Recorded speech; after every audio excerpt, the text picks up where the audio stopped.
Chapter 335.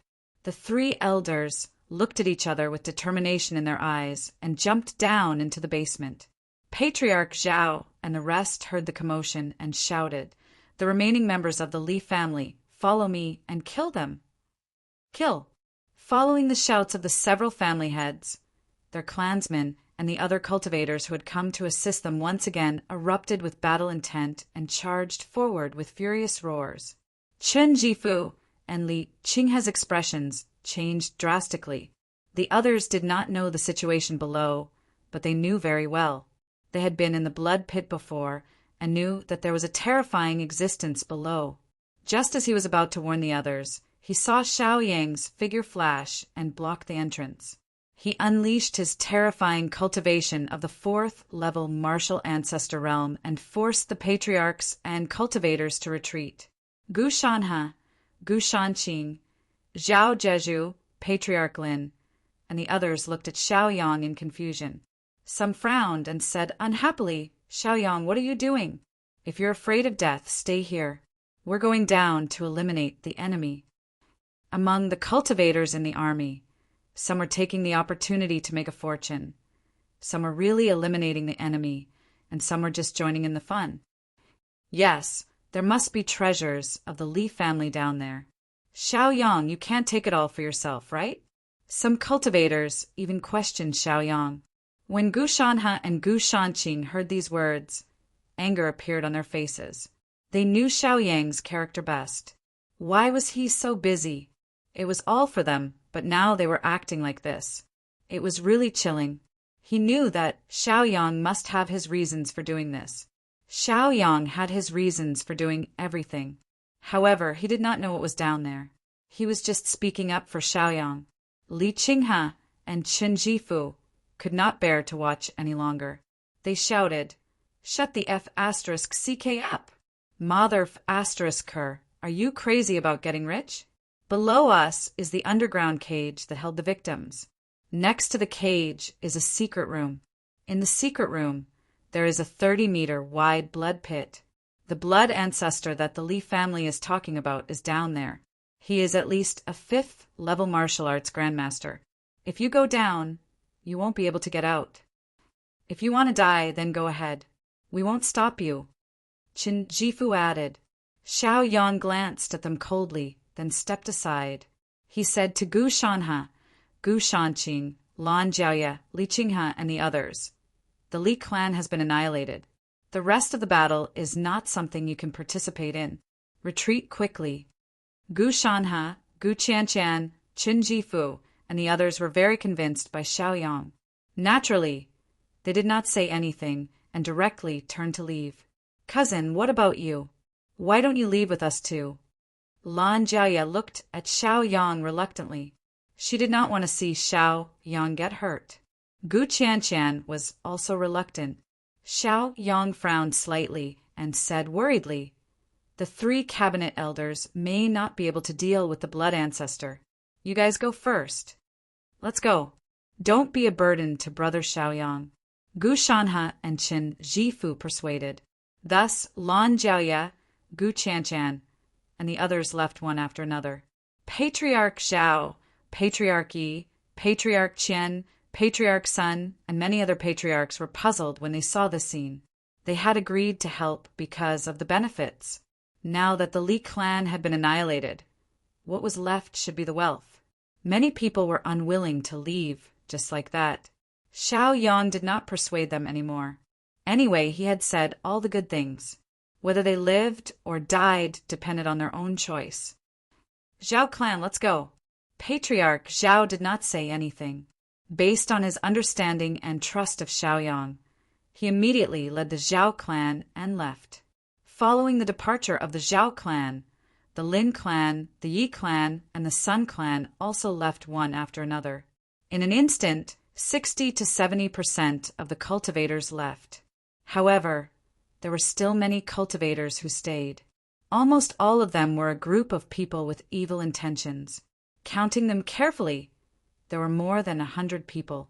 Xiaoyang was too lazy to pay attention to them. If they wanted to court death, he could not stop them.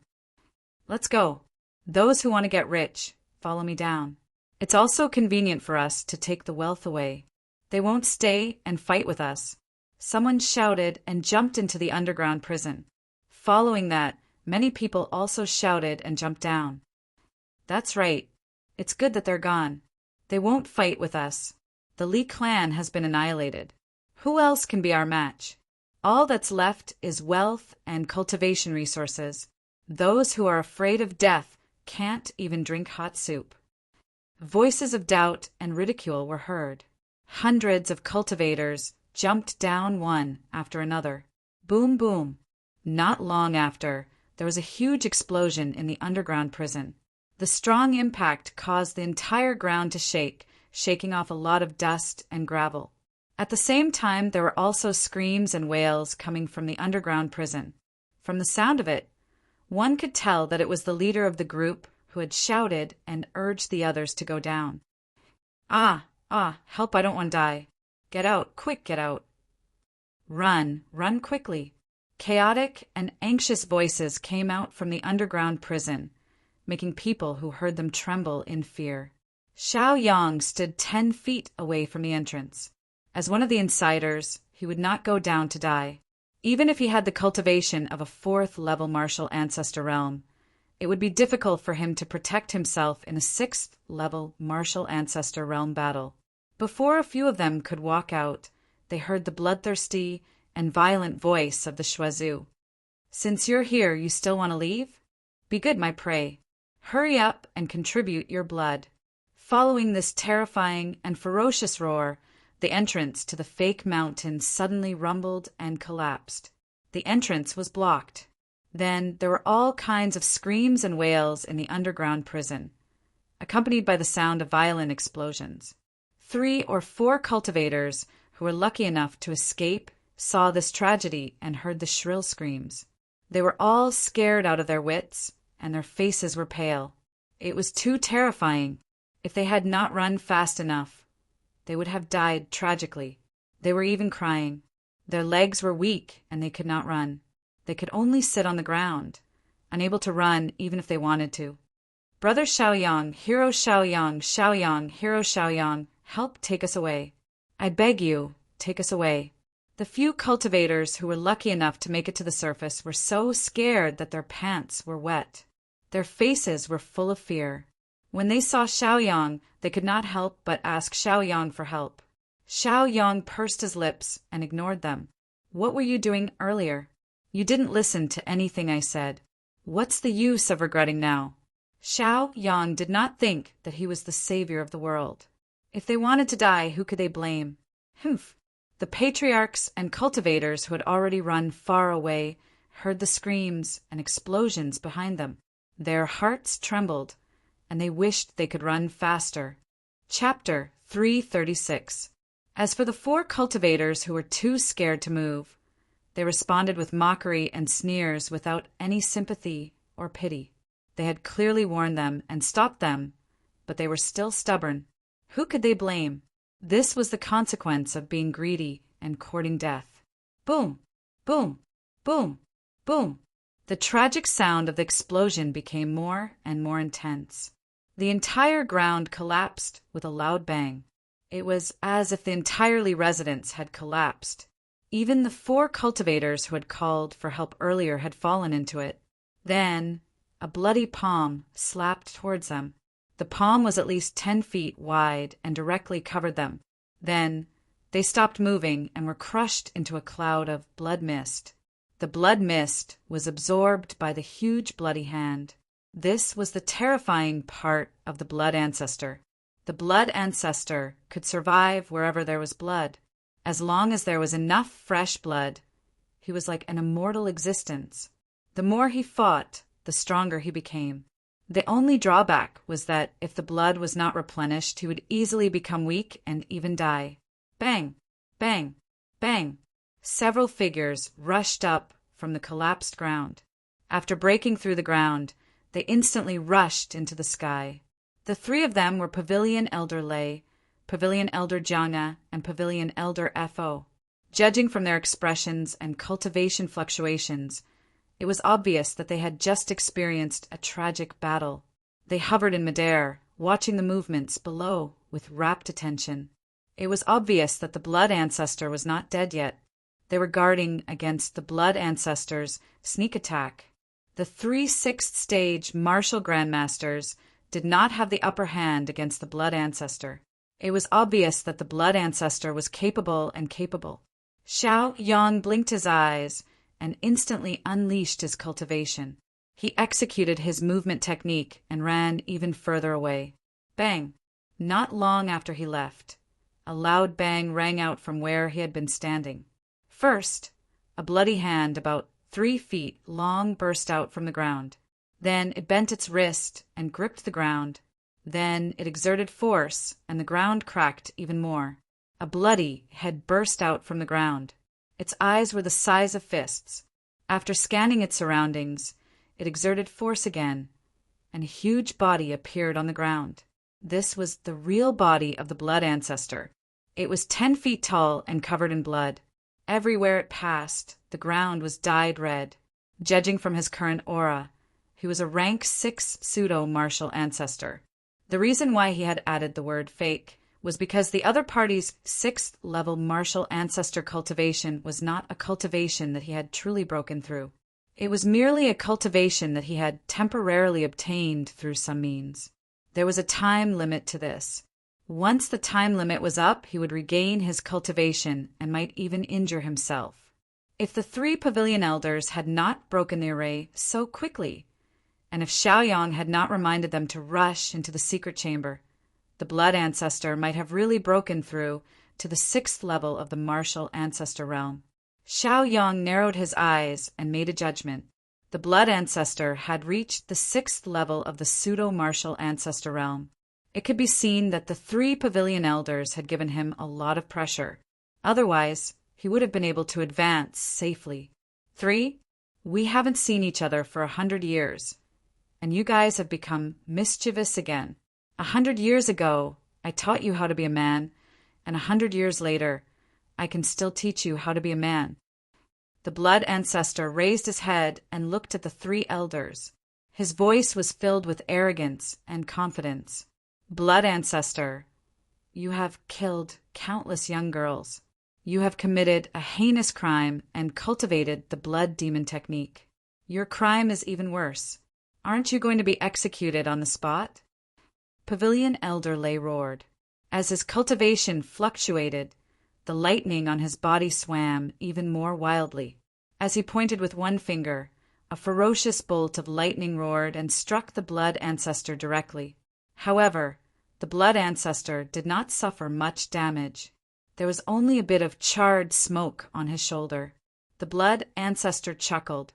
He stretched out his palm and patted it, wiping off the charred flesh. To him, it was like shedding some dead skin. It could not cause him any harm at all. Then he bent his body and shot up into the sky at an extremely fast speed. In the blink of an eye, he was in midair. He was right above Pavilion Elder Lay's head. He punched down and landed on Pavilion Elder Lay's body. Pavilion Elder Lay spat out a mouthful of blood.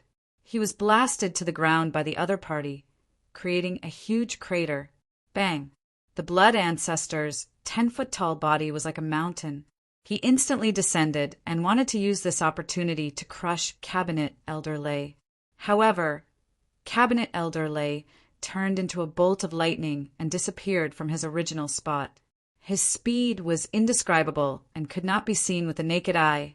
He was already in midair and slowly returned to his human form from the state of lightning.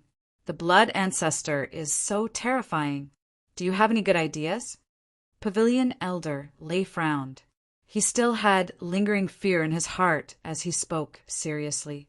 His lightning power could not hurt the other party. It was clear that the other party's body was strong. If this continued, he could only passively take a beating.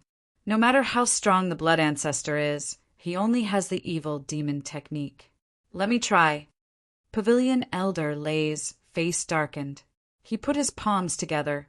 As his cultivation erupted, a golden swastika appeared and he muttered the Sarangama Sutra. The golden swastika was originally only the size of a fist. As it descended, it expanded in the wind. When it was 30 meters away from the blood ancestor, it had already expanded to 30 meters. With a boom, it directly imprinted on the blood ancestor's body. The blood ancestor let out an angry roar and kept struggling. This huge swastika was like a huge net that covered his body, restricting his movements and making it difficult for him to move. "Watch me," the pavilion elder with a cold expression shouted. She formed a sword seal with both hands and controlled the flying sword to slash at the blood ancestor. The flying sword was originally only 2 inches wide. However, with the injection of her cultivation, it instantly expanded to 30 meters. White light flowed around it as it slashed down from the sky. The sword chi was extremely sharp and fierce. Clang! The flying sword slashed on the blood ancestor's body, producing a metallic sound. More than half of the blood ancestor's body was split open by the flying sword. When it was halfway through, the flying sword could not continue. It stopped in the blood ancestor's body as if a sword was stuck in the blood ancestor's body. Roar! The blood ancestor felt pain and could not help but roar at the sky. Endless murderous aura and blood chi spread out from his body. Under the eruption of his ferocious aura, the golden swastika was suddenly broken. After the blood ancestor regained his freedom, he reached out with one hand and grabbed the flying sword. He wanted to pull the flying sword out of his body first. However, the moment his hand touched the flying sword, a dense and majestic cold chi instantly erupted from the flying sword.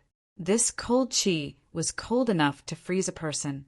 At a speed visible to the naked eye, the blood ancestor's large hand was the first to be frozen. First, it was the bloody fingers, then the bloody palm, then the bright red arm, and finally the bloody shoulder. Chapter 3:37. The speed of the freezing was very fast. In the blink of an eye, more than half of the blood ancestor's body had been frozen. Then, the blood ancestor's entire body was frozen. In addition, the range of the freezing did not stop. The ground where the blood ancestor was located was also frozen. The bamboo forest, stone benches, grass, and lake water were all frozen. Everything within 100 feet of the blood ancestor could not escape the fate of being frozen. Even the air seemed to have frozen. An astonishing chill spread out in all directions. Fortunately, Xiaoyang had run far away. If he had not, he would not have been able to escape the fate of being frozen. Elders, is there any other way to kill the blood ancestor? The freezing is only temporary. Once the blood ancestor struggles out of the ice, he will be in big trouble. Elder Jiang's beautiful face could not help but reveal anxiety and worry. Elder Lei was at his wit's end. He could only continue to try to see if lightning could deal with the blood ancestor. Elder Fu also sighed. He could only continue to use Dharma to see if he could convert the blood ancestor. Seeing the expressions of the two elders turn bad, Elder Jiang knew that the situation was bad. Below, good chance. Xiaoyang hid in the distance and saw the opportunity. His eyes lit up. Flamingo, can you swallow him? After you swallow him, your cultivation will skyrocket. If you can't swallow him, you can only use the flames of nihility to burn him to ashes. Although it's a pity, it's the only way. Once the blood ancestor breaks free from the ice, he'll be a threat. Xiaoyang spoke quickly and contacted Fiery Bird. Fiery Bird was a monster, and it was normal for monsters to eat meat. He just did not know if Fiery Bird could swallow the blood ancestor. Fiery Bird screeched twice, and a greedy light appeared in its eyes. It immediately flew from Xiaoyang's shoulder into the sky and spread its wings. Its body was hundreds of feet long, and when it flapped its wings, it was as if a Category 12 typhoon had been set off. The wind swept across, blowing away countless people and destroying countless buildings. Immediately after, Fiery Bird opened its mouth wide and tried to swallow the blood ancestor. A huge devouring force erupted and engulfed blood ancestor's entire body. At this moment, Blood Ancestor was frozen and unable to move. He was easily swallowed into Fiery Bird's stomach. If the Blood Ancestor wasn't being controlled, even 10 flamingos wouldn't be enough to kill him. The flamingo's digestive ability was top-notch. The eagle demon's digestive ability could even digest bones, not to mention the flamingo that was a grade higher than the eagle demon. *CK, what the hell is that? Elder Lay couldn't help but exclaim when he saw the creature that was 1,000 feet tall suddenly appear and swallow the Blood Ancestor that they were extremely wary of. What a big bird. Even the wind is so strong. Even Elder FO couldn't help but be shocked. With just a flap of the bird's wings, one could see how terrible the state of Flame City was. The Sword Pavilion Elder blinked her eyes. She was also shocked and in disbelief. Heavens, what kind of bird is this? It actually swallowed the Blood Ancestor alive. Heavens, this is too inconceivable. Ba. What are you thinking about? The important thing is my divine sword. I'm going. After swallowing the Blood Ancestor, the flamingo flapped its wings again. In an instant, it was tens of thousands of feet tall. With another flap, it disappeared. Not long after, Xiaoyang saw a fist-sized bird flying towards him. It was the flamingo. The flamingo lay on Xiaoyang's shoulder and closed its eyes. It was in a deep sleep, probably digesting. The 3 pavilion elders in the sky were each more dumbfounded than the other. They were stunned for a few breaths before they came back to their senses. Did you see clearly just now? What kind of bird was that? How could it be so terrifying? Elder Lay blinked his eyes and asked. The 3 of them together couldn't do anything to the Blood Ancestor, but this big bird swallowed the Blood Ancestor alive as soon as it appeared. This showed how powerful this big bird was. You guys, is this the main point of discussion? The main point is my sword. My sword. Heavens, who knows where it flew to? How am I going to find my sword? The Sword Pavilion Elder couldn't help but feel anxious and worried. Her good-looking face was filled with sadness and reluctance. That was her natal divine sword. It had been with her for hundreds of years. Who could bear to lose it just like that? Yes. Elder Jianga's sword is more important. By the way, did you see where the big bird flew to? Elder Fogg asked. Sigh. Elder Jianga's face was filled with despair. Heavens, this idiot didn't even remember the direction the big bird flew to. How could he expect him to find his sword? They had no choice but to slowly descend and land next to Xiaoyang again. Elder Jianga was depressed after losing his natal divine sword and didn't like to talk much. This time they had destroyed the Li family and completed their mission. The Blood Ancestor had probably been digested. They only lost a flying sword, but compared to their lives, this loss was not unbearable. Brother Xiaoyang, thank you for the reminder. We're leaving. See you again. Elder Fogg cupped his fists at Xiaoyang. Elder Lay smiled and said, The door of the Thunder Pavilion will always be open to you. Elder Jianga sighed with a bitter face. He couldn't be bothered to say anything and turned to leave. Take care. They bid farewell to each other. When they were a distance away, Xiaoyang called out softly, Elder Jianga, catch! Elder Jianga was originally in a bad mood. If it was someone else who called her, she would have slashed them with her sword to vent her anger. However, this person was Xiaoyang, so she had to consider it carefully. When he turned around, he saw an extremely familiar sword flying towards him. Wow, my sword! Oh my God, my sword is back! Elder Jianga was overjoyed. She was as innocent as a 17-year-old girl. She took the flying sword with both hands and carefully examined it. The more she looked at it, the more delighted she became. Little brother, thank you. How did you do it? Elder Jianga was very excited. Her figure flashed, and she was already in front of Xiaoyang. She kissed Xiaoyang and asked excitedly. Xiaoyang touched his cheek and blushed. Oh my God, I was kissed by a beautiful woman. She's at least 100 years old. Should I be happy? Elder Fogg and Elder Lay were also shocked. They appeared beside Xiaoyang and looked at Xiaoyang in shock. They all knew that the blood ancestor and the sword in his body had been swallowed by a big bird. However, Xiaoyang was able to take out the sword. What did this mean? It meant that Xiaoyang had an extraordinary relationship with that bird. When did Xiaoyang have such a powerful bird? As for the half-asleep little bird on Xiaoyang's shoulder, they directly ignored it. The giant bird from before was so terrifying. It was so powerful and invincible that even the blood ancestor was swallowed in one gulp. However, the one in front of him was more obedient than anything else. It was like a pet bird that was only there to be admired. Chapter 338. The three pavilion elders stared at Xiaoyang as if they wanted to eat him alive. They stared at Xiaoyang seriously, as if they wanted to find out some profound truth from him.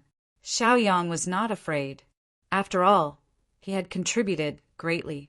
If not for him, the three pavilion elders would have been hung up and beaten by the blood ancestor. Hey, you guys, what's the meaning of this? Why are you looking at me like that? Is there something on my face? Xiaoyang asked, puzzled. The three pavilion elders remained unmoved and waited for Xiaoyang's explanation in a daze. I say, don't you need to complete your mission? Or do you think you have too much time, so you're wasting your time here? Xiaoyang could only continue to remind them. As a young and promising junior, it was very uncomfortable to be stared at like that by them. Who knew if they had any special fetishes? If they did, he would be in trouble. His reputation would be ruined in an instant. Forget it. If they don't leave, I'll leave. Xiaoyang thought so and then walked away. He did not want the other party to stick to him. He did not want to expose Fiery Bird's killing weapon and cheating device for the time being. Besides, he did not know if Fiery Bird could digest the blood ancestor after swallowing it. He had to keep an eye on it. If the three pavilion elders found out, they would question him and want to take Fiery Bird away. That would be a huge loss. If he had known, he would not have acted so pretentiously. What flying sword? It would have been his if he had kept it. Now that he had returned it, trouble was coming. Seeing that Xiaoyang was about to leave, the three pavilion elders looked at each other and did not continue to follow him. The pavilion elder with the pleasant voice frowned and muttered, "Forget it. Let him go." Pavilion elder Lei nodded. The Buddha pavilion elder did not follow them. Then, the three of them turned around and flew away. Regardless of the relationship between Xiaoyang and the big bird, at least they owed Xiaoyang a favor. Just based on this point, they could not act recklessly against Xiaoyang. Moreover, since Xiaoyang and the big bird had made a move, they must have some confidence. Otherwise, they would just be sending themselves to their deaths. Looking at Xiaoyang, this guy did not seem like someone who would seek death. He was steady, mature, and knowledgeable. After Xiaoyang watched them leave, he patted his chest and heaved a sigh of relief. He quickly contacted Fiery Bird to check on Fiery Bird's situation. Because they had signed an agreement, Xiaoyang only needed to use his mental strength to check on Fiery Bird's internal situation. It had to be said that Fiery Bird's digestive ability was top-notch. It could even digest fine iron and fine steel. Although the blood ancestor was strong and burly, it was only flesh and blood. To be precise, it was formed by condensing a lot of blood. Now that it was being digested by Fiery Bird's stomach, its entire body melted like snow and turned into a large pool of blood. Seeing this situation, Xiaoyang could not help but heave a sigh of relief. His previous worries were also put down. Fortunately, the blood ancestor was frozen. This way, after the gastric acid splashed on it, the blood ancestor would be easily dissolved. Otherwise, if the blood ancestor ran amok inside Fiery Bird would not be able to avoid suffering. Looking at Fiery Bird's situation again, as the blood ancestor was digested and absorbed, the greenish-yellow flames that originally enveloped Fiery Bird instantly turned into a cyan flame. This represented the advancement of the flame and Fiery Bird's evolution. The cyan flame was not the final form of the flame. After a while, the color of the flame continued to change. After changing 7 or 8 times, the flame turned purple. Purple represented supremacy and auspiciousness. Generally, martial saints wore purple robes, which symbolized the purple qi from the east. Although Xiaoyang did not know how many levels Fiery Bird had advanced, at least he knew that this was a good thing. Fiery Bird slowly woke up from its deep sleep. With a screech, it flapped its wings and flew into the air. After circling once, it descended and landed on Xiaoyang's shoulder. Its entire body had turned purple. Its feathers were purple, its eyes were purple, its claws and beak were purple. In addition, the flames that lingered around its body were also purple. Therefore, it was difficult for people to tell that it was a bird. Instead, people would mistake it for a ball of purple flames. Fiery Bird, what level have you evolved to? Even I can't see through you. Xiaoyang looked at Fiery Bird's evolution and could not help but be moved. This was the good fortune of swallowing a 6th-level martial ancestor. Fiery Bird tilted its head and used its beak to pick at its feathers. Only then did it reply with its spiritual sense. It is comparable to a 5th-level martial ancestor human cultivator. Goo goo, goo goo! It seemed to be somewhat proud and excited. The speed of its evolution was too fast and too smooth. Indeed, following Xiaoyang was like having meat to eat. Xiaoyang's heart suffered 10,000 blows. He had risked his life and only reached the 4th level of martial ancestor. This Fiery Bird had easily reached the 5th level of martial ancestor and was even higher than him. As the owner, how could he endure this? Come, come, come, let me fly around. Xiaoyang felt uncomfortable in his heart and secretly snorted. So what if it was a 5th-level martial ancestor? Wasn't it still his bird? Fiery Bird was a pure and innocent bird. Naturally, it did not know Xiaoyang's thoughts and agreed. After it grew bigger, it allowed Xiaoyang to come up. It actually wanted to show off its power. A 5th-level martial ancestor Fiery Bird was simply not on the same level as a 2nd-level martial ancestor Fiery Bird. With a whoosh, Fiery Bird was like lightning and instantly disappeared, returning to its original position. Even Xiaoyang was shocked at that moment and could not help but exclaim. Given Fiery Bird's speed, they had already circled the sky above Blazing City. Xiaoyang hadn't seen anything clearly, but his hair had been messed up by the wind and was disheveled. So fast. When Xiaoyang landed on the ground, his legs felt weak. Goo goo! And Fiery Bird was very proud. It raised its head high and looked at Xiaoyang proudly. Xiaoyang curled his lips and felt less uncomfortable in his heart. What was the point of competing with a bird? Furthermore, this bird was his. Regaining his composure, he said indifferently, "Let's go and find Lan Zhe, Li Qinghe, and the rest." Happy Red Court. Xiaoyang returned to the dining table on the 2nd floor. Li Qinghe, Lan Jiaoye, Gushanhe, and the rest were already waiting. At the table beside them were the various family heads. Big brother Xiaoyang, you're back. Here, come sit here. Gu Qianqian was the first to see Xiaoyang. She could not help but call out to Xiaoyang. Lan Jiaoye could not help but feel jealous. She pouted her cheeks and glared at Gu Qianqian. Then, she stood up gracefully and walked to Xiaoyang's side. She held Xiaoyang's hand and accompanied him to sit beside her. She said, "Cousin, you're finally back. We've been waiting for you for a long time." Then, she proudly glanced at Gu Qianqian, as if to demonstrate and warn her that Xiaoyang belonged to her alone. Chapter 339. Gu Qianqian couldn't help but feel a little angry. She pursed her lips and glanced at Xiaoyang bitterly. She felt wronged. This made Xiaoyang feel very awkward. He didn't know how to comfort her. Come, everyone. Xiaoyang and the 3 pavilion elders took care of the blood ancestor and saved Flame City. Let's all toast to him. The Zhao family head couldn't bear to watch the 2 jealous women fight. He immediately stood up and tried to smooth things over with a smile. The other family heads, Gushanhe Gu Shanqing, and the others also stood up and toasted Xiaoyang with wine cups in their hands.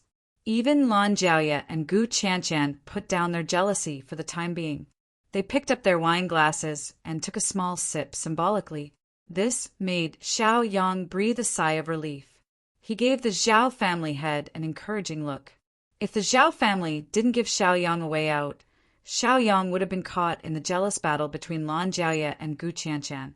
In this formal occasion, he would have been laughed at. In fact, the Zhao family head also had his own thoughts. His daughter, the woman surnamed Zhao, was sitting beside her. She saw Lan Jiaoye and Gu Qianshan sitting beside Xiaoyang, fighting over a man's affection. Her heart was filled with grievances, and her eyes were red with tears. The Zhao family head also felt sorry for his daughter. After everyone drank their wine, Xiaoyang put down his cup and cupped his fists. Everyone, this time we were able to destroy the Li family, take in the blood ancestor, and save the victims. It was all because of everyone's efforts. So, if I want to thank someone, I have to thank you. You're welcome. Xiaoyang, you're too humble. A series of polite greetings reverberated in the air. Although they were polite and modest on the surface, they were overjoyed in their hearts. They had indeed worked hard and were recognized by Xiaoyang. Naturally, they were happy. As long as there was merit, they would definitely be rewarded. The reason they respected Xiaoyang so much was because Xiaoyang had contributed the most. He was also the one who led them. When they were about to enter the Li family's underground prison, it was also Xiaoyang who stopped them. Otherwise, they would have died in the basement like the hundreds of cultivators who had died before. It could be said that Xiaoyang had done them a great favor. As long as Xiaoyang said something, they wouldn't have any objections. They all knew what kind of person Xiaoyang was. Xiaoyang raised his hand and signaled for them to be quiet. The family heads fell silent and looked seriously at Xiaoyang. They all knew that the main topic was coming up, the division of benefits. Xiaoyang slowly said, I'm not from Flame City and my goal isn't here. I'm about to head to the poison sect. So it's better to leave Flame City's matters to you locals. I suggest that you all form a merchant group and run Flame City together. You'll each take a share of the profits. This will save the various families and factions from fighting each other to the death. Brother Xiaoyang's words are reasonable. We Flame City's people should be united. Family head Zhao hurriedly expressed his opinion. He knew that as long as he followed Xiaoyang closely, he wouldn't miss out on a piece of meat. From the perspective of peace and righteousness, Xiaoyang's suggestion was very appropriate. No one could refute it, and no one wanted to. The other family heads echoed his sentiments. They were all overjoyed. They could all tell that Xiaoyang had no intention of participating in Flame City's management and distribution of benefits. This way, they could get a bigger slice of the cake. Thus, they were all in favor of Xiaoyang's suggestion of a merchant group alliance. Now, it was time to discuss their share of the profits.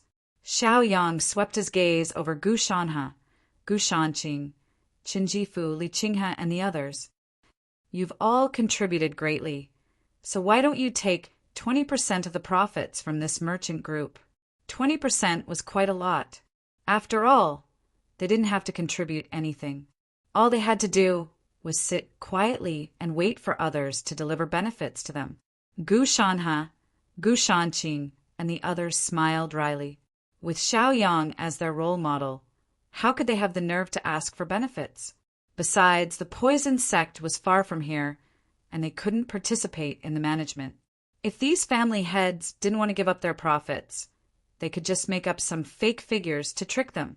At worst, they'd just give up a small portion of the profits. They might as well not take it.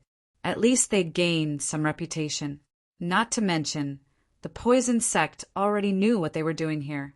The poison sect would definitely reward them. Once they claimed the benefits of this place, the poison sect might misunderstand. Whether or not there would be a reward was another matter altogether.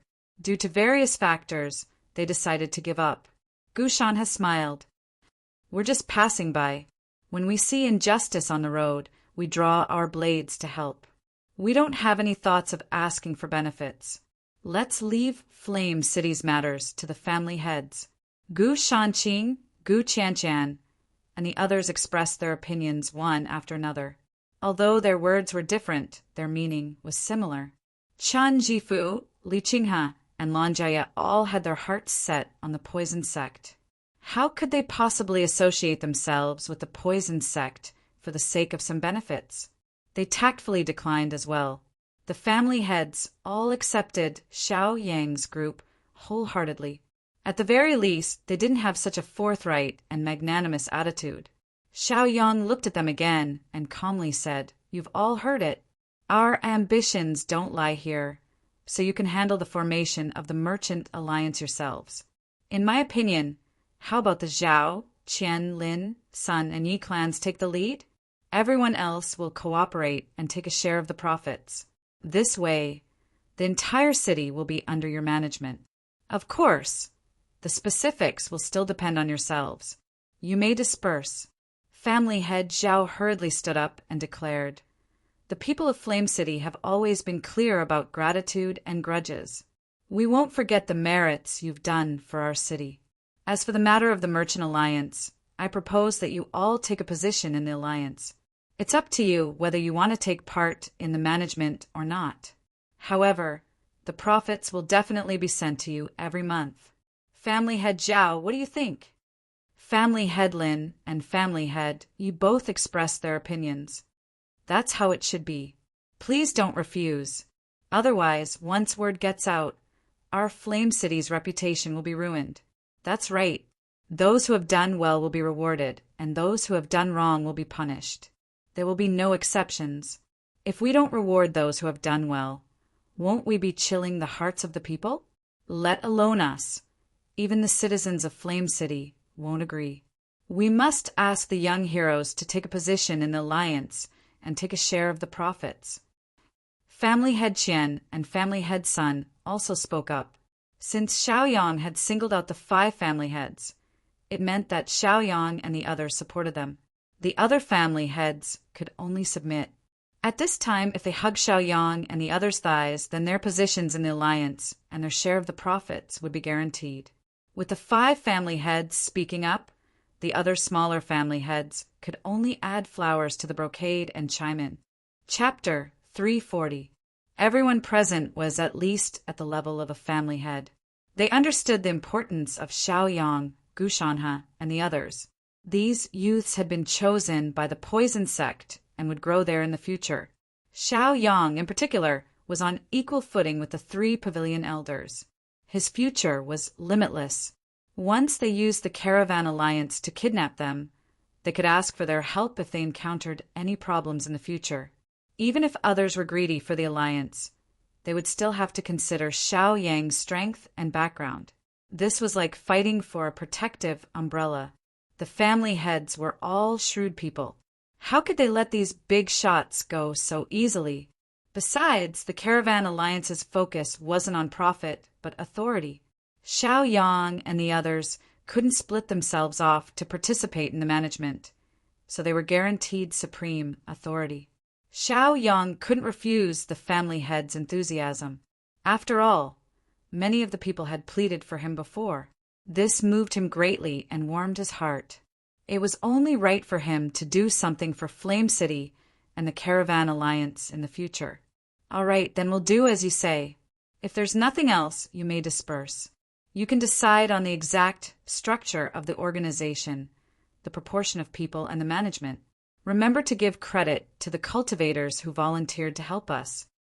Xiaoyang waved a hand to drive them away. Gu Shanhe, Gu Shanqing, and the others also smiled wryly.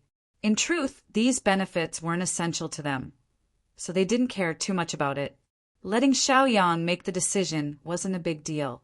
In any case, the one who had to bear the most responsibility was Xiaoyang. As for them, it was fine as long as they got the benefits. The family heads stood up one after another, promising Xiaoyang that they wouldn't forget anyone who contributed.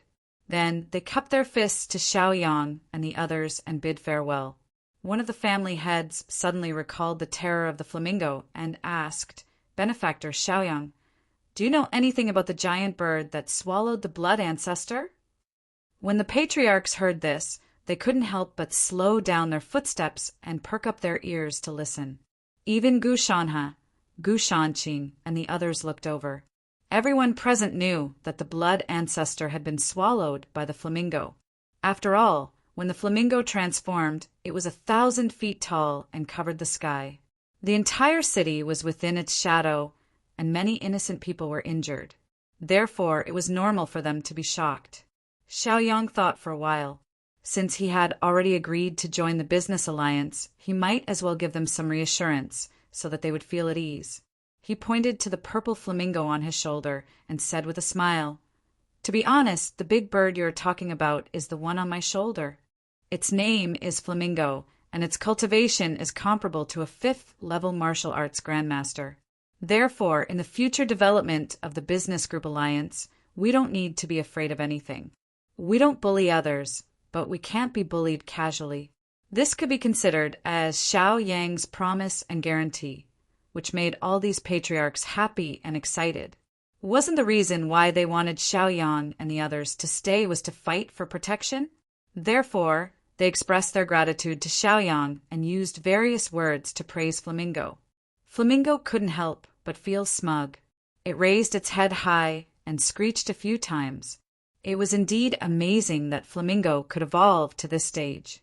Those who didn't know would think that it was a purple flame. Many patriarchs left one after another, except for Patriarch Zhao, who was slightly behind. He must have something to say to Xiaoyang. The other patriarchs naturally left in advance. When almost everyone had left, Patriarch Zhao hesitated and walked toward Xiaoyang. Xiaoyang frowned and looked at Patriarch Zhao in confusion. He asked, "Patriarch Zhao, what's the matter?" Patriarch Zhao laughed and glanced at Gu Qianqian and Lan Jiaye with fear. He then said, "Brother Xiaoyang, it's a private matter, a private matter. It seems that Brother Xiaoyang is only 15 or 16 years old. I don't know if you're married yet. It's like this, my daughter has admired young Hero for a long time. How about letting my daughter serve young Hero in the future?" As he spoke, he waved to the woman, surnamed Zhao, not far away. This impromptu meeting was considered a formal meeting. It was reasonable to not bring family members, but Patriarch Zhao still brought them. It could be seen how much he doted on the woman surnamed Zhao and how much he valued Xiaoyang. The woman surnamed Zhao had been eagerly watching the commotion over here, and her gaze would occasionally sweep over to Xiaoyang shyly. When she saw Patriarch Zhao waving his hand, her delicate face couldn't help but reveal a reserved and shy smile, and she gracefully walked over with light steps. "Father, you called for me?" The woman, surnamed Zhao, gently greeted Patriarch Zhao. She then looked at Xiaoyang, covered her mouth, and chuckled. She said, "Greetings to young Master Xiaoyang." Xiaoyang immediately understood Patriarch Zhao's intention. His face turned red. Gu Shanha, Gu Shanqing, Qin Jifu, and the others couldn't help but laugh. Gu Qianqian and Lan Jiaye couldn't stand it anymore. They puffed up their cheeks and glared at Patriarch Zhao like hens protecting their chicks. "Get lost. Cousin Xiaoyang has already pledged to marry me. If he dares to betray me, my auntie will tear him into pieces. You guys have no chance."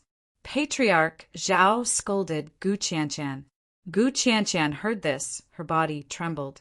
She angrily glanced at Lan Jiaye and hurriedly said, "Nonsense! How could I not know about this? Last night, young Master Xiaoyang has already decided to travel the world with me." "Oh, you too!" Lan Jiaye was so angry that her body was trembling. She glared with her red eyes. Her eyes were misty, and she was about to cry. She felt so wrong that she wanted to cry. She was so angry that she almost couldn't speak. After sniffling a few times, she turned to Gu Qianqian and said, "Slut, what nonsense are you talking about? Cousin was clearly with me last night. Don't try to drive a wedge between us. You have no sense of shame." Gu Qianqian also retorted. She snorted and said, "You are full of lies. What qualifications do you have to blame others?" Looking at the two women fighting over this, Xiaoyang, Patriarch Zhao, and the others were very embarrassed. Especially Patriarch Zhao. He wanted to introduce his daughter to Xiaoyang, but before he could even open his mouth, two devastatingly beautiful women were almost fighting over Xiaoyang. This made him very nervous. I won't bicker with you now. Let me ask you, are you willing to let other women share Xiaoyang? Lan Jiaoye angrily asked. Of course not. Gu Qianqian gave a reasonable answer and snorted. Then, the two of them tacitly stared at the woman surnamed Zhao. Their eyes were full of hostility. The woman surnamed Zhao was also very nervous. These days, it was easy to like someone. Cousin, Patriarch Zhao is asking you what you think. Why aren't you saying anything? Lan Jiaoye looked at Xiaoyang with grievance and snorted. Gu Qianqian's face was also full of resentment. Chapter 341. As long as Xiaoyang dared to agree, they would definitely be able to flip the sky upside down. Xiaoyang swallowed a mouthful of saliva and hurriedly rejected. Patriarch Zhao, I'm insignificant and useless. I'm really not worthy of your daughter. If we're fated to be together, we'll naturally be together. Please don't blame me. Hearing Xiaoyang's sincere refusal, Patriarch Zhao didn't dare to push any further. He could only sigh, looking at the woman surnamed Zhao with heartache. Daughter, Xiaoyang is a dragon among men. There are many people who like him. Why hang yourself on a single tree? Come back with me. If fate wills it, you will definitely be together. If not, why bother begging? The woman surnamed Zhao's face was pale, tears welling up in her eyes.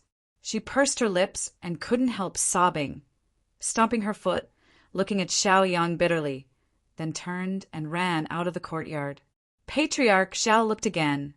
Seeing Xiaoyang's face full of self-blame and guilt, he couldn't bear to scold Xiaoyang, sighing again and leaving. In the Yihong courtyard, only Xiaoyang, Gu Shanha, Li Hongwei, and the others were left. Xiaoyang controlled Li Hongwei to come forward. At this time, Li Hongwei was still poisoned. This kind of poison could only be administered by Xiaoyang, and only Xiaoyang could detoxify it. It was because of this poison that Xiaoyang could use the heaven-devouring poison tyrant art to control Li Hongwei. Gu Shanha and the others looked at Xiaoyang in confusion, not knowing what Xiaoyang meant. Xiaoyang slowly said, I can detoxify the poison in Li Hongwei's body. After detoxifying, he will be an ordinary person, estimated to have 30 years of life left. Do you think we should kill him or let him go? In fact, whether they killed or let him go, it wouldn't be a loss to Gu Shanha and the others. Listening to Xiaoyang's explanation and tone, it seemed to be leaning towards letting him go. Thus, they might as well go along with Xiaoyang's wishes and said calmly, The Li family's evil has already been taught a lesson, and Li Hongwei has also been punished for his wrongdoings. Why don't we just let him live the rest of his life for the next 30 years? Yes, Li Hongwei's cooperation was indispensable for the success of this mission. We should give him a chance. They advised each other. Xiaoyang nodded. Frowning slightly, he said calmly, Then let's see what Li Hongwei thinks. He once again circulated the heaven-devouring poison tyrant's secret art. He reached out with one hand and grabbed Li Hongwei's head, constantly controlling the transfer of the poison in Li Hongwei's body. Both of their bodies emitted poisonous gas. After more than 10 breaths of time, Xiaoyang slowly withdrew his hand. Standing to the side, he calmly looked at Li Hongwei and asked, Li Hongwei, the Li family has been destroyed. Flame City will be ruled by the 5 great families. Now that your cultivation is crippled, you still have 30 years to live. Do you choose to live in seclusion, or do you choose to take revenge? The poison in Li Hongwei's body had just been removed, so he was still a little delirious. When he opened his blurry eyes, he saw Xiaoyang and the others. Xiaoyang's question floated into his ears. He was stunned for a while before gradually stabilizing his mind and regaining his consciousness. His expression was calm, and his memories of cooperating with Xiaoyang and the others also came back. He couldn't help but sigh, his eyes filled with despair. The Li family has been destroyed, and I'm already an ordinary person. Whether it's the Li family or myself, it can be said that we reap what we sow. Other than leaving, what else can we do? Li Hongwei faintly sighed, his expression desolate. The Li family that he belonged to was the overlord of Flame City. They were unshakable giants. Now they had fallen just like that. Even the unparalleled blood ancestor had fallen. What kind of storm could he, who was all alone, stir up? What the eye doesn't see, the heart doesn't grieve over. Thank you all for not killing me. I still have 30 years to live an ordinary life. I'm already satisfied. I'll take my leave now. Li Hongwei was also disheartened.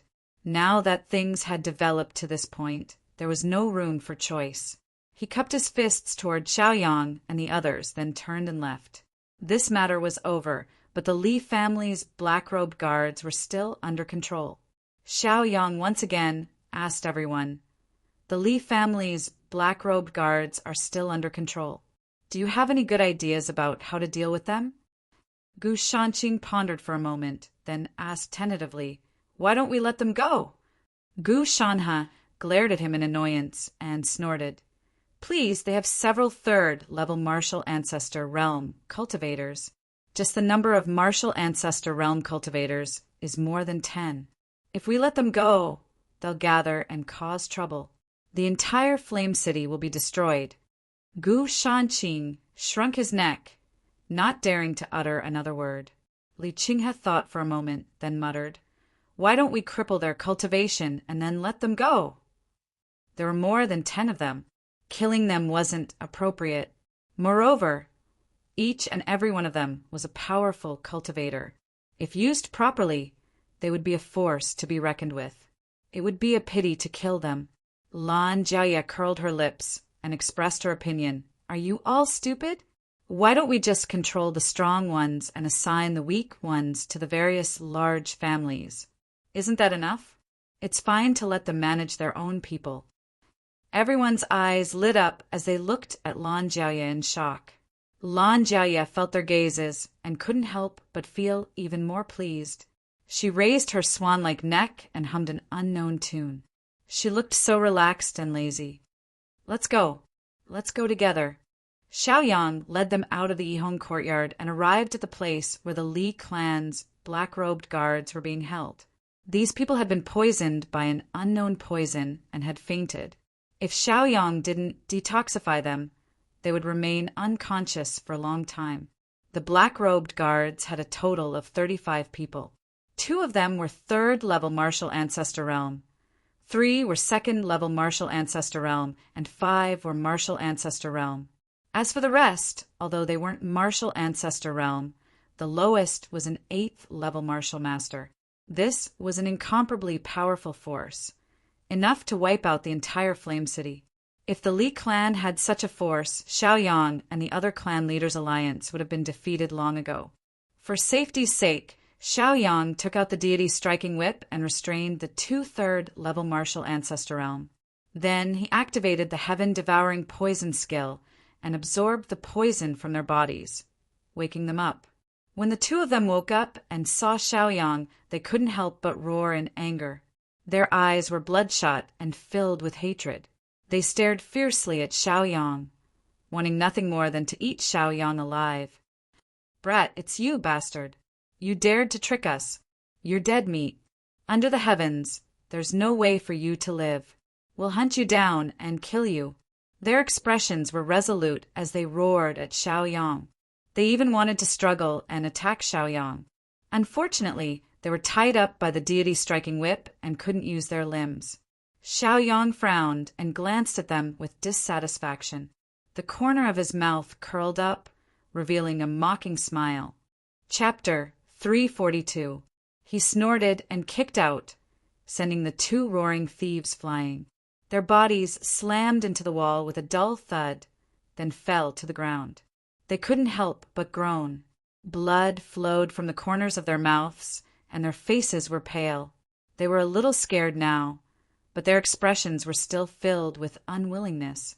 Xiaoyang coldly said, Your Li clan has done all kinds of evil, and you're the main culprits. Not killing you will appease the public's anger. Don't tell me you didn't know, and don't tell me you were forced. I'm keeping you alive because you still have some use. If you don't cooperate, then kill yourselves now, so I don't dirty my hands." The two black-robed men weren't afraid of Xiao Yang's threat at all. They sneered and mocked. "Who do you think you are? You dare tell us to kill ourselves? The one who can kill us hasn't been born yet. I'm telling you, I'm a member of the Li clan. If you dare touch a hair on our heads, the Li clan won't let you go. You'll be hunted down from the heavens to the Yellow Springs." They had been imprisoned here and had remained unconscious the entire time. For the time being, they did not know what had happened in Flame City, nor did they know that the Li family had been destroyed. They still believed that they could rely on the might of the Li family to do whatever they wanted and act lawlessly. Lan Jia couldn't help but laugh out loud, her face full of mockery. Li Qinghe, Chen Jifu, Gu Shanhe, Gu Shanqing, and the others also looked sympathetic, their eyes full of mockery. If they knew the Li clan had been destroyed and the blood progenitor swallowed, they wouldn't be so arrogant. "You, what are you laughing at? I'm telling you, you're all involved. Don't even think about escaping." The black-robed man's face turned ugly at being mocked. He was in a bad mood and roared back at them. Lan Jia couldn't stand it anymore and chuckled. "You two idiots, the Li clan was destroyed a long time ago. The poison sect's 3 elders made a move and your blood progenitor was swallowed by a giant bird. You still want the Li clan to save you? Isn't that laughable? Impossible. That's absolutely impossible. Don't think you can fool me." The eyes of the two black-clothed men suddenly turned red, filled with blood vessels. They were excited and crazy, and their expressions revealed disbelief. As the overlord of Flame City, how could the Li family be destroyed so easily? Xiao Yang curled his lip and looked at them expressionlessly. He snorted coldly. "Your Li family's actions have already crossed the poison sect's bottom line. Why don't you take a look at your current situation? What's the point of lying to you? Why don't we go out and take a look?" He gestured at Chen Jifu and Li Qinghe. The two of them nodded and circulated their cultivation bases to bring the two of them into the air. When the two men in black saw the ruins of the Li clan, they were both dumbfounded. Their expressions were desolate, and their eyes were filled with despair. Their hearts were filled with despair. The two of them were brought back to the place where they were imprisoned. Xiao Yang coldly said, "I can't be bothered to waste time with you. I'll give you a chance now. Hand over your soul blood and serve the Flame City's Merchant Alliance. The treatment will be the same as what the Li family gave you. If you refuse, only death awaits you." The two black-clothed men abruptly looked up at Xiao Yang. Their eyes shone as if they'd seen a new ray of hope. They were cultivators, after all, who knew how much hardship they'd suffered to reach their current level. If they could live, who would want to die? Add to that their cultivation bases, and even if they became someone else's slaves, they'd definitely be given a high status. Not to mention, Xiao Yang had promised that their treatment wouldn't change. They were tempted, but what was a merchant alliance? They'd never heard of it before.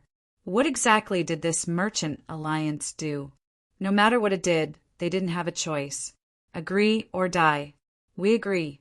The two black-clothed men didn't think too much about it.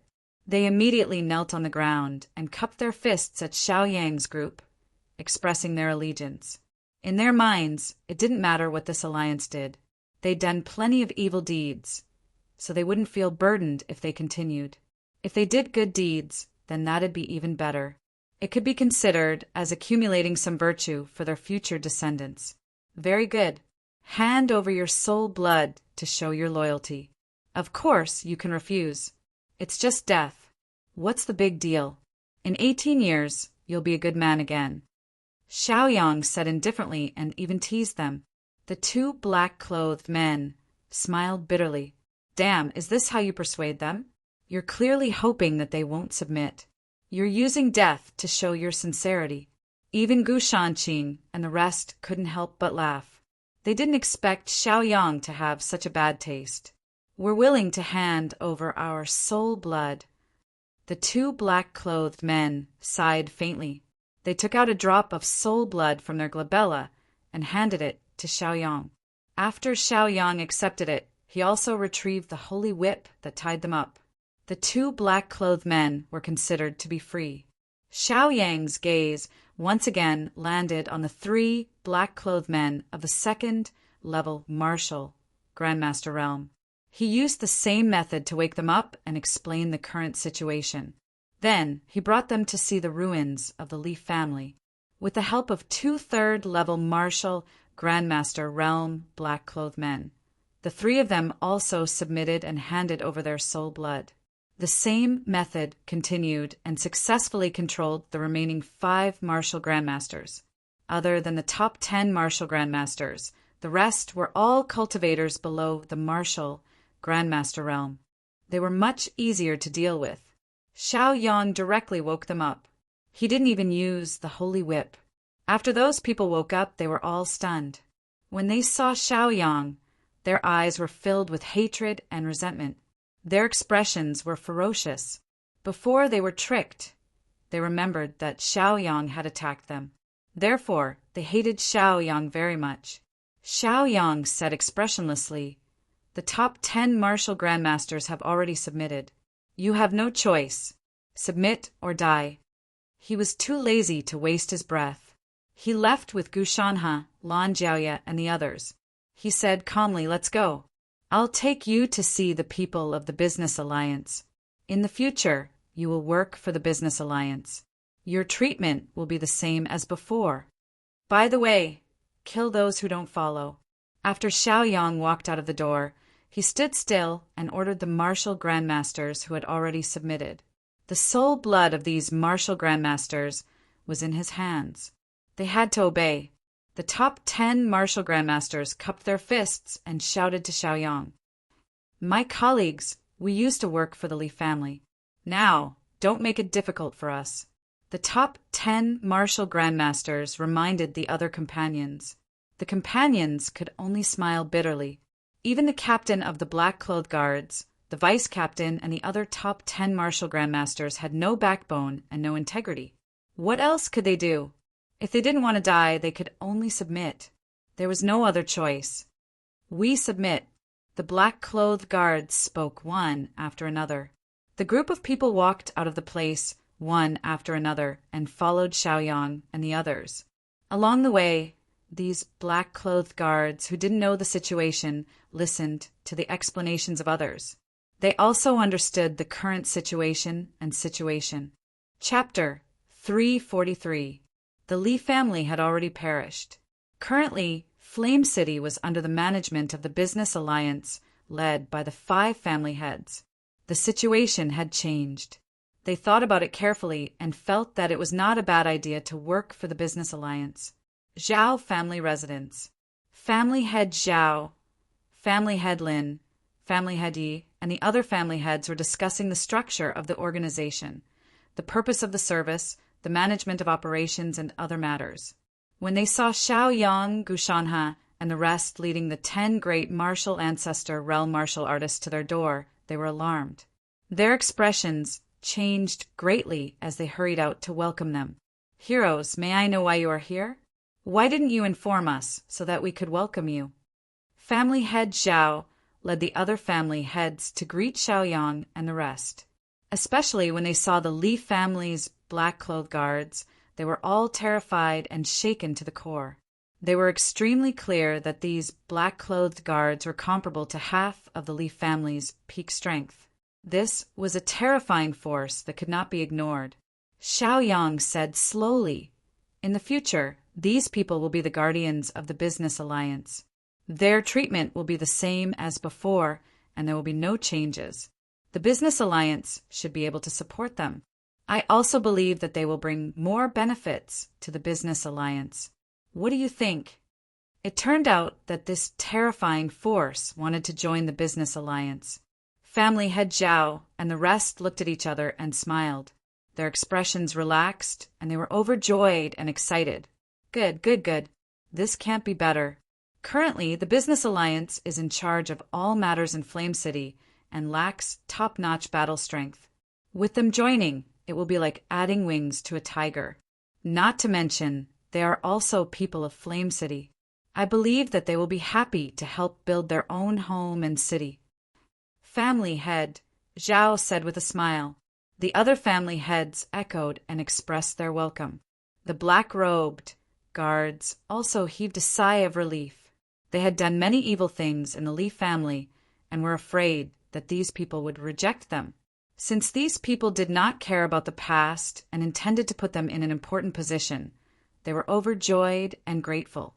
Not to mention, family head Zhao was very good at dealing with people.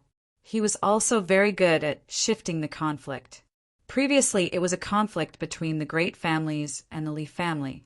Now, it was a conflict between the great families and the Li family. With this change, the enmity between the great families was pulled to the lowest. Yes, the situation was different now. It was no longer a chaotic situation of the great families fighting. They were already moving towards an alliance and working hard for the peaceful development of Flame City. We, the Blackguard, are willing to serve the Business Alliance and build a beautiful city. The 10 great martial arts grandmasters and many black-robed guards cupped their fists and spoke in a clear voice. Good, good, good. On behalf of the Business Alliance, I, Patriarch Zhao, welcome all of you with lofty ideals to join us. The Zhao family head had the temperament of a Vice Alliance master, and the others naturally had no objections. Xiao Yang, Gu Shanhe, and the others heaved a sigh of relief when they saw that they had reconciled and joined forces. After bidding farewell, they left the place. Naturally, they would discuss the following matters among themselves. He walked out of the Zhao family mansion. Xiao Yang glanced at Gu Shanhe, Gu Shanqing, and the rest before smiling. Shall we head to the poison sect together? That's right, they'd already wasted quite a bit of time in Flame City. It was time for them to continue their journey to the poison sect. Previously, they'd met on the road and traveled together for a while. However, due to various reasons, Gu Shanhe and the rest had decided to split up. Now that the two groups had met again, it was only natural for them to ask for their opinions. Gu Shanhe, Gu Shanqing, and the rest looked a little awkward and embarrassed. They'd left Xiao Yang's group because they couldn't accept the intimate scene between Gu Qianqian and Xiao Yang. Of course, they couldn't voice their jealousy out loud. That would be too shameful. Now, Gu Qianqian was sticking to Xiao Yang like a piece of gum. Even if they split up again, Gu Qianqian probably wouldn't follow them. Since that was the case, they might as well go together. That way, they could see Gu Qianqian a little more. When Gu Qianqian heard this, she looked expectantly at Gu Shanhe, Gu Shanqing, and the rest.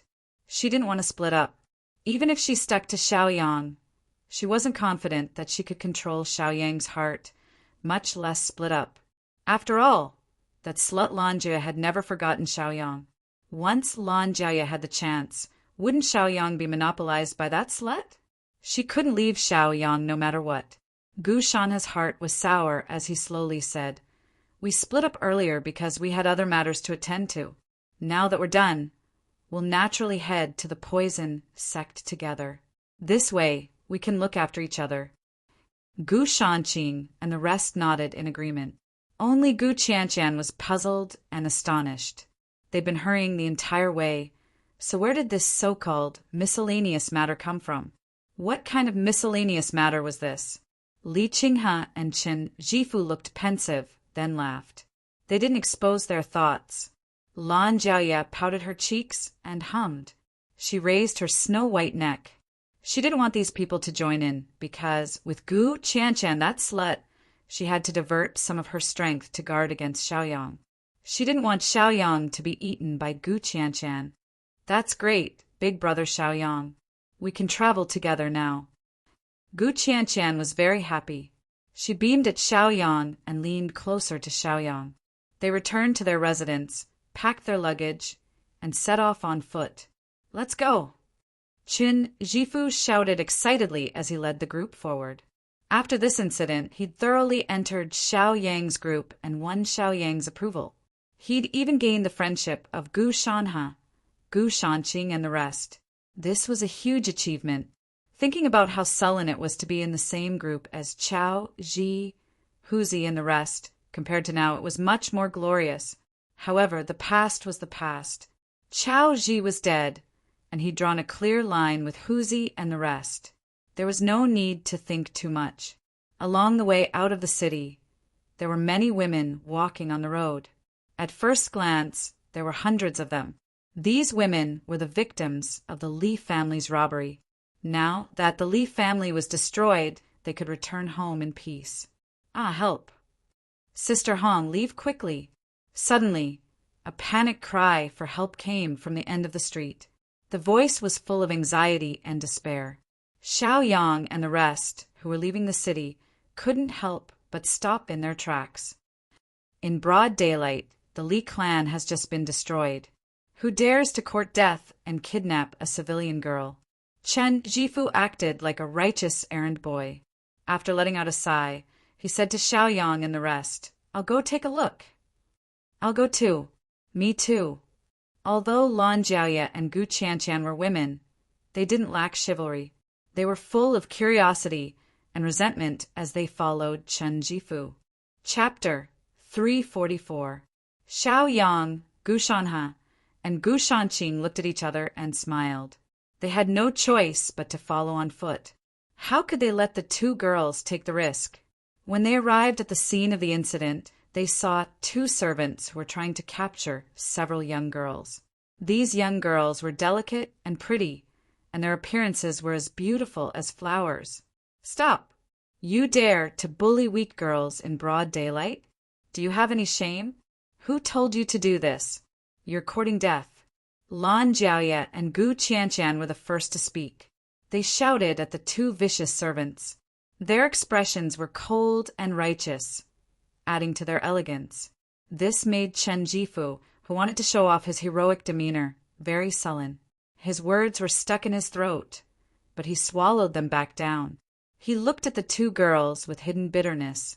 His heart was full of grievances. He looked pitiful.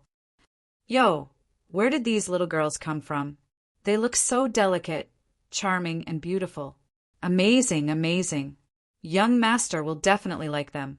Let's capture them and bring them back. Young master will definitely reward them." Haha!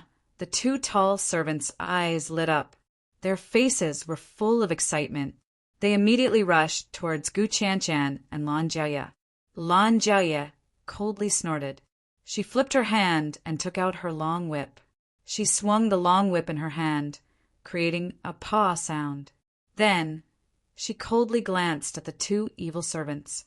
The long whip in her hand immediately lashed out. With a paw sound, it directly hit one of the servants' cheeks. That servant let out a blood-curdling scream. A deep cut appeared on his cheek. It was a ghastly sight to behold. "Bitch, you dare to whip me? You're courting death." The servant who was whipped immediately became furious. He roared and rushed towards Lan Jiaoye with a ferocious expression. He also released his cultivation of a 7th-level martial master. The other servant also locked onto Gu Qianshan.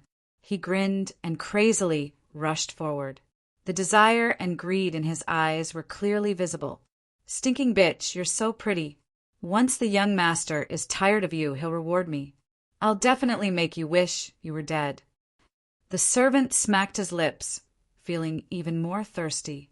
"Humph, disgusting." Gu Qianshan frowned and snorted, her face full of disdain. She immediately circulated her cultivation and performed a hand seal, executing a martial skill to attack the slave. "Oh, you have a cultivation base. No wonder you're so arrogant and dare to interfere in our affairs. However, the more you struggle, the more we want to conquer you." "Haha!" the evil servant sneered again and again. He also burst out with a cultivation that was not weaker than Gu Qianshan's. He used his martial skills and fought with her evenly. The aggrieved Chen Jifu's eyes couldn't help but light up. The limelight had been snatched away by Gu Qianqian and Lan Jiaoye. Now that they were evenly matched, wasn't it a good time for him to show his skills? The opportunity could not be missed. Once it was missed, it would be gone forever. He immediately glanced at Xiaoyang and the others who were rushing over. He rolled his eyes and thought, if they are here, I won't have the chance to show off. Trash! There was no time to lose. He immediately shouted and unleashed his martial ancestor realm cultivation. His chi locked onto the two servants.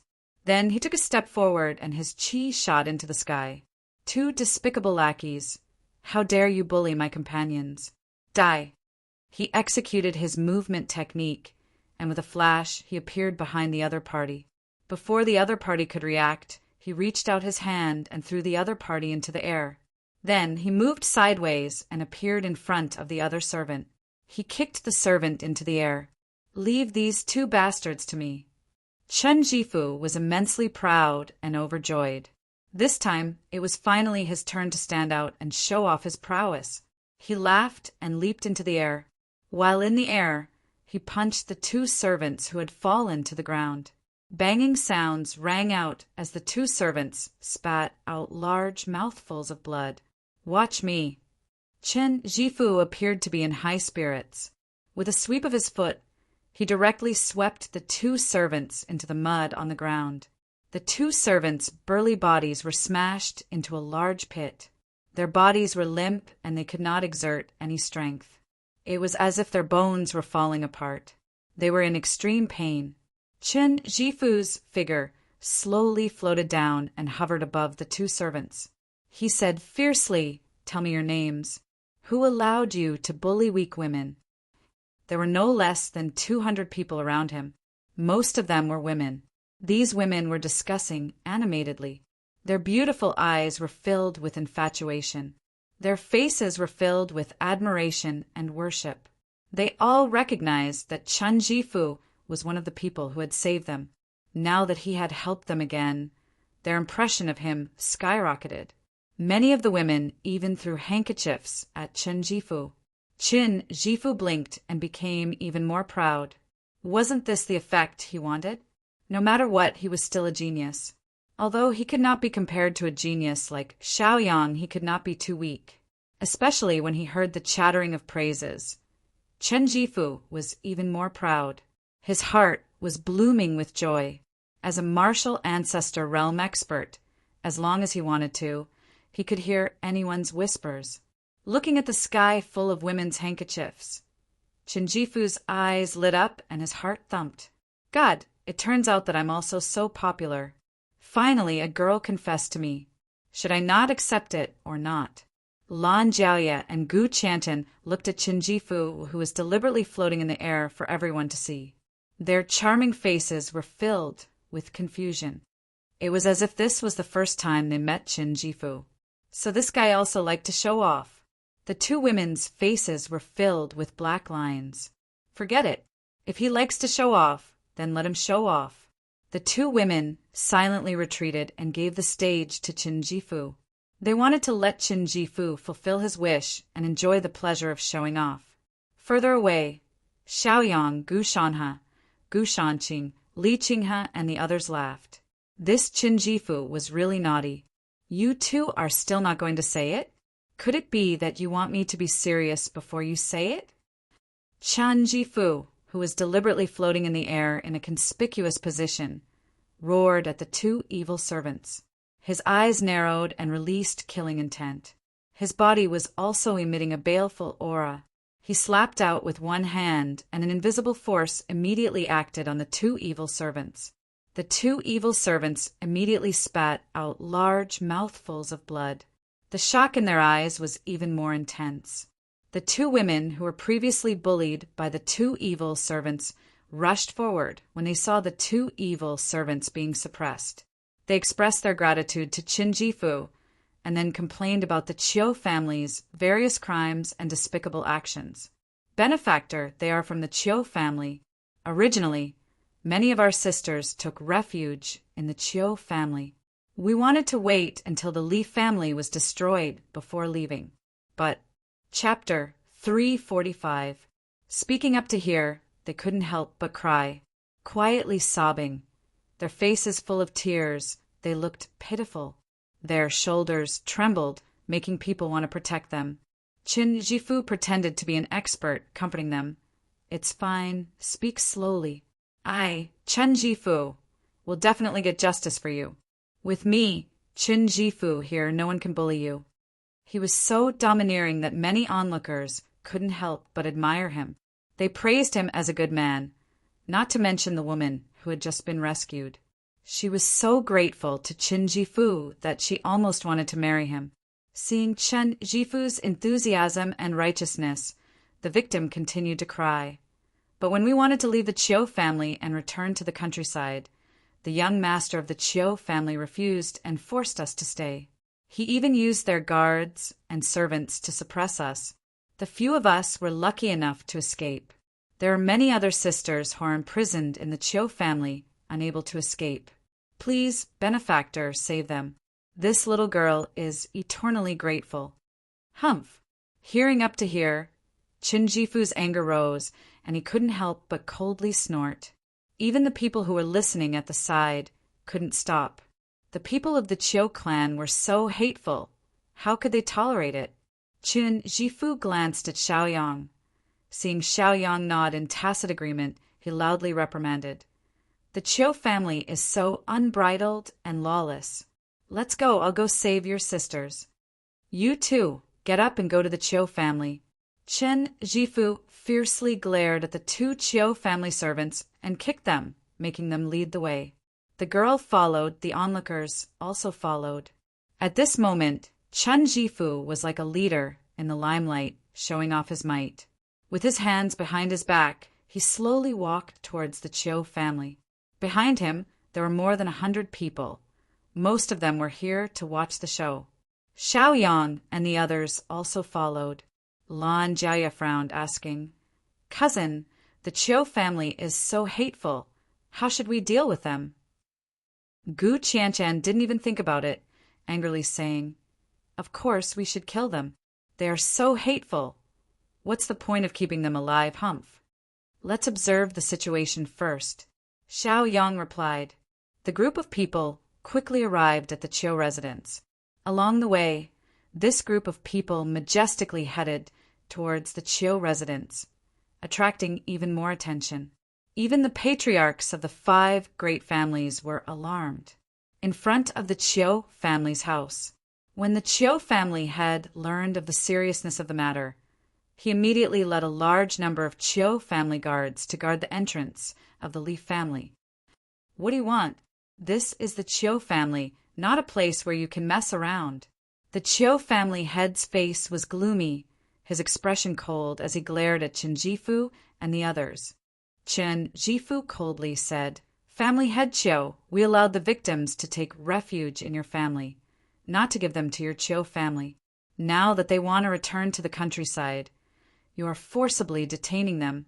What is the meaning of this? Could it be that you want to take the risk of being an evil person? Chiu family head opened his mouth, wanting to defend himself, but he didn't know what to say. Why didn't I know about this? I didn't force them. Don't try to frame this young lord. Qin Jifu lightly snorted, a look of ridicule on his face, as if saying, You can argue as you like. He signaled to one of the girls who was being bullied. That girl immediately took a few steps forward and knelt on the ground, begging the Chiu family head bitterly, Family head Chiu, thank you for taking us in. We still have sisters inside. We cannot come out. Please let them out. The Chiu family head's face was ugly. He also knew these 2 girls. He had seen them in the mansion before, but he didn't pay them much attention. He guessed that this matter was most likely true. Qin Jifu looked at the hesitant Chiu family head, then glared at the 2 Chiu family servants. The 2 servants were frightened, afraid that Qin Jifu would continue to bully them, so they immediately took 2 steps forward and knelt on the ground, their faces full of shame as they said to the Chiu family head, Family head, it's all our fault. The Chiu family head looked at the 2 Chiu family servants. He basically understood the situation. His face couldn't help but show anger as he shouted, Go, capture that evil creature for me. He's really going against the heavens, daring to do such a thing. What kind of virtue his son had, he couldn't be any clearer. Following his order, the 2 guards immediately left and returned to the Chiu family. In less than half a cup of tea's time, the 2 guards brought out a silk-clothed dandy young master. This dandy young master somewhat resembled the Chiu family head. When the dandy young master came out, his face was full of impatience. "Father, you're looking for me?" "What's the matter? Making a fuss? I'm just playing with my sisters." The dandy young master didn't seem to know that a great disaster was about to befall him. He was still so sloppy and frivolous. When he arrived at the door, he saw the 2 girls kneeling on the ground. His eyes couldn't help but light up. He couldn't be more familiar with these 2 girls. They were Xiao Hong and Xiao Chui, who had escaped before. "Xiao Hong, Xiao Chui, why are you here? Could it be that you've changed your mind and know that leaving was wrong? Have you decided to stay by this young master's side to eat and drink?" The dandy young master was very pleased and very excited.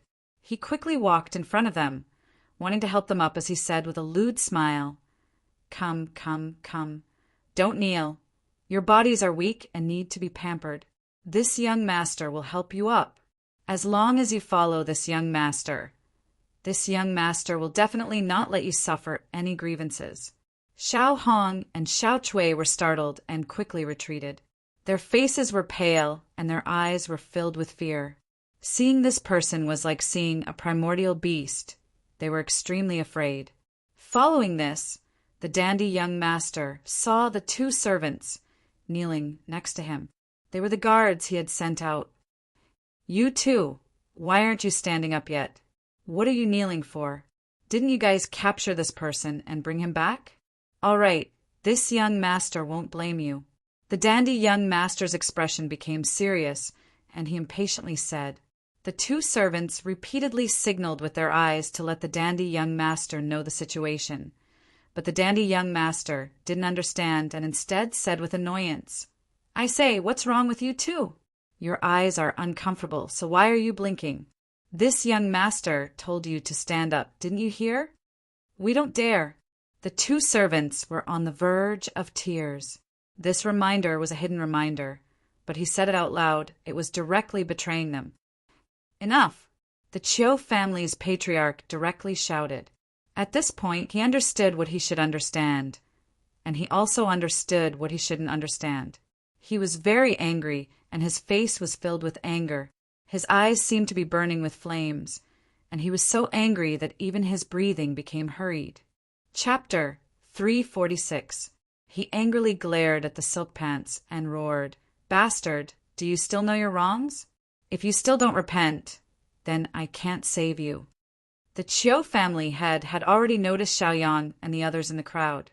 Perhaps other people didn't know how powerful Xiaoyang and the others were, but he couldn't be any clearer. Xiaoyang and the others were practically half the people in charge of Flame City. Offending them wouldn't end well. Actually, he blamed himself for not teaching his son well and spoiling him too much. Otherwise, he wouldn't have gotten so out of hand today. The debauchee was startled by the sudden roar, but he quickly regained his composure. The Chiu family head had always disliked his actions, and this was not the first time he had lost his temper at him. This was not a big deal, and he was already used to it. "Father, what's wrong with this? Which young master doesn't play like this? Why do you have to be so serious? Just close one eye and let it go." The silk pants didn't seem to care at all. It was as if doing this kind of evil thing was as normal as eating and drinking. He didn't think it was evil at all. "Impudent! Idiot! If I don't teach you a lesson today, you'll really become more and more lawless." The Chiu family head, in his rage, directly raised his hand and viciously slapped. With a loud slap, the silk pants was sent flying several meters away. Ouch! The silk pants fell to the ground, kicking up a cloud of dust. He couldn't help but cry out in pain. Touching the corner of his mouth, he saw blood flowing out. He was a little stunned and a little afraid. This kind of punishment was unprecedented. Usually, even if the Chiu family head was angry, he would at most scold him or go into seclusion for a few days. But now he was just hitting him, and so ruthlessly at that. The Silk Pants was truly flustered. Bastard, do you know your wrongs? If you still don't know your wrongs, then I can only kill you. I'll treat it as if I don't have a son. My son can't be so unreasonable and can't distinguish right from wrong. The Chiu family head roared fiercely, the anger in his eyes growing. In fact, his heart ached. After all, this was his son. No wonder he couldn't bear to hit him before this. But this time it was different. Xiaoyang and the others were watching. If they didn't handle this well, or if they weren't satisfied, let alone him, even the entire Chiu clan would be wiped out. Wasn't the previously famous Li family domineering enough? What was the Chiu family to him? If he wanted to, he could wipe them out with a flick of his finger. For the sake of the family, Patriarch Chiu could only harden his heart and teach the Silk Pants young master a lesson. He hoped that the Silk Pants young master would be sensible and admit his mistake. Otherwise, once Chen Jifu, Xiaoyang, and the others made a move, even he would not be able to protect him. The Silk Pants young master glanced at the surrounding spectators. His heart felt weak, and his face was filled with shock. Perhaps he had really done something wrong. Looking at the serious and stern expression of the Chiu family head, he was terrified. Father, I know I was wrong. I really know I was wrong. Please give me a chance to change. I won't make you angry in the future. Although the Silk Pants young master was arrogant, lustful, and greedy, he was not stupid. He was just spoiled. Patriarch Chiu let out a sigh of relief. As long as the Silk Pants young master lowered his head and compromised, it meant there was still hope. His face was still cold as he scolded. Since you know you were wrong, why haven't you apologized to Xiaohong, Xiao Cui, and the others? Why haven't you released the other girls and returned their freedom? This was teaching him what to do. However, although the Silk Pants young master understood this, he might not be able to do it. Xiaohong, Xiao Cui, and the others were just country bumpkins. They had no status and rapport. Why should he apologize to them? Wouldn't that be beneath his status? How could he, a noble and dignified young master, do something like this? Not to mention the apology, just the fact that he had to let go of the girls that he had taken a fancy to was enough to make him unhappy. The Chiu family's patriarch naturally understood the playboy's temperament. It would be extremely difficult for him to personally release the girls. He immediately ordered the guards beside him. Go and find those girls. Give them travel expenses and let them leave freely. No one is allowed to stop them. Otherwise, kill them without mercy. After he gave the order, 2 guards quickly left. Father, how can this be? The Silk Pants young master panicked and wanted to stop them. However, just as he struggled, he was kicked to the ground by Patriarch Chiu. Patriarch Chiu did not give him any face. Not long after, all the girls were found. All of their faces were pale, and their eyes were filled with fear. It was obvious that they had been frightened by the Silk Pants young master. Greetings, Patriarch Chiu. They hurriedly greeted Patriarch Chiu. Patriarch Chiu nodded and squeezed out a smile on his ashen face. And you were originally free. Congratulations, you can go home now. The Li clan has been destroyed. You don't have to worry about anything in the future. Thank you, Patriarch Chiu. We can't thank you enough. These girls all revealed joyful smiles and looked at each other with smiles. Following this, they all walked out of the Chiu clan. When they saw Lil Red and Lil Cui, they all greeted them. Lil Red and Lil Cui hurriedly explained to them what had happened. After they knew what had happened, they all bowed and greeted Chen Jifu. Chen Jifu was even more delighted and expressed that he did not care about these formalities. Their safety and freedom were the most important things. After 10 or so girls walked out, Lil Red and Lil Cui looked left and right but did not see Lil Fong. They could not help but feel confused and asked, "Where's Lil Fong? Did you not see her?" Hearing this name, the girls who walked out all revealed sorrowful expressions, and some even started sobbing. Seeing their expressions, Lil Red and Lil Cui's hearts skipped a beat and their faces became pale. They hurriedly asked, "What happened to Lil Fong? Don't cry. Say something."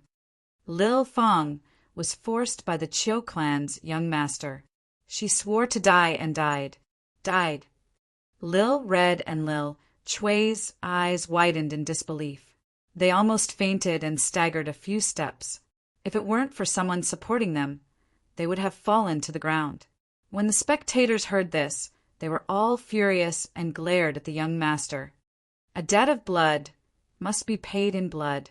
A debt of blood must be paid in blood. Hundreds of spectators shouted, forming a sound wave that spread in all directions. Everyone within 3,000 meters could hear it. Seeing that he had angered everyone, the Chiu clan's patriarch's face turned pale. He clenched his fists and glared at the young master. "Evil creature, just what sins have you committed? Was Lil Fong killed by you? Where is her corpse?" Chapter 347. The Chiu family head roared. His eyes were wide open and his face was ferocious. The silk pants young master was also afraid. This was the condemnation of hundreds of people. His face was pale and his lips trembled as he said, "It sits in the well." Hearing this, the Chiu family head almost fainted from anger. He took a few deep breaths, wishing he could slap the silk pants young master to death. This young master was courting death. Even his family would be killed. He was so angry that his body was trembling. After calming down, he said to the guards beside him, "Go, find Xiao Feng's body." Then he looked at Qin Jifu, Xiaoyang, and the others. He looked at the spectators and said sincerely, "If my son really did such a heartless thing, this old man will definitely give you an explanation." Not long after, the two guards carried out a woman's body. Her body was wet and her face was pale. On her pale face, there was a clear palm print. This meant that before Xiao Feng was killed, she was humiliated and bullied. "Xiao Feng! Wu Wu!" Xiao Hong and Xiao Chui looked at the dead Xiao Feng and couldn't help but cry. Their faces were covered in tears. The other sisters also had sorrowful expressions as they sobbed. Seeing this, Xiao Yong couldn't watch anymore. For this to happen, he couldn't shirk his responsibility. In other words, he saved her from the Li family, but in the end he sent her into the wolf's den of the Chiu family, causing Xiao Feng's death. Xiao Yang's face was ashen. His eyes were filled with anger, and he couldn't help but clench his fists. If the Chiu family didn't give him an explanation today, he wouldn't mind exterminating the Chiu family. Even the giant Li family was destroyed by him. How could he be afraid of a small Chiu family? Damn it! This Chiu family's young master is so vicious and has no bottom line. I must kill him. Lan Jia pouted her cheeks and snorted. Gu Qianqian also had a look of anger. Her eyes were fierce and her temperament was cold. This person cannot be left alive. Li Qing has said plainly. What he hated the most in his life were people who used their power to bully others. Li Qinghe had only temporarily borrowed this place, yet he had paid with his life. This was something that he could not accept because he had used his cultivation to bring Xiao Feng out of the Li clan. He also had a responsibility that he could not shirk. Gu Shanhe, Gu Shanqing, and the others looked gloomy. Back then, there was a young lady who had suggested going to the various great clans to hide temporarily, and they had all agreed to it. Now that something like this had happened, they couldn't even live with their consciences. It was as if they had indirectly caused Xiao Feng's death, and they blamed themselves in their hearts. Qin Jifu's face was filled with grief and indignation. Blue veins popped out on his forehead as he roared. The murderer must pay with his life. This is the law of heaven and earth. A life for a life. A life for a life. Many onlookers also shouted angrily. As onlookers, they couldn't stand it anymore. Xiao Feng was the victim this time, but if no one stood up for her, who would stand up for them the next time it was their turn to be the victim? Qin Jifu glared coldly at the Chiu family head. "Family head Chiu, are you going to do it, or should I?" He was forcing the Chiu family head to personally deal with the Dabuchi young master. If it wasn't for the fact that the Chiu family head didn't know, Qin Jifu wouldn't even need to force him, and would directly start a war with him. Although the Chiu family head didn't know, he still had to bear half the responsibility for his son's actions. Moreover, the person had died in their Chiu family's territory, and if he refused to pay with his life, the Chiu family would be destroyed today. It was also at this time that the Zhao family head, Lin family head, Qian family head, Sun family head, Yi family head, and many other family heads rushed over. The commotion here was too big, and they had no reason to ignore it. After carefully asking around, they immediately understood the general situation. All of them were furious, and their faces were fierce. The 5 family heads all walked up, ready to question the Chiu family head, but just as they squeezed through the crowd, they saw Xiaoyang, Li Qinghe, Gu Shanqing, and the others. They couldn't help but bow to Xiaoyang and the others. Xiaoyang and the others also clasped their fists and bowed back. You all can go about your business. He planned to let the 5 family heads handle this matter. It was also a test for the business group alliance. If they handled it well, they would gain the support of the public. If they didn't handle it well, Xiaoyang would consider leaving the business group alliance.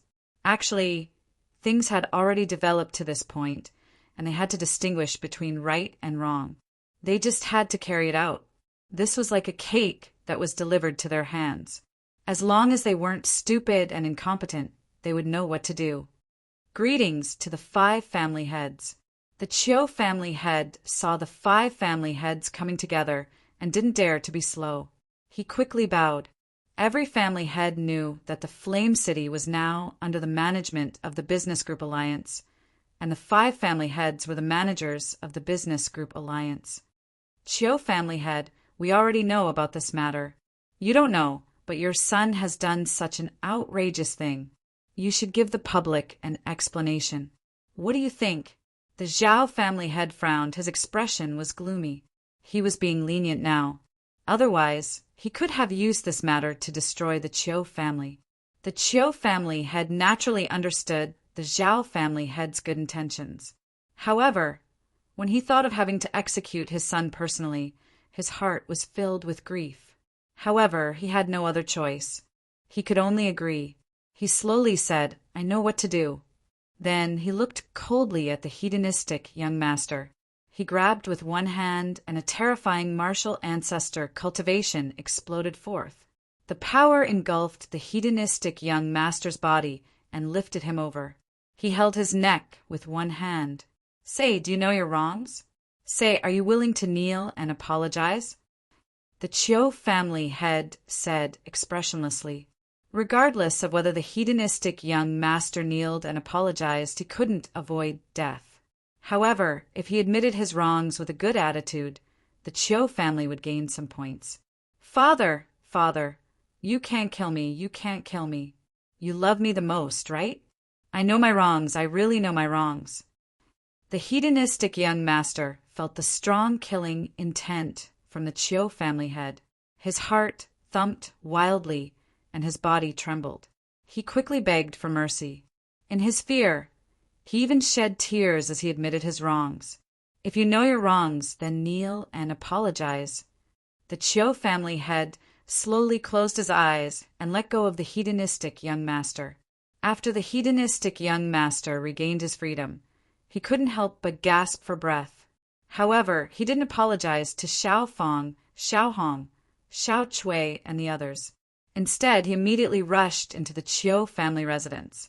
As he ran, he shouted, Mother, mother, save me. Father is going to kill me. Woo woo sigh. The Chiu family head couldn't help but sigh. His face was filled with grief. He then circulated his cultivation and raised his hand. A sharp ray of light shot out from his hand and instantly pierced through the hedonistic young master's body. Chapter 348.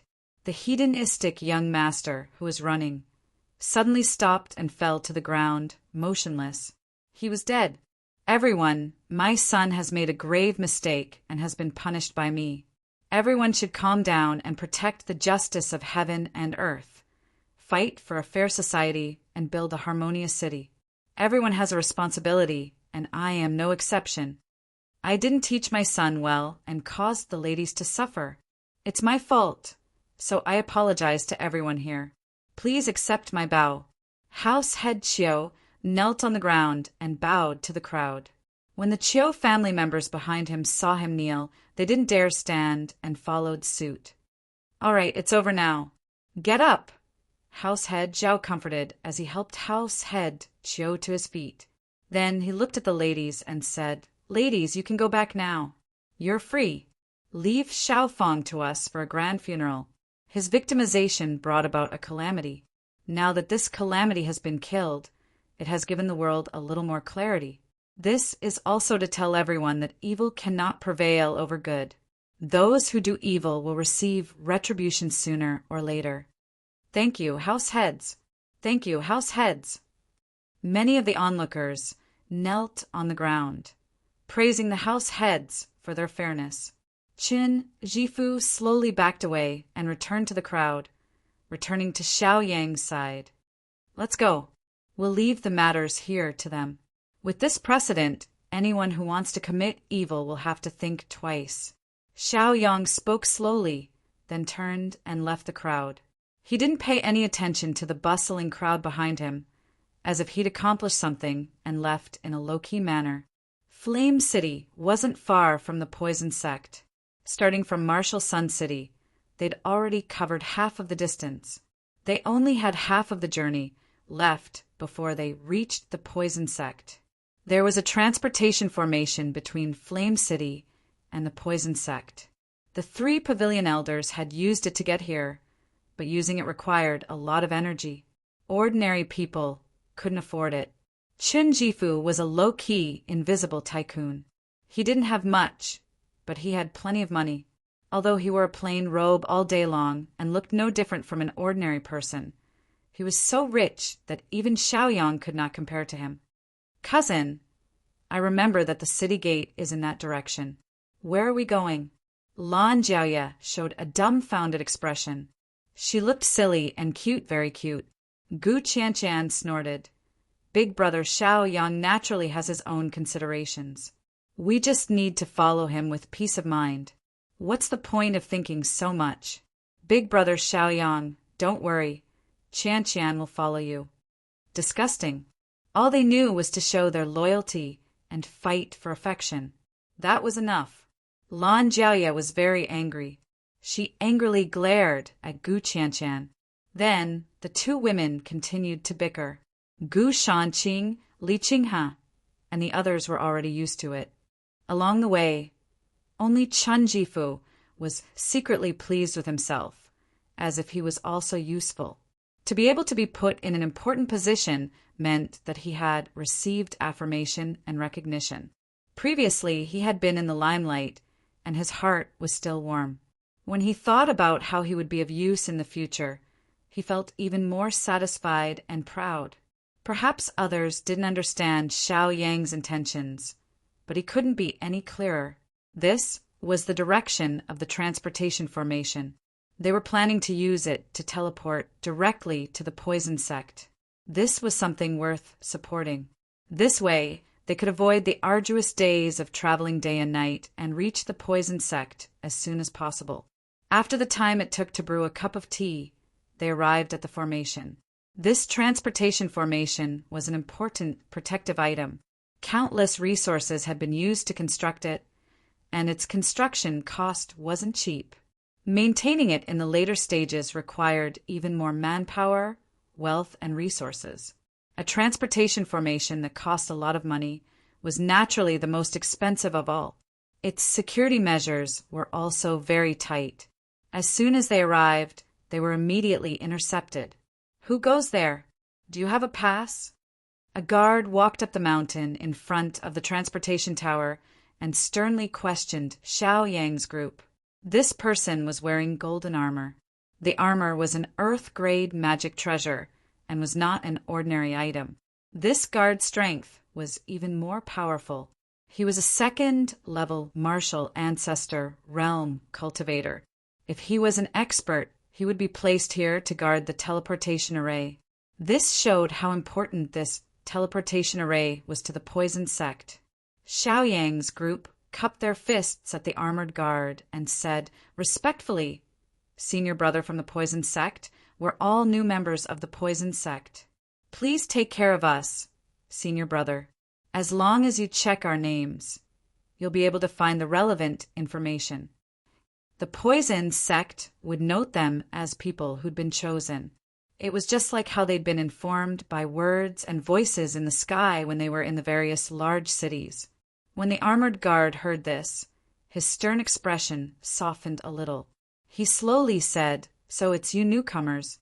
All right, don't say that I'm not taking care of you. I'll go check it out right now. If you're lying to me, I'll cripple you. Everyone tell me your names." Xiaoyang's group successively reported their names. After the armored guard memorized their names, he hurriedly left. Don't ask him how he could remember their names. At his cultivation level, his memory was naturally astonishing. After the armored guard left, Lanjaya pouted and angrily said, "Cousin, why does Flame City have a transportation formation, but our Marshall Yang City doesn't? We had to walk such a long way. The poison sect is too unfair." "Sho, seventh young miss, be careful with your words. The poison sect is a colossus. Don't say anything bad about them. If others hear you, we'll be in big trouble," Chen Jifu hastily reminded her. After all, many people took pride in being able to enter the poison sect. If they stayed in the poison sect for a long time, they'd even consider the poison sect their second home. Those people would definitely not agree with saying that the poison sect was unfair. Lan Jiaoye stuck out her tongue and hurriedly shut her mouth. Xiaoyang finally answered Lan Jiaoye's question. The cost of constructing a transportation formation is related to the distance. The further the distance, the greater the cost. Marshall Yang City is the furthest away from the poison sect, so the cost is also the highest.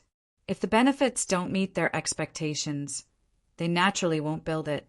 There's such a thing as benefits. Gu Qianqian blinked her beautiful eyes and looked curiously at Xiaoyang.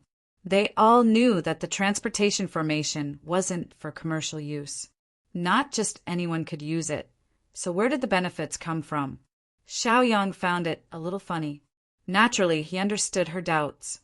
He explained, "The benefits aren't just in terms of wealth, but also in terms of managing the various large cities." Chapter 349. For example, the 3 pavilion elders teleported here to help exterminate the heinous Li clan. That's a convenience, a type of benefit. Once a war breaks out, they can use the teleportation formation to rush over as quickly as possible. That's also a benefit.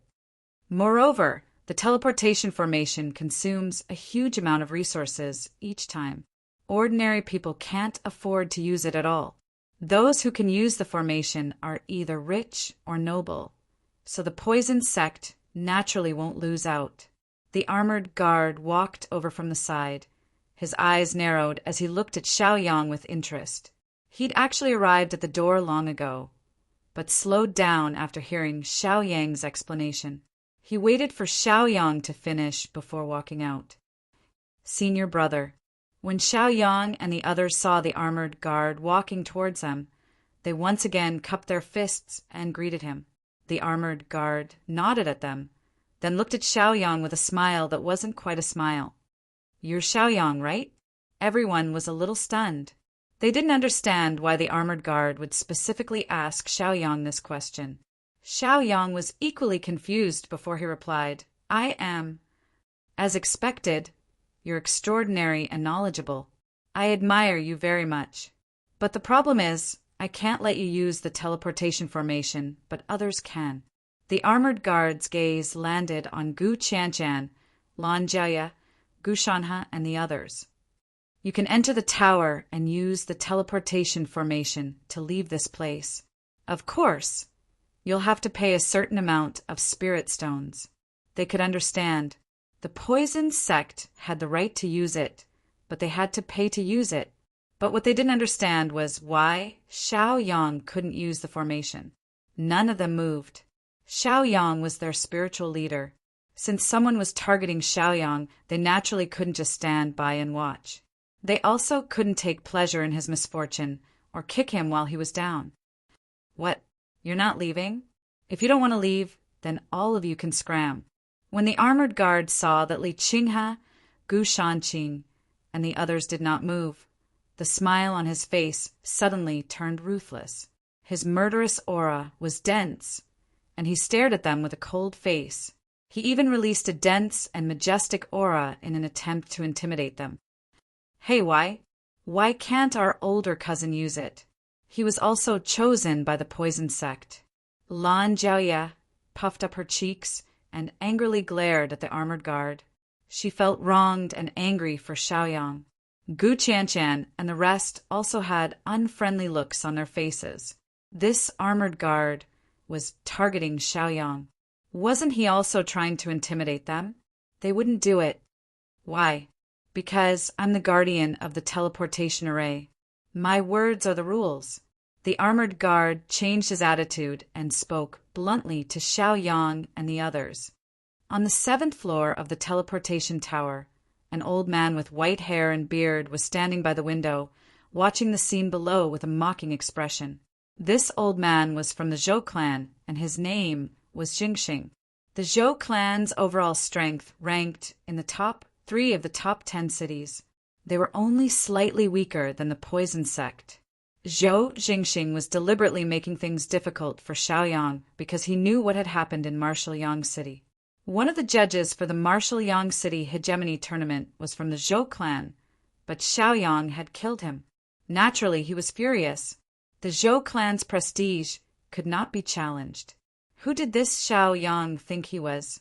If he dared to touch the whiskers of the Zhou clan, then he should be prepared for a counterattack. Zhou Jingxing was the person in charge of Flame City's teleportation tower. His words were orders. He could decide who could use the teleportation array and who couldn't. Zhou Jingxing couldn't help but sneer when he saw the indignation and helplessness on Xiaoyang and the others' faces. His face was full of disdain. He felt that toying with someone like Xiaoyang to death was as easy as pie. At their age, if they wanted to kill someone, they didn't just have to rely on cultivation and battle prowess. They could do it with authority and intelligence. Don't say that he was abusing public resources for personal vengeance. In this place, he was like a feudal lord, a high official. Even if the poison sect wanted to deal with him, they'd have to spend several days going back and forth. Not to mention, the poison sect's management was filled with officials protecting each other. Xiaoyang, is it? This old man will let you know that offending the Zhou clan won't end well for you. Humph, Zhou Jingxing said coldly. The armored guard had changed his attitude toward Xiaoyang and the others because of Zhou Jingxing's orders. He was just a guard with management above him. He couldn't disobey. Lan Jie looked at the armored guard's stubborn expression and was at her wit's end. Helplessness was written all over her face as she snorted, "Cousin, let's go. If it's not suitable, then it's not suitable. What's the big deal? We'll just go to the next city." Gu Qianshan also curled her lips at the armored guard, venting her anger and dissatisfaction on him. She muttered, "That's right, let's go." Li Qinghe, Qin Jifu, Gu Shanhe, and the others were also loyal people. They were naturally willing to leave with Xiaoyang. But the problem was that Xiaoyang wasn't someone who would admit defeat. How could he leave so easily? He confidently replied, "Don't worry, we can use the transportation formation to leave today." The armored guard sneered, and so did Zhou Jingxing.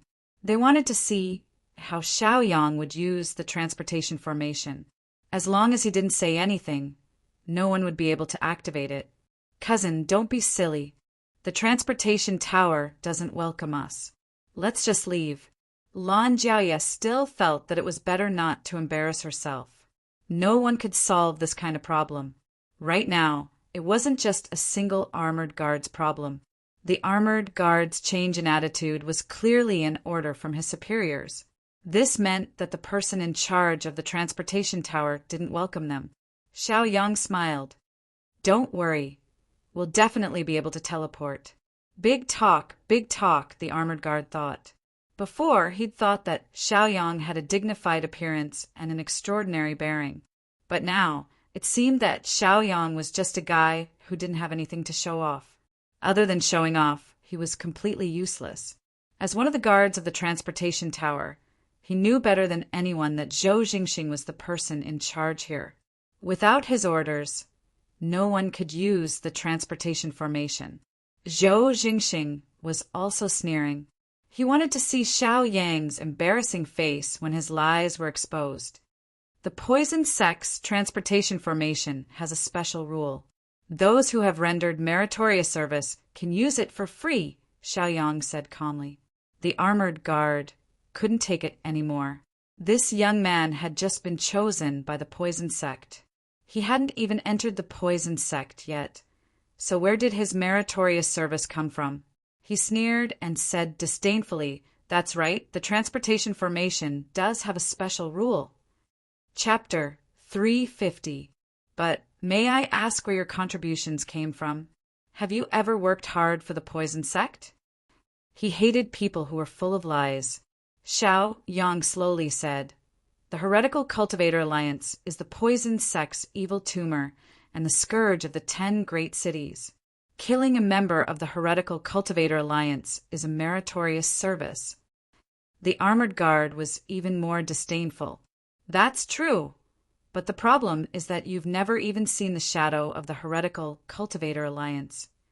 Gu Shanhe, Gu Shanqing, and the others also felt the same.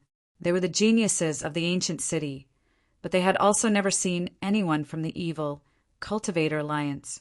Evil cultivators appeared and disappeared mysteriously. Their cultivation levels were high, and they were all brutal and cruel. Almost everyone who saw them was killed. Where did Xiaoyang get his confidence from?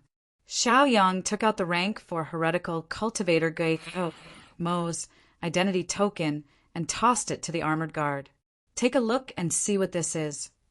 The armored guard was very resistant at first. As a senior disciple of the poison sect, what hadn't he seen before?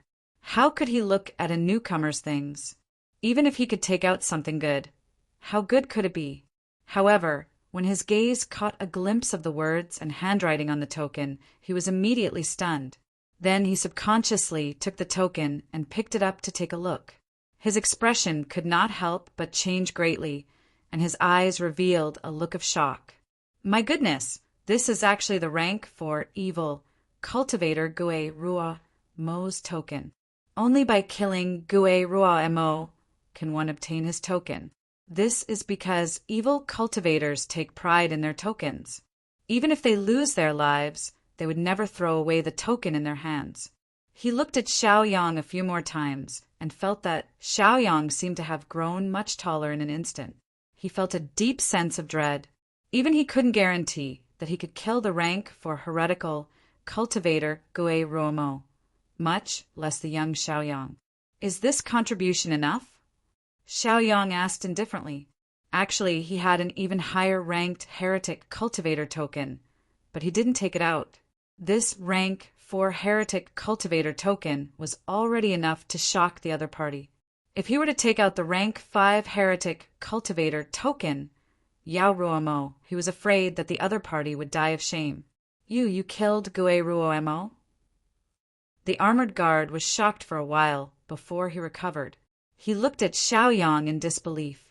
His eyes were filled with disbelief and envy.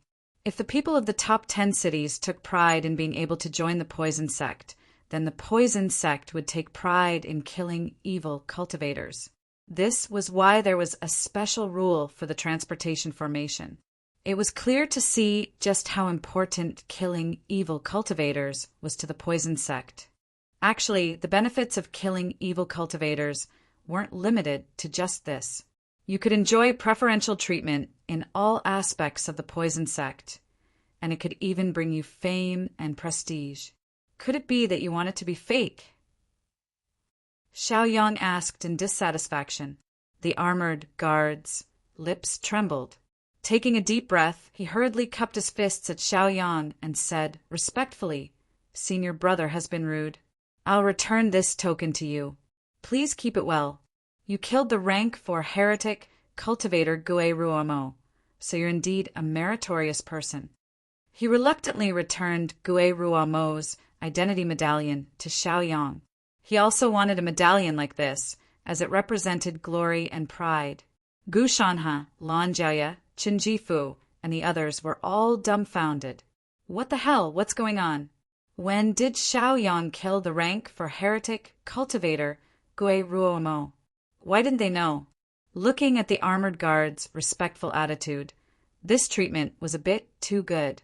Xiaoyang waved his hand and said indifferently, "This is just a rank 4 heretic cultivator's token. It's nothing. If you want it, take it." How could I accept this? The armored guard drooled and revealed an embarrassed attitude. In fact, he really wanted it. However, a gentleman wouldn't take what others loved. A gentleman's desire for wealth was justified. Not to mention him.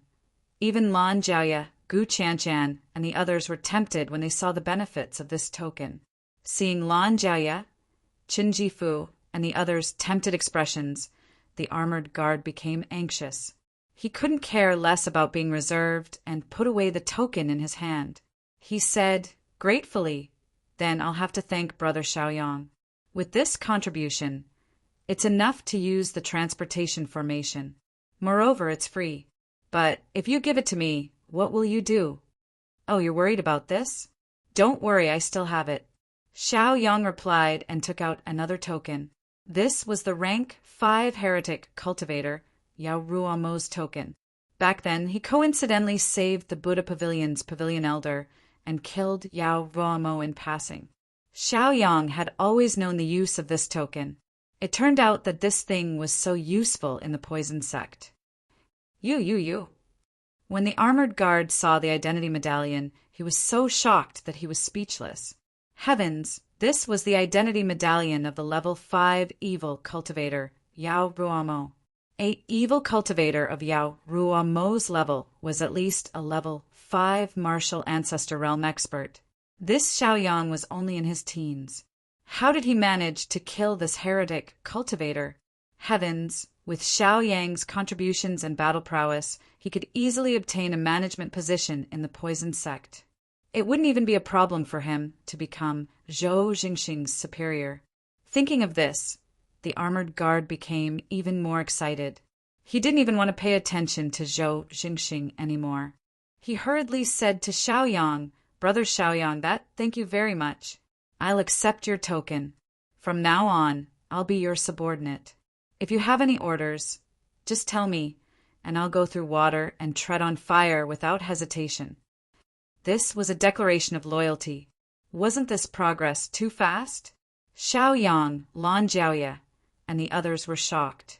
Gu Qianshan, Li Qinghe, and the others also realized the importance of Xiaoyang's token. "Brother Xiaoyang, which heretic cultivator's token is this?" It actually caused this senior brother to be so shocked. Li Qinghe asked, puzzled. Xiaoyang casually explained, "A rank 5 heretic cultivator. Yao Ruomo Elder FO personally witnessed the entire process. Ask him later and he'll tell you." Many people swallowed their saliva as they looked at the token with burning gazes. "That, cousin, do you have any more? Give me one too." Lan Jiaoye felt that this thing was too useful. It was simply convenient and privileged. If only she had one too. Gu Qianshan didn't want to be outdone either. She pouted and tugged at Xiaoyang's hand, acting coquettishly.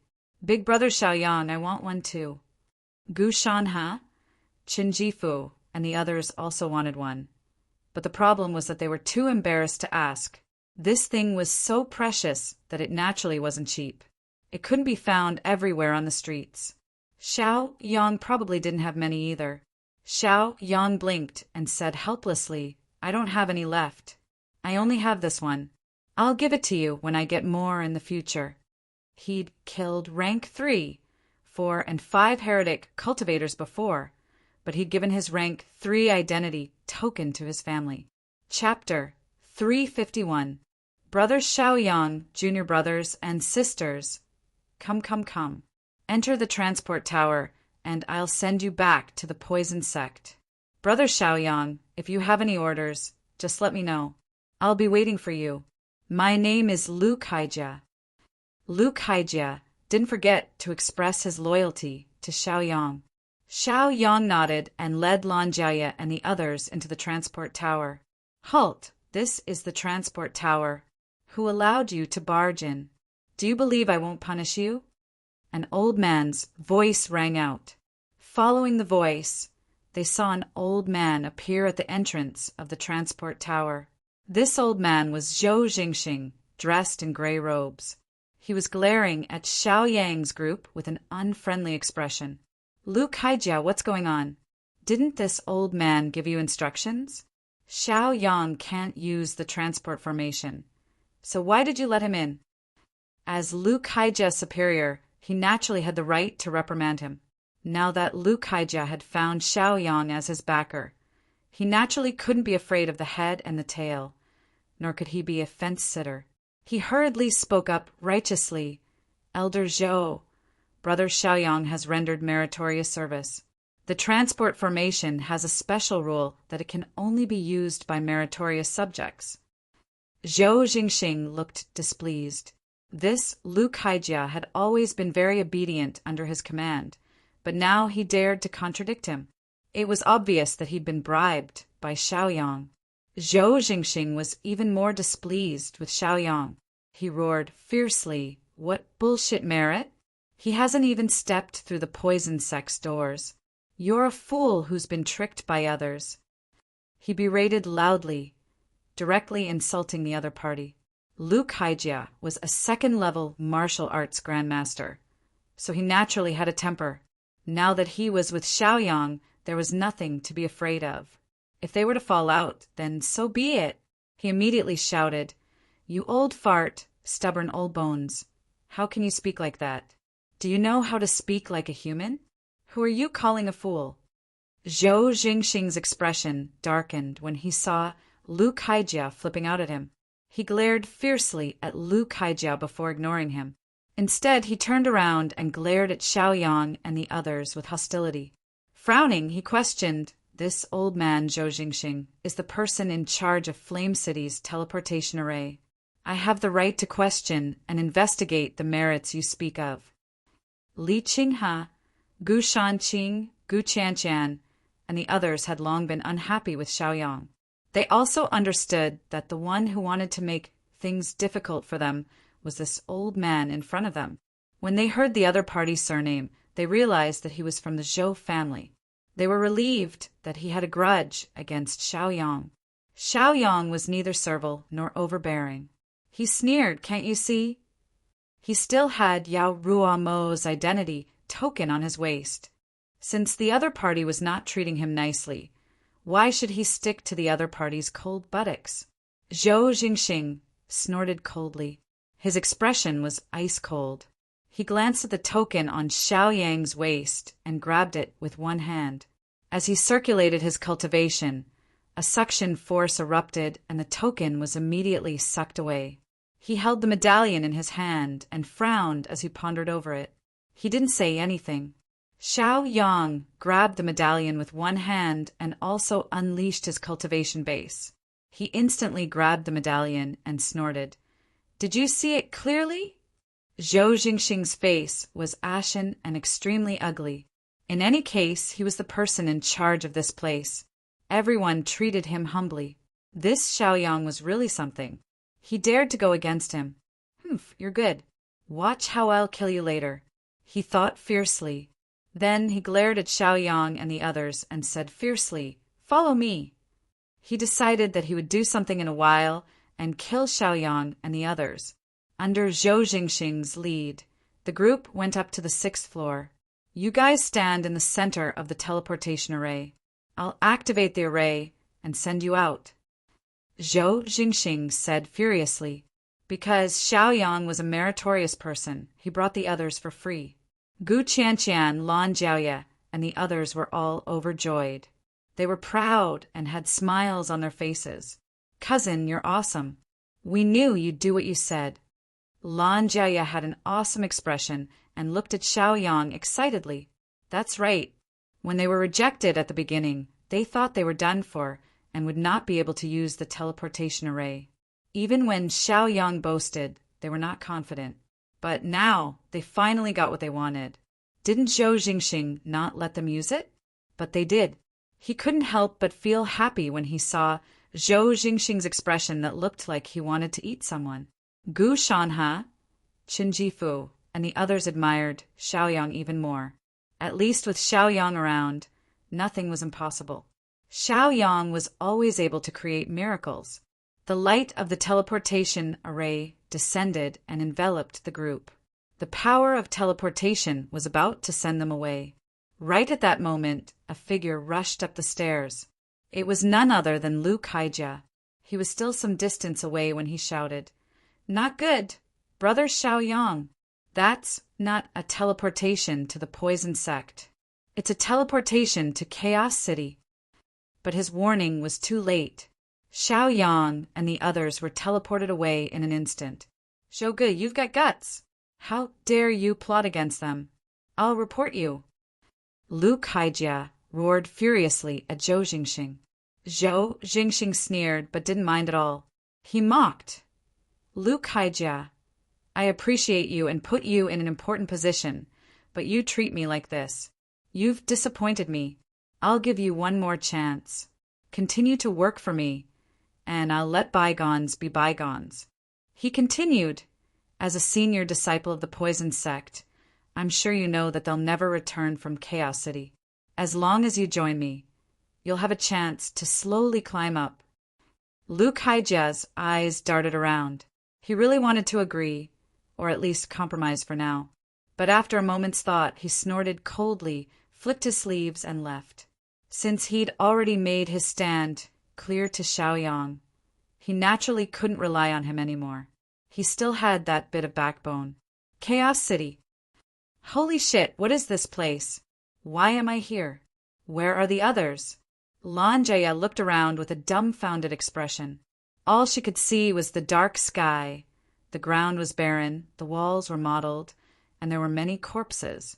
Even if there were still people alive, they were all emaciated, only skin and bones. The air here was also terrible. There was almost no spiritual energy, making people feel oppressed and heavy. Gu Qianqian, Gu Shanhe, Qin Jifu, and the others had all been scattered to different parts of Chaos City. They were all looking around, dumbfounded. How was this the poison sect? This was simply a place of sin. Xiaoyang had been teleported to a small, run-down thatched hut. It didn't provide shelter from the wind or rain, and was on the verge of collapse. 3 people were lying in the hut, unconscious from hunger. They looked like a family. He walked out the door, looked around, and immediately knew he'd been tricked. Chapter 352. "Damned Zhou Jingxing," Xiaoyang said, flustered. "How despicable. When I get back, I'm going to kill your entire family." This wasn't the poison sect at all, but a place of exile. The sky was gloomy from beginning to end. The dark clouds were thick and heavy, and it was pitch black. The ground was dry, and the vegetation was withered. When the wind blew, there was a large amount of sand and dust. The road outside the door was filled with starving people. Those who hadn't died, yet were crying out for help in pain. It was a hellish scene. It was incomparably wretched, as if a fierce battle had just broken out. Xiaoyang took a deep breath and forced himself to calm down. He'd been separated from Lan Jiaoya, Gu Qianqian, and the others, and didn't know how they were doing. He had to find them as soon as possible. "HM? There's poison in it." Xiaoyang took a deep breath and immediately sensed the poison. This was a bit of good news in a difficult situation. He had a poison physique to begin with, and he had even condensed a poison vein. As long as he continued to absorb and refine the poison qi, he would be able to cultivate at all times without worrying about the lack of spirit qi. On the other hand, those cultivators would be in a very bad situation. Xiaoyang returned to the room and used the power of his cultivation to wake the 3 people. He also took out some food and water from his storage ring for them. After the 3 of them woke up, they looked weak. They glanced at Xiaoyang and didn't have the time to be grateful. They immediately grabbed some water and food and started eating. They had been starving for too long. When they saw food, it was as if they saw gold. They couldn't help but wolf down the food. When they ate too fast, they coughed a few times. After they finished eating, Xiaoyang asked, "Where is this place? What happened?" The three of them knew that it was Xiaoyang who had saved them. The man explained, "This is Chaos City. 3 months ago there was a war. There were mortals who flew in the sky and burrowed into the ground. There were half-human, half-demon beasts and many ferocious beasts. They were all very terrifying. They brought about natural and man-made disasters. Many people died and many people left. Those who stayed had nowhere to go. The environment here has changed. The climate has changed, the air has changed, and the land has changed. It used to be so prosperous, the air was so clear, and the sky was so clear. But look at it now. It's a land of death. Little brother, you should leave before the months of confusion arrive." They kindly advised Xiaoyang to leave. Xiaoyang frowned. "What's the months of confusion? During the months of confusion, every living person here will be confused and turned upside down at midnight. They will be controlled like walking corpses. When they wake up, they will be very tired and fall into a deep sleep. Those who have died will also get up and wander around the city as if they're not dead. It's very scary and we're no exception. In addition, at midnight, all kinds of fierce beasts and monsters will appear. There are even immortals and all kinds of strange shadows. It's terrifying, too terrifying." The three of them were horrified. Xiaoyang frowned and said, "How about I send you off? Are you willing?" It was fate that brought them together, so it was better to send one of them away. The three of them shook their heads in despair and murmured, "No, we have nowhere else to go. We just want to stay here. We hope to return to the prosperity of the past." Xiaoyang left them some water and food, then turned and left. He needed to find people now. He had to find Lan Jiaoye and Gu Qianqian as soon as possible. Walking on the street, Xiaoyang felt a sense of desolation and sadness. For safety's sake, Xiaoyang released his divine sense. His divine sense covered the whole place. What he saw was not only the tragedy on the road in front of him, but also almost the whole city. Xiaoyang couldn't bear to look at it. What happened to cause such a tragedy? There were hundreds of thousands of people left in the city. After walking some distance away, they were able to see collapsed buildings. Terrifying traces of destruction could be seen on the surface of the buildings. For example, some of the buildings had been clawed by Yao beasts while some were cleaved open by cultivators. The intensity of the battle was incomparably intense. What's that? Relying on his sharp divine sense, Xiaoyang quickly sensed the movement behind him. Although the movement was very small, it was still discovered by him. Xiaoyang blinked his eyes, frowned, and subconsciously slowed down his pace. He also pretended to be defenseless, waiting for that thing to come up. That thing was like a gust of wind. At least his divine sense couldn't see the other party's body. Xiaoyang deliberately turned around to look, but there was nothing behind him. There was only the hungry person on the ground. Strange. What kind of thing can be invisible? Xiaoyang muttered in his heart. If he didn't hear the movement, he wouldn't have noticed that there was something behind him. No matter what it was, that thing would inevitably attack. Since it didn't come out now, then he would wait for it to come out. Xiaoyang thought about it and began to pretend to be weak and hungry. As he walked, his body swayed, and even walked with the help of the wall. He staggered as if he was drunk. After walking a little distance, he simply lay on the ground, pretending to try not to sleep, but unable to resist sleep. His heavy eyelids slowly closed, as if he had fallen into a deep sleep. Don't look at him as if he was really asleep. In fact, his whole person remained awake, and his divine sense was released to the extreme. He carefully observed some things in the space. Even the weak flow of air was in his divine sense. It's coming. Xiaoyang quickly smelled the stench of blood. Just as he sensed a gust of wind sweeping towards him, he felt a gust of wind. He suddenly turned over and released a defensive light shield around his body. He punched out across the air, and the void trembled, making a buzzing sound. Meow. A meow suddenly came out, and then Xiaoyang saw a cat several feet away. This cat had golden hair, green eyes, and red claws. It looked only the size of a palm, but Xiaoyang didn't dare to ignore its lethality. The greed and bloodthirstiness in the cat's eyes made Xiaoyang feel afraid. It turned out to be you, little demon. I was wondering what it was. You can actually be invisible. It's really impressive. Xiaoyang clicked his tongue in wonder. This cat was not simple. A beast that could turn invisible was definitely not a normal beast. However, this cat was definitely courting death by coming after him. Hey, stupid cat, I don't want to hurt you. Hurry up and get out of here. Xiaoyang said to the cat. The cat screamed and then slowly retreated. After walking far away, it entered the state of invisibility again. It was unknown whether it was looking for other targets. Xiaoyang continued to walk forward, looking for Gu Qianqian and others. Chapter 353. His divine sense continued to cover a radius of 3 kilometers. If he saw them, he would definitely be able to sense it. This city of chaos was too scary. Even that cat was a 3rd-level martial ancestor realm expert. After walking for a while, Xiaoyang sensed that something was wrong again. He couldn't help but stop and frown. He looked into the void and said slowly, "Damn cat, you're still following me. Do you really think I don't dare to kill you?" The cat, who was invisible in the air, was startled by Xiaoyang's stare. Its hair stood on end. It felt that Xiaoyang was too scary. He could even see it like this. It quickly moved and changed to different positions. However, no matter where it changed, Xiaoyang seemed to be able to see it. His gaze followed its movements. Meow. It couldn't help but cry out. It revealed itself a few meters away and stared at Xiaoyang fiercely. It cried out again and pounced on Xiaoyang instantly. Its target was Xiaoyang's throat.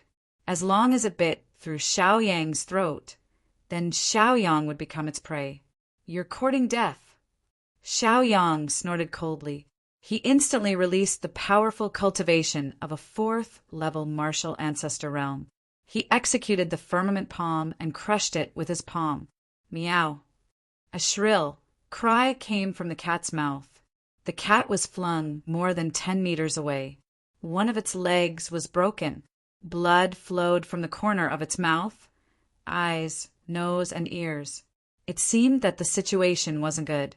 Xiaoyang blinked and looked at the cat in front of him mockingly. Then he executed the poison dragon claw. A poison dragon appeared. The dragon's horn was lofty, and the dragon roared.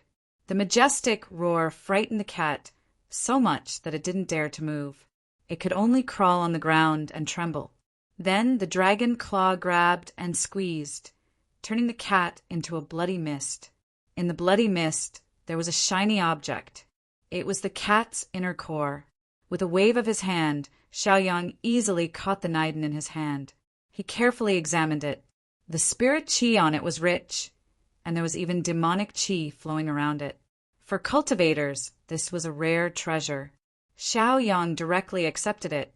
He walked forward again. Roar! A tiger's roar rang out, and about 30 meters in front of Xiaoyang, a tiger about 10 meters long appeared. This tiger's fur was shiny, and the patterns on it were very unique. This tiger was eating the people on the ground, and the ground was covered in blood. Livers and organs were all over the ground. Xiaoyang blinked his eyes and looked at the tiger suspiciously. This tiger was not simple. It was a 2nd-level martial ancestor and was extremely ferocious. However, he did not know if it had an inner core. Roar!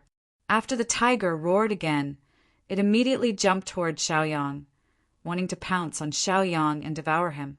As long as he devoured a few more cultivators, his cultivation would rise again. Good timing. Xiaoyang laughed coldly. He had long wanted to make a move. The difference in cultivation between the two sides was right there. He did not believe that he could not deal with this tiger. As he circulated his cultivation, a terrifying aura emitted from his body. With a flip of his hand, he took out the god-beating whip and injected his cultivation into the god-beating whip. The god-beating whip immediately shone with a rainbow light and released a terrifying aura. Slap! With a soft sound, Xiao Yang threw the god-beating whip in his hand at the tiger. In an instant, the tiger, which was comparable to a second-level martial ancestor, was hit. Roar! In pain, the tiger could not help but roar again. There was already a shocking wound on its body. At the place where the whip wound was, hair fell off, revealing the red flesh inside. Blood also quickly flowed out. However, the tiger was still fearless and continued to bite Xiaoyang. It wanted to devour Xiaoyang in one go, even if it had to pay a huge price. As a ferocious beast, it had already sensed that Xiaoyang was a powerful cultivator. Coincidentally, with the strength of its physical body, it also thought that it was a powerful cultivator. As long as it devoured Xiaoyang, it could easily advance again. Roll me up. Seeing the tiger recklessly charging towards him, Xiaoyang was enraged. As if he had been provoked, he roared and controlled the god-beating whip in his hand. It immediately wrapped around the tiger and entangled it a few times. Then, Xiaoyang worked hard to swing the god-beating whip in his hand. Because the god-beating whip had entangled the tiger, as the god-beating whip swung, the tiger also swayed. It smashed onto the ground again and again, making muffled sounds. As the city was now lifeless and desolate, the muffled sounds spread even further and louder. After smashing more than 10 times, the tiger, which was comparable to a third-level martial ancestor, was on the verge of death. It was weak and tired, and its injuries were not light. It was bleeding from its pores, and its originally shiny and smooth fur was now messy and dirty. It looked like a stray dog. Woo-woo! The tiger was no longer roaring. Instead, it lay paralyzed on the ground and kept whimpering. It was now completely powerless, as if its bones had fallen apart. It could only lie on the ground and make whimpering sounds. Even tears flowed out of its eyes, making it look very pitiful. However, Xiaoyang was not a person who would sympathize with ferocious beasts. Being merciful to the enemy was being cruel to oneself. It was hard to say whether the tiger was pretending or not. It was also hard to say whether the tiger was taking advantage of his sympathy. If he was deceived by him, then he was done for. The tiger would definitely not sympathize with him and give him a chance. Only a moron would do such a thing. You dare to bare your teeth at me. Let's see if you die or not. Humph, Xiaoyang coldly snorted. His expression was cold, and his gaze was cold as he stared expressionlessly at the tiger. Although the tiger was now very pitiful and miserable, the scene of it eating people one bite after another was so bloody and cruel that it would make anyone who saw it feel nauseous. If the tiger was pitiful, then the people it ate were pitiful as well. Furthermore, if Xiaoyang had not defeated it, Xiaoyang would have become its next prey. Die. There's no use pretending to be pitiful.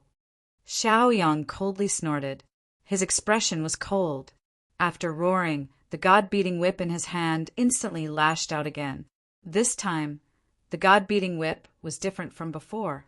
The previous god-beating whip was mainly soft and tough. At this moment, under the infusion of Xiaoyang's cultivation, the god-beating whip instantly soared and became hard. Like Sun Wukong's Jingu Bang, it smashed down from the sky and instantly bombarded the tiger's body. The tiger's eyes flashed, revealing a ruthless look. It immediately got up from the ground, wanting to jump this attack. However, its speed was still too slow.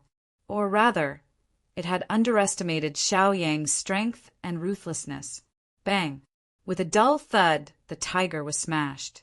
He didn't even have time to scream before he was smashed into a cloud of blood mist.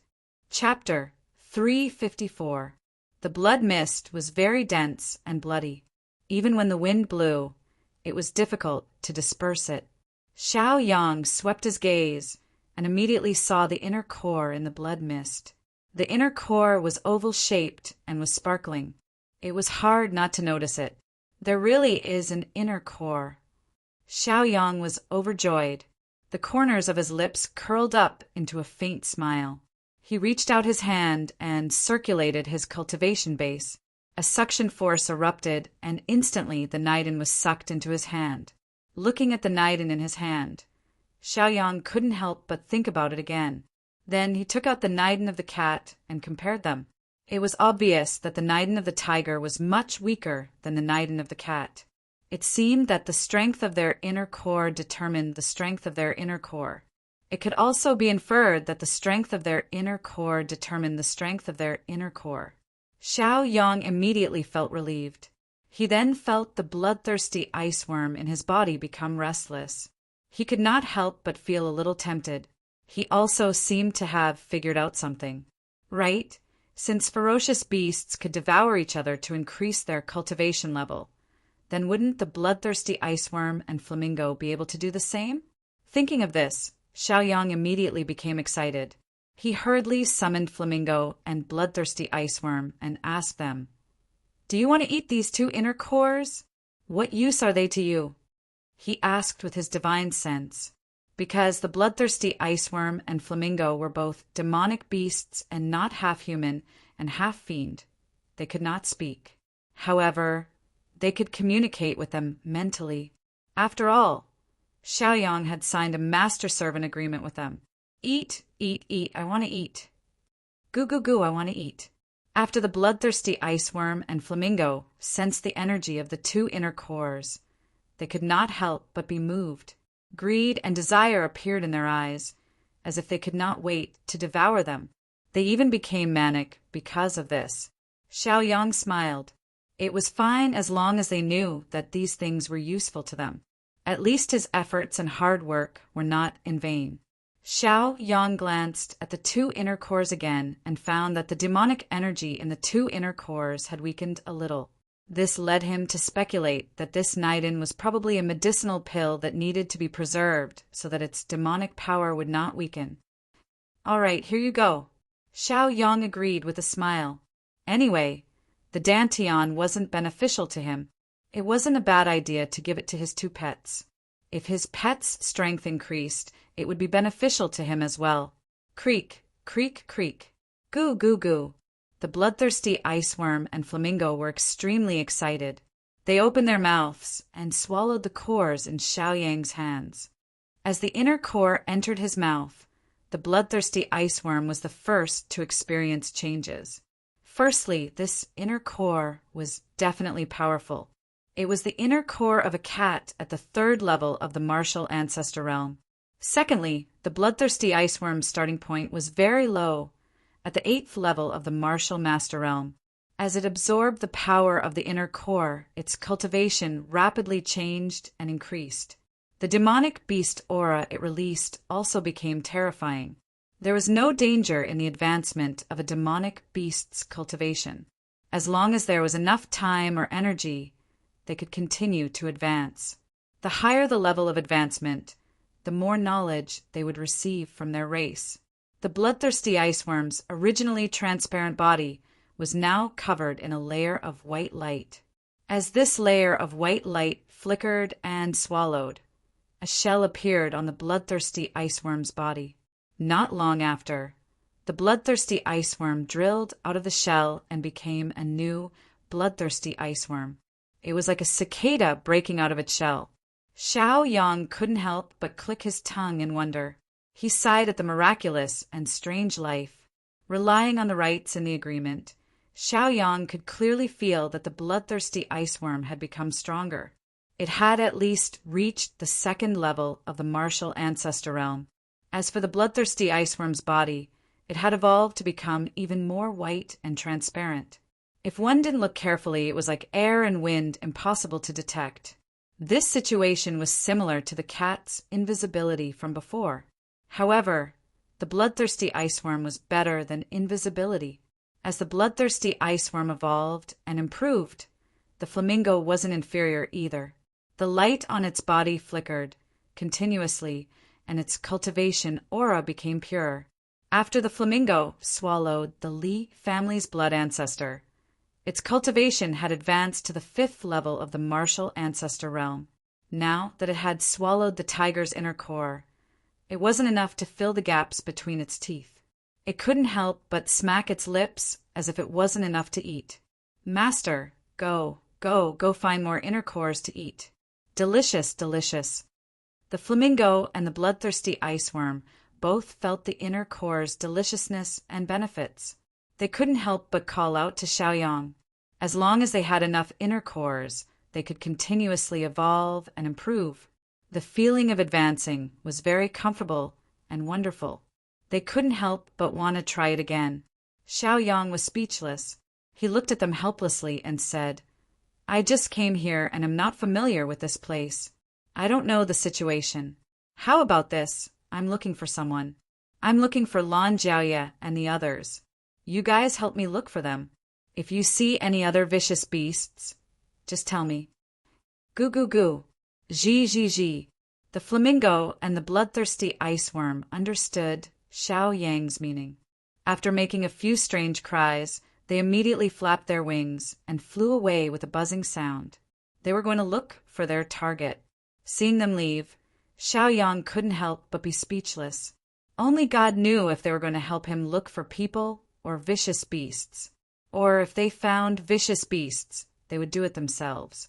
Xiaoyang couldn't be bothered to pay them any more attention, and continued to walk on his own. In such a strange place like Chaos City, it was best to find someone as soon as possible. Otherwise, they would be in even more danger, especially in the middle of the night. According to that family, there was going to be a chaotic moon and all kinds of strange things, so it was going to be even more dangerous. After walking for a short while, the bloodthirsty iceworm immediately flew back. The flamingo also quickly came back from another direction. Goo goo goo. Zhi zhi zhi. They quickly told Xiaoyang what they had found. One was that there was a 3rd-level martial arts Grandmaster Demon Wolf in the east, and the other was that there was a 3rd-level martial arts Grandmaster Rat in the west. Xiaoyang suddenly felt helpless. Should they go to the east or the west? He couldn't help but say, I say, you guys can also join forces. You guys are strong. One is good at using fire, and the other is good at using poison. Both of you can fly. If you guys join forces, what are you afraid of? Who can be a match for you guys? Goo goo goo. Zhi zhi zhi. The bloodthirsty iceworm and the flamingo understood Xiaoyang's meaning and immediately flew away. After discussing for a while, they decided to go to the east to deal with the 3rd-level martial arts Grandmaster Demon Wolf first.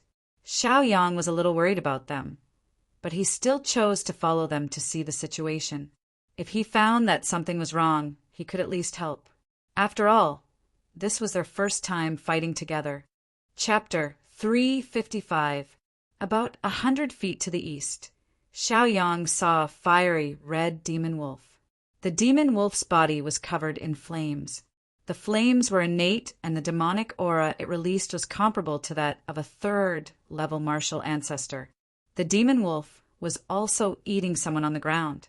It was biting a large human leg and tearing the flesh apart. Blood flowed out continuously from the flesh. The skinny victim had obviously been killed not long ago. It seemed to have sensed that other demonic beasts had entered its territory. It couldn't help but let out a howl. This was a warning, and also a reminder to let the intruder know its majesty and strength, and not to rashly invade its territory and prey. The bloodthirsty iceworm and flamingo did not care. They flew in the air and stared greedily at the demon wolf. They did not like the demon wolf. The demon wolf was so ugly that they were disgusted. Especially when the demon wolf was biting a human leg, they were even more disgusted. What they liked was the demon wolf's inner core. However, if they wanted to obtain the demon wolf's inner core, they had to kill the demon wolf. They did not hesitate to reveal their killing intent. The demon wolf also felt their hostility. It immediately spat out the human leg in its mouth and howled at them. Then it opened its mouth and spat out a large stream of flames. It wanted to attack the flamingo and bloodthirsty iceworm in the air. The bloodthirsty ice worm immediately flapped its wings and dodged. The flamingo stayed in place and was burned by the flames spat out by the demon wolf. The flamingo's attribute was fire. It was not afraid of death, not to mention that it had the terrifying strength of a 5th-level martial ancestor. When the demon wolf, which was comparable to a 3rd-level martial ancestor, saw the flamingo being burned by its flames, it could not help but feel proud. One could see its human-like smile from its pores. Goo goo goo. After the flamingo was burned for a while, it immediately opened its mouth and spat out a large stream of flames. It even had a trace of nihility flame. This nihility flame was something extraordinary. It could burn nothingness and burn everything to ashes. The demon wolf was still proud. When it saw the flames it spat out turn around and burn itself, it was dumbfounded. Its eyes were filled with shock and doubt. How could its flames turn around and burn itself? Besides, does it look like a demon wolf that's afraid of fire? Its entire body was burning with natural flames. It was arrogant and conceited. It was not afraid of fiery bird's flames at all. It stood at its original spot without dodging. It wanted Fiery Bird to see that a demon wolf was not afraid of flames. However, when it felt the burning sensation on its body, it instantly panicked. It could not help but howl, and its eyes were filled with fear. Then it kept rolling its body, trying to extinguish the flames on its body and reduce the burning pain on its body. It even kept howling, but no matter how hard it tried, the burning sensation on its body was still there. Because of this, the burning area gradually increased. No matter what it did, it could not extinguish the nihility flames on its body. It was afraid and stopped whining. Instead, it whimpered as though it had been wronged and was helpless. It even lay on the ground and looked pitifully at the flamingo in the air, begging it to let it go. However, how could Fiery Bird let it go? It was greedy for the demon wolf's inner core. Fiery Bird cooed and became even more proud. It even flapped its wings and circled in the air twice. It seemed to have a sense of accomplishment and satisfaction. Who let this damned demon wolf compete with me in flames? Isn't it looking for humiliation? Now you know that you're looking for trouble. The demon wolf knew that the opponent would not let it go. It did not stay in the same spot and wait for death. It hurriedly released its demon power and quickly left the place. Its running speed was very fast. In the blink of an eye, it had covered a distance of tens of feet. Goo goo goo. Fiery Bird immediately became anxious.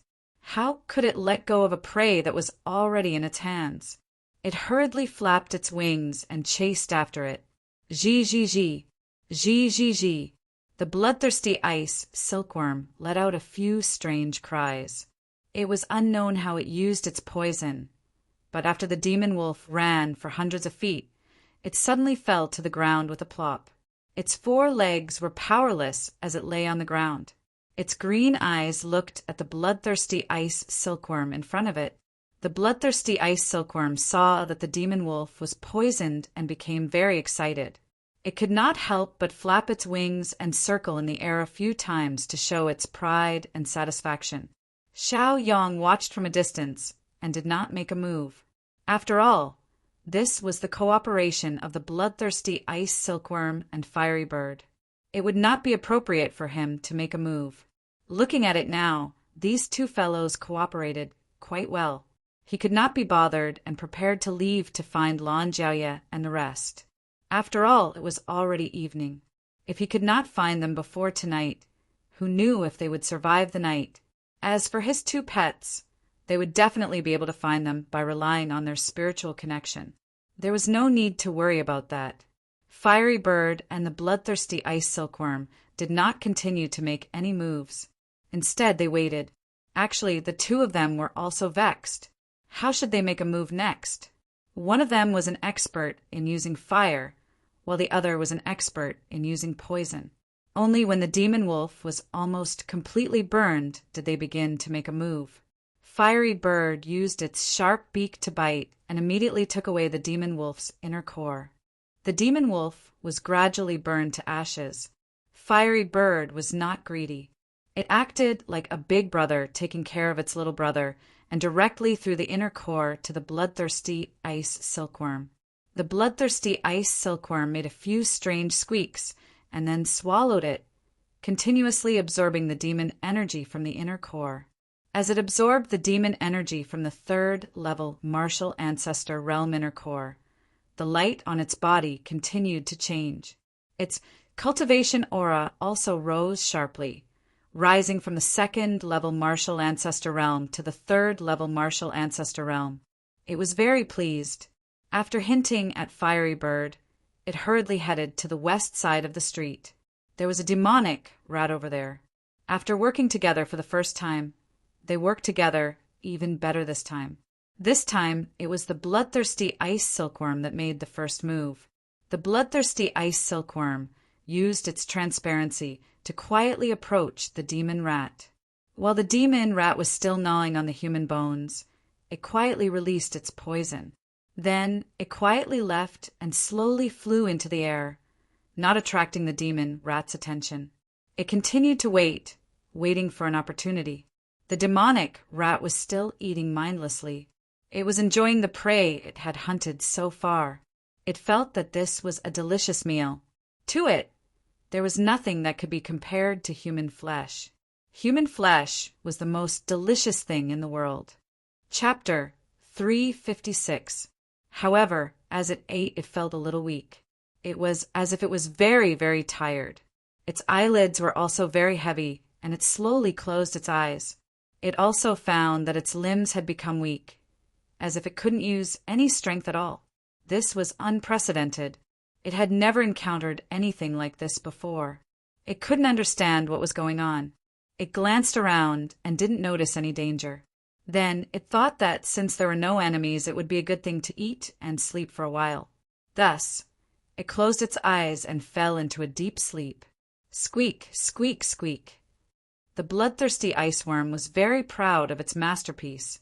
It quickly contacted the flamingo. The flamingo was waiting in the distance. After receiving the message, it hurriedly flew over. With a flap of its wings, it arrived here in the blink of an eye. It glanced at the sleeping demon rat on the ground and made two strange goo-goo-goo sounds. Then it immediately bent down and used its sharp beak to peck open the demon rat's head. It quickly took the inner core and swallowed it, enjoying it very happily. Under the pain, the demon rat slowly woke up. When it woke up, it found that its head was broken and its inner core was gone. Then it began to feel tired again. Following that, it slowly closed its eyes and died completely without any signs of life. The bloodthirsty iceworm and the flamingo cooperated like this to find and harm other ferocious beasts. Xiaoyang had already walked to the city gate. The mottled city wall was full of traces of battle. Some places had huge holes in them. Some places had been split open by a sword, and some places had been blasted open by an unknown magic treasure. Xiaoyang couldn't find anyone in the city. He thought to himself that he had to go out and look. Walking out of the city gate, he looked at the sky. It was already dark. He became even more anxious. He simply called the flamingo and the bloodthirsty iceworm to help him. Not long after, he saw the bloodthirsty iceworm and the flamingo flying over. They used their own demonic powers to carry over 10 inner cores. This shocked Xiaoyang. He sighed in his heart. These two guys were too good at causing trouble. In just a short while, more than 10 demon beasts were harmed by them. If they were allowed to stay for a while longer, all the demonic beasts in Chaos City would be killed by them. Don't be in a hurry to get the inner core. Let's find the people first. Once we've gathered everyone, the speed of getting the inner core will be much faster, Xiaoyang hurriedly explained to them. Originally, they were a little unwilling, but now that they were in the mood to obtain inner cores, they were immediately moved when they heard that there was strength in numbers. After letting out a few strange cries, they hurriedly flew in all directions and began to help look for people. Xiaoyang didn't stay idle either. He quickly left the city and headed further away to search. After walking for about 30,000 meters, he finally saw a familiar figure. It was Li Qinghe. At this moment, Li Qinghe's situation was not optimistic. His entire body was covered in wounds, and his clothes were almost torn apart, revealing his bloody skin. Blood was constantly flowing out, and his face was pale. There was no color in his eyes, and there was panic and fear in them. Behind him, there were 3 demonic rats that were half the height of a human chasing after him. Each of the demonic rats had a cultivation base comparable to a martial ancestor.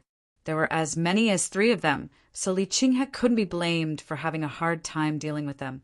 Because Li Qinghe's cultivation base was only at the martial ancestor realm, it was equivalent to fighting against 3 martial ancestors.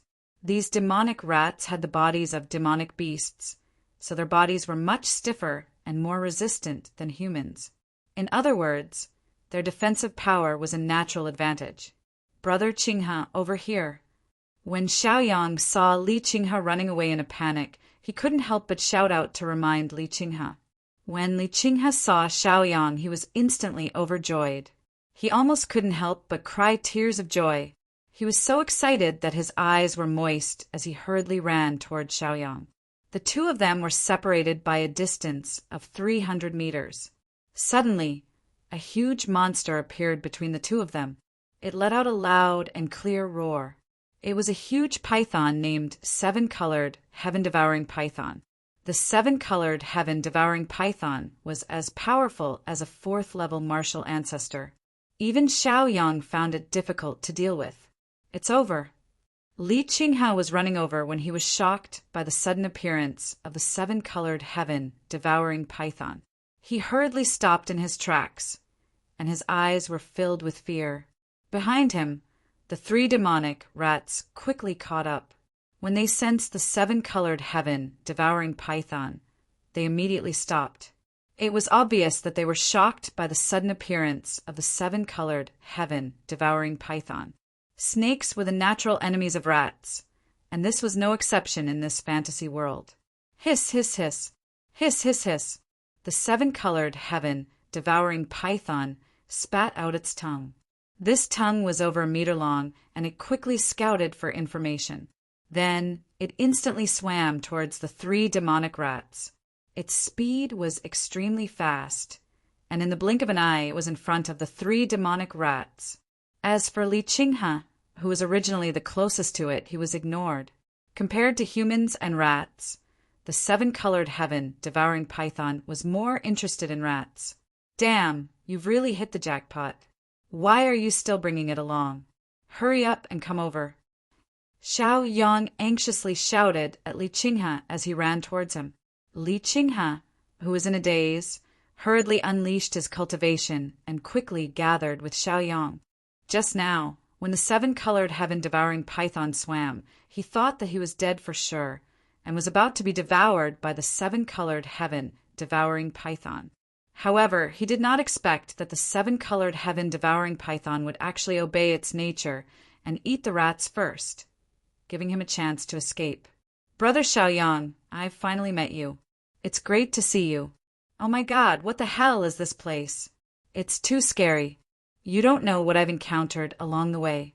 I've met a monster with eyes all over its body, a toad with legs all over its body, a rhinoceros with mouths all over its body, and a half-human, half-demon. Oh my God, I thought that I'd transmigrated. Li Qinghe's face was filled with emotion and amazement. He couldn't wait to share his inner world with others, to share these unbelievable monsters with others. Xiaoyang smiled. Seeing Li Qinghe's expression, he knew that Li Qinghe was really frightened. He hurriedly comforted him. Brother Qinghe, don't panic. This is Chaos City. What you've seen is not the worst. The worst is in the middle of the night. Let's go, let's go. This is not the place to talk. By the way, have you seen anyone else? Xiaoyang continued to ask. It was a happy thing to find an acquaintance, but he still could not find anyone else. He could not help but feel a little worried. A terrifying aura erupted from the 7-colored heaven-devouring python's body. Its aura was also very terrifying. In an instant, it arrived in front of the 3-headed rat demon. Chapter 357. Then it opened its mouth, and an astonishing devouring power burst out from its mouth. It immediately engulfed the three-headed demonic rat and swallowed it in an instant. After swallowing the three demonic rats, the seven-colored, heaven-devouring python's cultivation aura changed once again. Although it did not directly level up, its cultivation aura became purer. It could be seen that its cultivation aura had also improved. After all, at the level of a fourth-level martial ancestor, it would be very difficult for it to continue to level up. Xiaoyang had been stuck at the fourth level of the martial Grandmaster realm for a long time. It could be seen that the higher the level, the harder it was to break through. Li Qinghe was just about to leave with Xiaoyang, but the moment he activated his cultivation, the seven-colored, heaven-devouring python hissed a few times and immediately appeared in front of them. It coiled around their bodies and raised its head high, staring at the two of them coldly and fiercely. It was not full just now and wanted to continue eating. It was rare to encounter living creatures with cultivation. This was a huge tonic for it. How could it let it go so easily? Xiaoyang hurriedly pulled Li Qinghe and reminded him, "Wait, don't move." Li Qinghe did not dare to move. After all, the seven-colored heaven-devouring python was right in front of them. If he was not careful, he could be swallowed by it. What should we do? We just escaped from the fire pit, and now we're in it again. What kind of place is this Chaos City? He asked anxiously. His face was full of worry, and his heart was anxious. From the information that Xiaoyang had revealed, at least Xiaoyang knew more about the situation than he did. Xiaoyang comforted him and said, "Don't be nervous. Don't be rash. The more critical the situation is, the more you have to be calm. Don't worry, you'll be fine. I'm here." Li Qinghe's nervousness and panic gradually calmed down. He heard Xiaoyang continue, "In a while I'll attack it and attract its attention. You run back to the city. I'll look for you." "That's all I can do for now," Li Qinghe thought to himself. He had experienced many dangers along the way, and his cultivation was almost depleted. It was impossible for him to face a terrifying creature like the seven-colored, heaven-devouring python. He could only rely on Xiaoyang now. "All right," Li Qinghe readily agreed. Right now, cooperating with Xiaoyang and listening to Xiaoyang's arrangements was the best and wisest choice. Hiss, hiss! The seven-colored, heaven-swallowing python stuck out its tongue and hissed a few times. Then it quickly swam toward Xiaoyang and the other man. Its speed was incomparably fast. It arrived in front of the two men in the blink of an eye. Deity striking whip. Xiaoyang took out the holy whip with a flip of his hand. The long whip rolled and instantly coiled around the seven-colored, heaven-devouring python's head. In an instant, it coiled around the mouth of the seven-colored, heaven-devouring python tightly. The seven-colored, heaven-devouring python couldn't help but become enraged.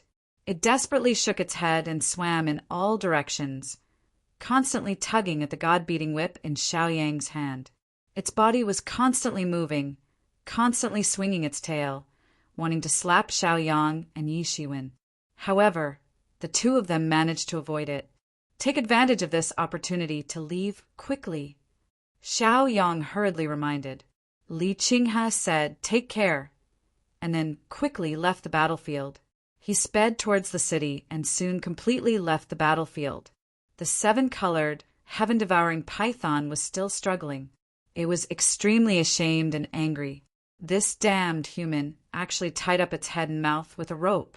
It was simply too hateful. It struggled with all its might, trying to break free from Xiaoyang's restraint. However, no matter how hard it tried, it was still tightly bound. This made the seven-colored, heaven-devouring python even more furious.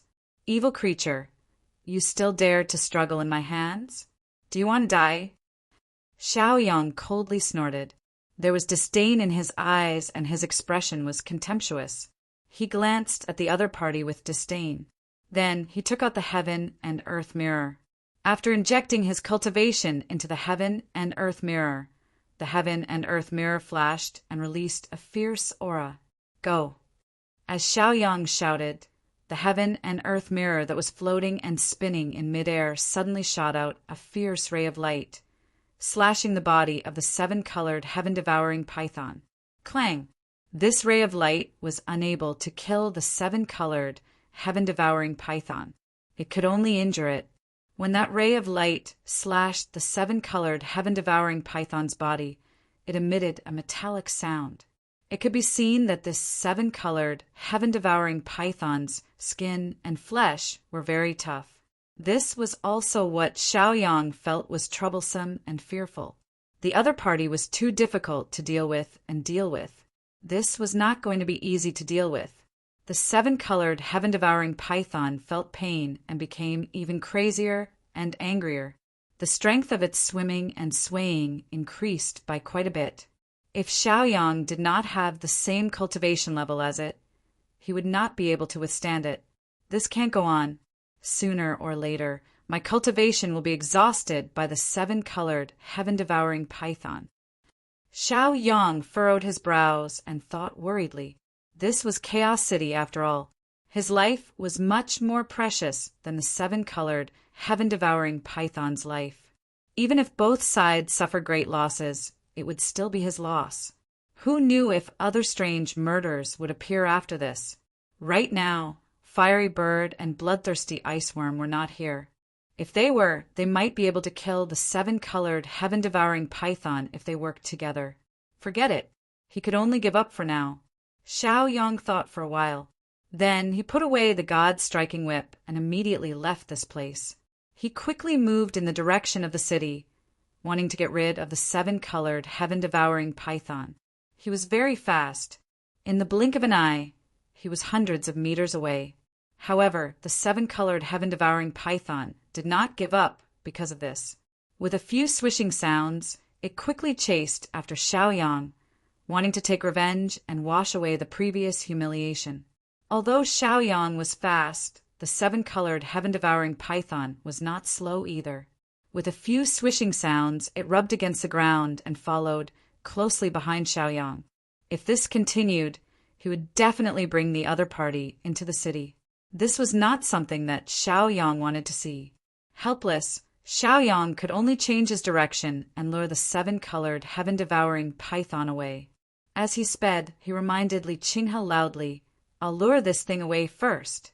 You find a safe place and wait for me."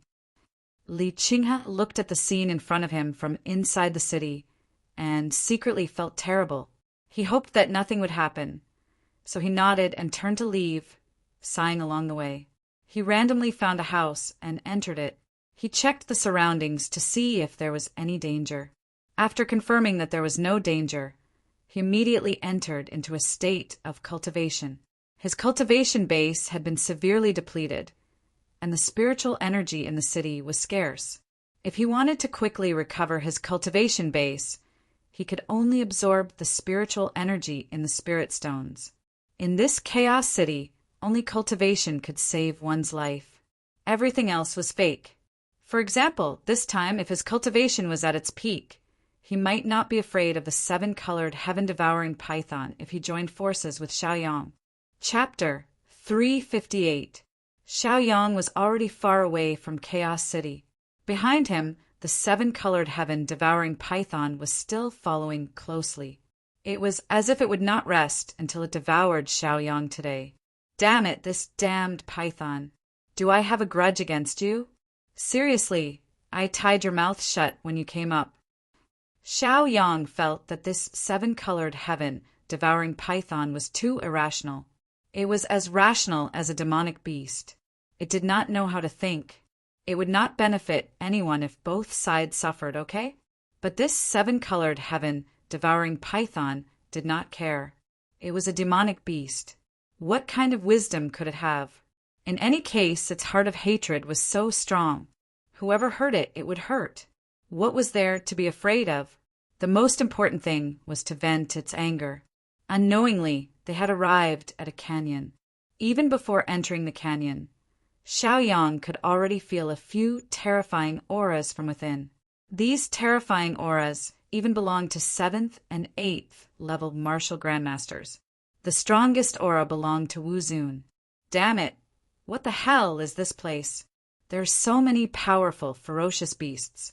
Oh my god. After Xiaoyang sensed it, he felt his scalp go numb. Although he had been powerful before, that was in the past. His current body was only that of a 4th-level martial grandmaster. Naturally, he did not dare to clash with a freak like Wu Zun. After reaching this place, Xiaoyang also realized that the 7-colored heaven-devouring python was not following him. Obviously, it must have sensed the terror within. However, it did not leave. It was as if it was waiting for Xiaoyang to come out. Since I'm here, and the 7-colored heaven-devouring python is waiting outside, why don't I go in and take a look? Xiaoyang thought. Although there were many ferocious beasts in this canyon, including ferocious beasts at Wu Zun's level, as long as he hid well and restrained his aura, he might be able to enter and exit freely. After making up his mind, Xiaoyang immediately restrained his aura and walked into the canyon quietly. Wherever he sensed danger, he would try his best to avoid it. He knew that wherever there were demonic beasts guarding, there would definitely be precious medicinal herbs. Perhaps he could obtain some good medicinal herbs. This way, he could concoct pills to improve his cultivation. After reaching the 4th-level martial grandmaster realm, if he wanted to continue improving, the difficulty was unimaginable. After Xiaoyang walked for a while, he vaguely saw a silhouette by the stream. The silhouette was not moving, it was lying by the stream. The current was not fast, it was a small stream in the canyon, and the sound of the water was not loud. How can there be people in this place? Could it be a trap? Xiaoyang thought to himself. However, his curiosity drove him to walk over and investigate the situation. As he got closer, he felt that the figure was somewhat familiar, as if he had seen it before. This made him even more curious. The reason why he couldn't see clearly was because he was a little far away and the figure was facing the sky with his back facing it. Therefore, he couldn't see clearly. As he got closer, he judged from the figure's back. Wasn't that Gu Shanha? Gu Shanha was from Gu Shanha. He was also an outstanding person who had been selected by the poison sect. Later on, he had traveled together with Xiaoyang. After experiencing the Li family incident in Flame City, they could be considered companions and friends. Xiaoyang had been worrying about how to find them. Now that he had found them, he sighed in relief. However, he began to worry again. The other party had been in this strange canyon for so long. Could something have happened to them? With that thought in mind, Xiaoyang no longer cared about exposing his cultivation base. He unleashed his cultivation base and executed his movement technique. With a few flashes, he was right next to Gu Shanha. He flipped him over and saw that it was indeed Gu Shanha. "Hey, Brother Shanha, how are you? Wake up!" Xiaoyang called out and pushed him a few times, but the other party didn't wake up.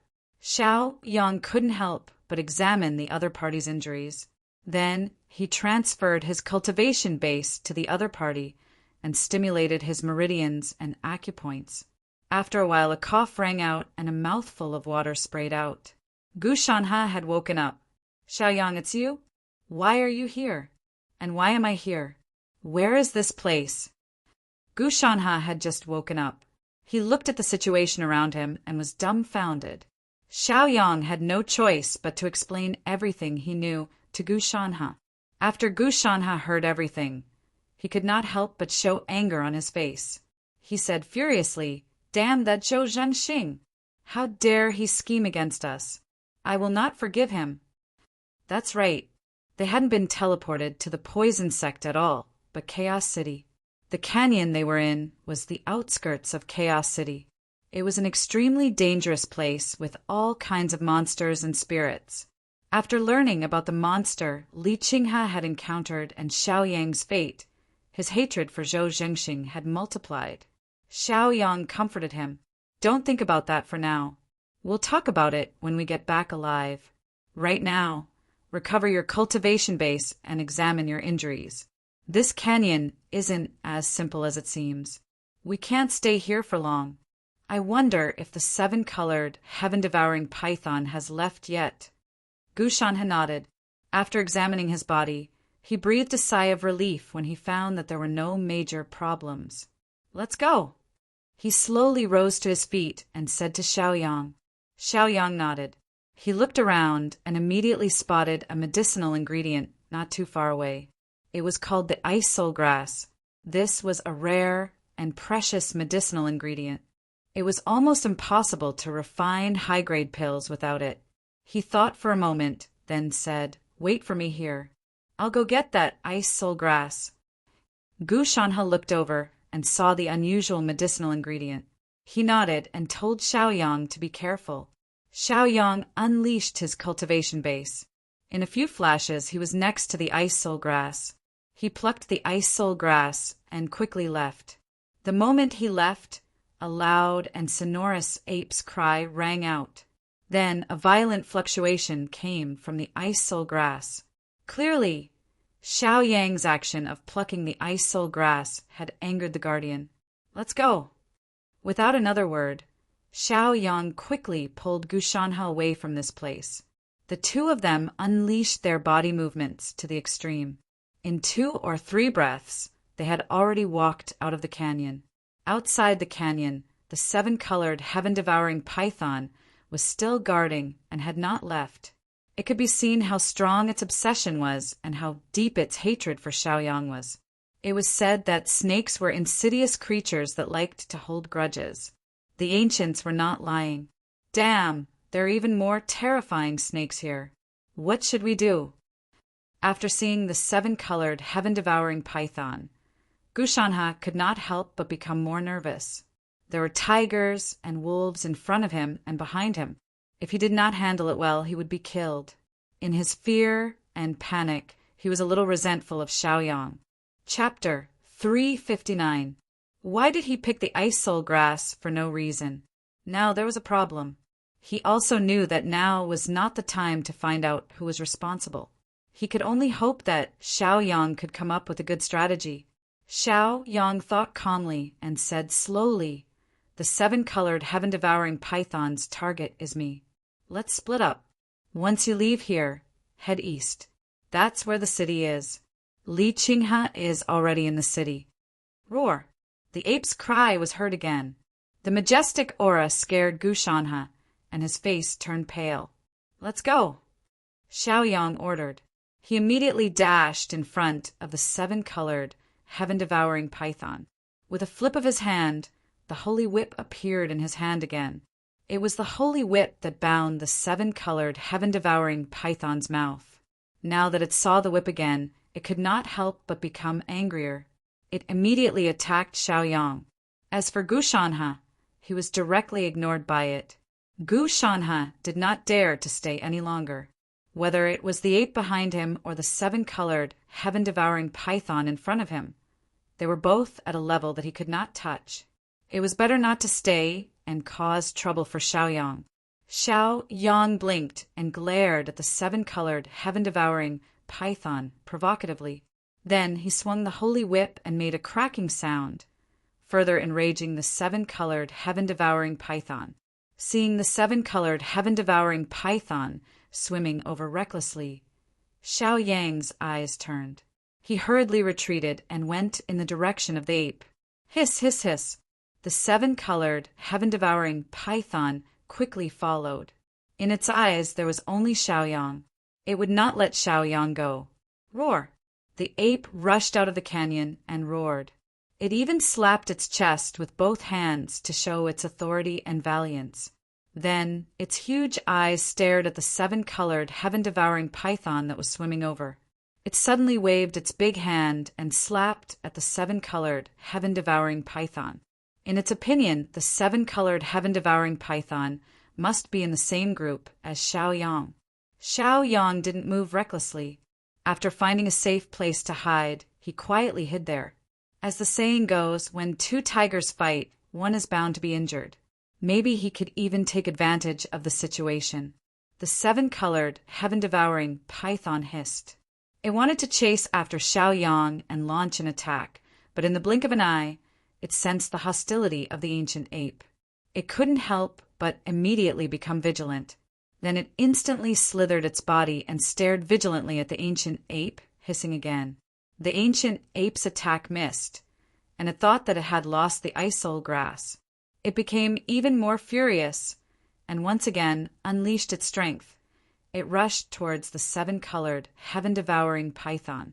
Xiao Yang blinked and saw them screaming at each other. The seven-colored heaven-devouring python coiled around the ancient ape's body, while the ancient ape grabbed the seven-colored heaven-devouring python's head. Both sides were constantly trembling and roaring. Xiao Yang was still waiting quietly at the side. If this situation continued, who knew how long they would be entangled? Just as he was about to give up, he sensed that Fiery Bird and the bloodthirsty ice worm had come over. His expression became happy. The reason these two fellows came over was definitely because they had good news. After all, when they were in the city, he had instructed them to look for the person. If they did not find the person, why would they come to find him? Goo goo goo. Zhi zhi zhi. Fiery Bird and the bloodthirsty ice worm came to Xiao Yang's side. The reason they were able to find this place was because they had signed a master-servant agreement with Xiao Yang. If they wanted to find each other, it would be a very easy matter. You guys are here. Did you find the person? Xiao Yang asked excitedly. The two fellows nodded repeatedly. At the same time, they mentally communicated with Xiao Yang, saying, Yes, we found her. But that place is very dangerous.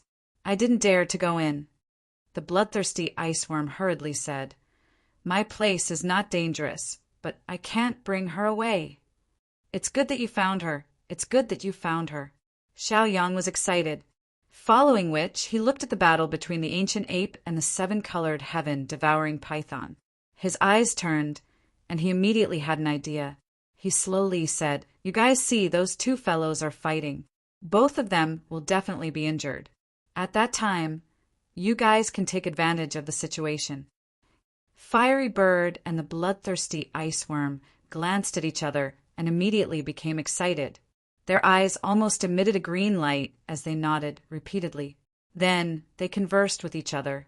After looking at each other, the bloodthirsty ice worm hurriedly moved. Relying on its advantage of being transparent, it could completely conceal its presence. It quietly approached the enemy and then secretly released poison. The ancient ape and the seven-colored heaven-devouring python, who were fighting, did not notice the bloodthirsty ice worm's actions. After the bloodthirsty ice worm successfully released the poison, it unknowingly returned to Xiao Yang's side and quietly waited, looking somewhat pleased. After Xiao Yang continued to watch for a while, he noticed that the ancient ape and the seven-colored heaven-devouring python were somewhat powerless. They gradually became weaker, and their power decreased by a lot. He knew that this was the work of the bloodthirsty ice worm. The two fellows fighting were originally very fierce, but as time passed, they slowly lost their strength. Following which, they felt a burst of dizziness and a sense of drowsiness. After waiting for a while longer, they no longer had the strength to continue fighting. They wanted to turn and leave, but after taking a few steps, the ancient ape staggered and fell to the ground. With a plop, it did not get up again. The seven-colored heaven-devouring python's situation was not much better. After swimming for a while, it stopped moving. Fiery Bird and the bloodthirsty ice worm instantly moved after seeing the time. They first arrived above the seven-colored heaven-devouring python. Fiery Bird's sharp beak pecked and immediately pierced the seven-colored heaven-devouring python's head, taking away its core. From this, it could be seen that Fiery Bird's beak was very sharp. One had to know that the seven-colored heaven-devouring python's skin was very thick. Even if Xiao Yang used the heaven and earth mirror, he would not be able to injure it at all. After Fiery Bird succeeded, it immediately threw the core to the bloodthirsty ice worm. The bloodthirsty ice worm did not hesitate and immediately swallowed it. As it rapidly absorbed the demonic power of the core, the light on its body flickered rapidly. Its cultivation aura changed, and it immediately rose from the second-level martial ancestor realm to the third-level martial ancestor realm. Even Xiao Yang was extremely envious of this speed of improvement. Xiao Yang blinked his eyes and continued to watch. He saw the flamingo arrive beside the ancient ape and peck at a few places until the ancient ape was covered in wounds and blood. Only then did it find the inner core. After pecking away the inner core, it swallowed it. The flamingo's cultivation aura changed and reached the peak of the 5th level martial ancestor realm. It was only a step away from the 6th level martial ancestor realm. Even his pet had forgotten about him. Xiao Yang couldn't help but feel a sense of shame. Since you've succeeded, let's retreat. Xiao Yang said to them. After all, there were many terrifying auras in this canyon, which meant that there were many powerful, demonic beasts. Xiao Yang was most afraid of Wu Zun. He did not want to stay here any longer. Chapter 360. Fiery Bird spread its wings, and Xiao Yang jumped onto Fiery Bird's back and flew away. Let's go and save the person you think is in danger first. Xiao Yang said to the flamingo. The flamingo was not weak. If it thought the place was dangerous, it must be an extraordinary place. After flying for half a cup of tea's time, they arrived at a deserted town. This town was also under the jurisdiction of Chaos City, just like Donglin Town was under the jurisdiction of Martial Yang City. Is this the place you were talking about? Xiao Yang asked curiously as the flamingo slowly descended. He released his divine perception to check the situation in the town and found many cultivators there. There were even 6th and 7th level martial ancestor realm cultivators. It was no wonder that Fiery Bird was afraid. Even he had to be careful. Let's go in. Xiao Yang kept the flamingo and the bloodthirsty ice silkworm and walked into the town. The situation in this small town was much better than in Chaos City. Perhaps it was because there were powerful cultivators here, but there weren't any starvation scenes here, and the residents of the small town were all living in peace. Flamingo, where did you find the person you said was? Show me the way. I'll go over. Xiao Yang said slowly. Then he followed the flamingo's fingerprints and walked up slowly.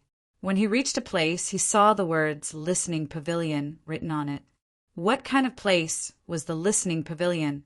Xiao Yang did not know, but this place was built in the town and was guarded by powerful cultivators. It must be a place of high quality. Since the flamingo said it was inside, he had to go in and take a look no matter what. He walked into the Listening Pavilion. Just as he stepped half a foot into the pavilion, a martial ancestor realm cultivator came out to stop him. The martial ancestor realm cultivator said, Do you have the identity token we issue? Or was it introduced by an acquaintance? I need an identity token to enter this place. I lack everything except spirit stones and wealth. Xiao Yang thought for a while and quickly answered, Hurry up and tell me how to get this identity medallion. I'll go get one. Xiao Yang looked at the man's disdainful expression and spoke again. Although the martial ancestor in charge of receiving the guests was somewhat disdainful and sarcastic, he still concealed it. He had seen many arrogant and conceited nouveau riche like Xiao Yang, so of course he would not take it to heart. Out of professional ethics, he hurriedly explained, The Listening Pavilion has everything you want to trade. You can only enter if you have an identity token or are introduced by someone you know. This identity token is not something that anyone can obtain. Those with money may not be able to obtain it. Those with authority may not be able to obtain it. And those with strength may not be able to obtain it either. Only those who possess all three can barely participate in the evaluation and examination. The receptionist explained. Xiao Yang could not help but frown. If he did this, it would waste a lot of time. Li Qingha, Gu Shanha, and the others were all waiting for him. He secretly used his mind to contact Fiery Bird and asked, Are you sure they are inside? Fiery Bird nodded repeatedly to express his certainty. Xiao Yang said to the receptionist, I am from the Poison Sect and one of the managers of the Flame City Business Alliance. My strength is at the 4th stage of the martial ancestor realm. You can evaluate me. When the receptionist heard Xiao Yang's self-introduction, he could not help but be shocked. Xiao Yang was so young, but he already had such strength and background. He could be considered incredible. All right, then please wait for a while.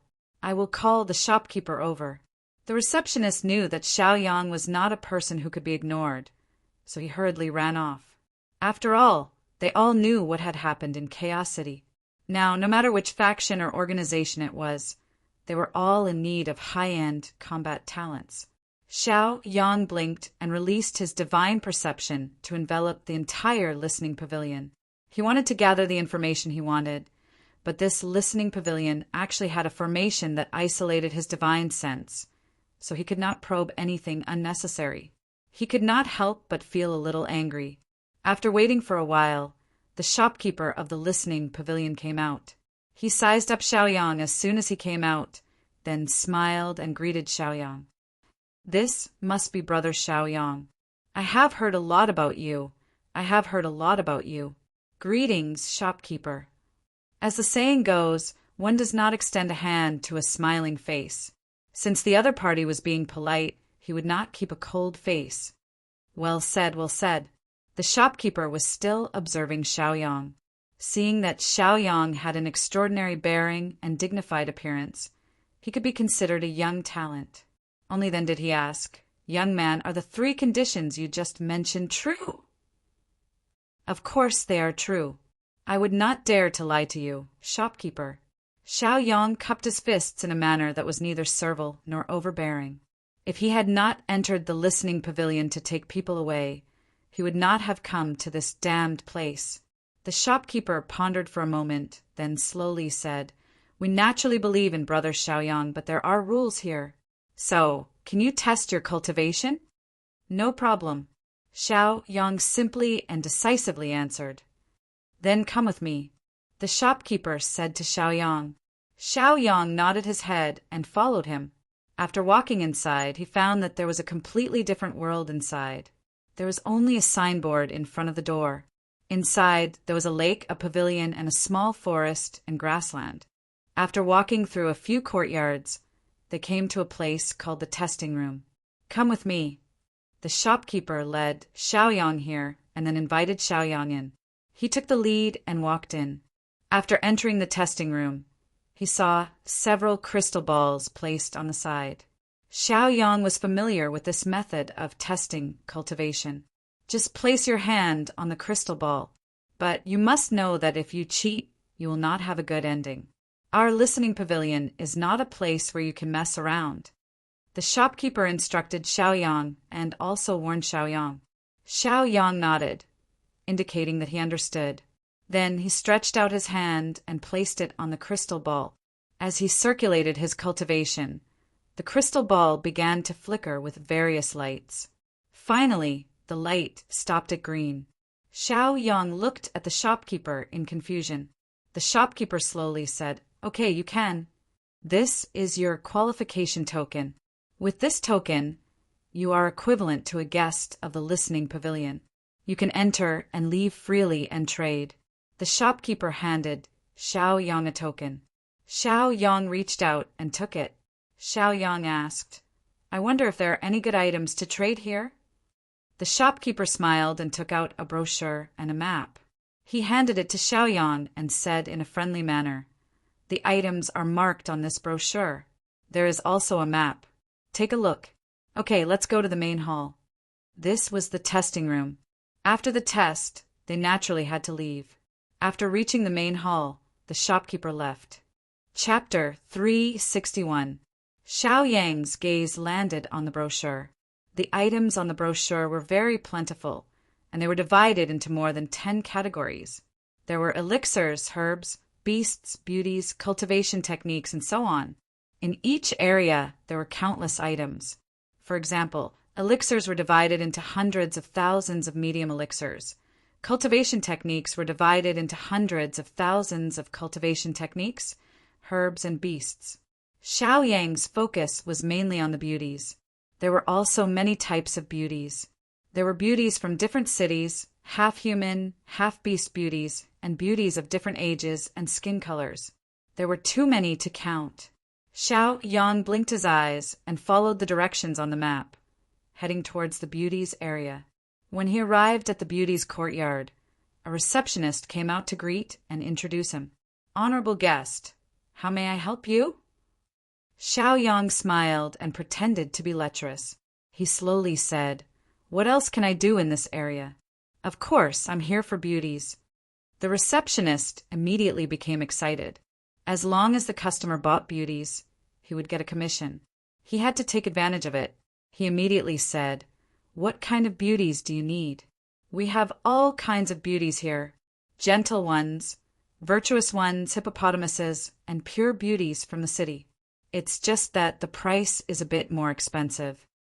Xiao Yang pondered and slowly said, "Are there any new ones recently? I don't lack money, so I want fresh ones."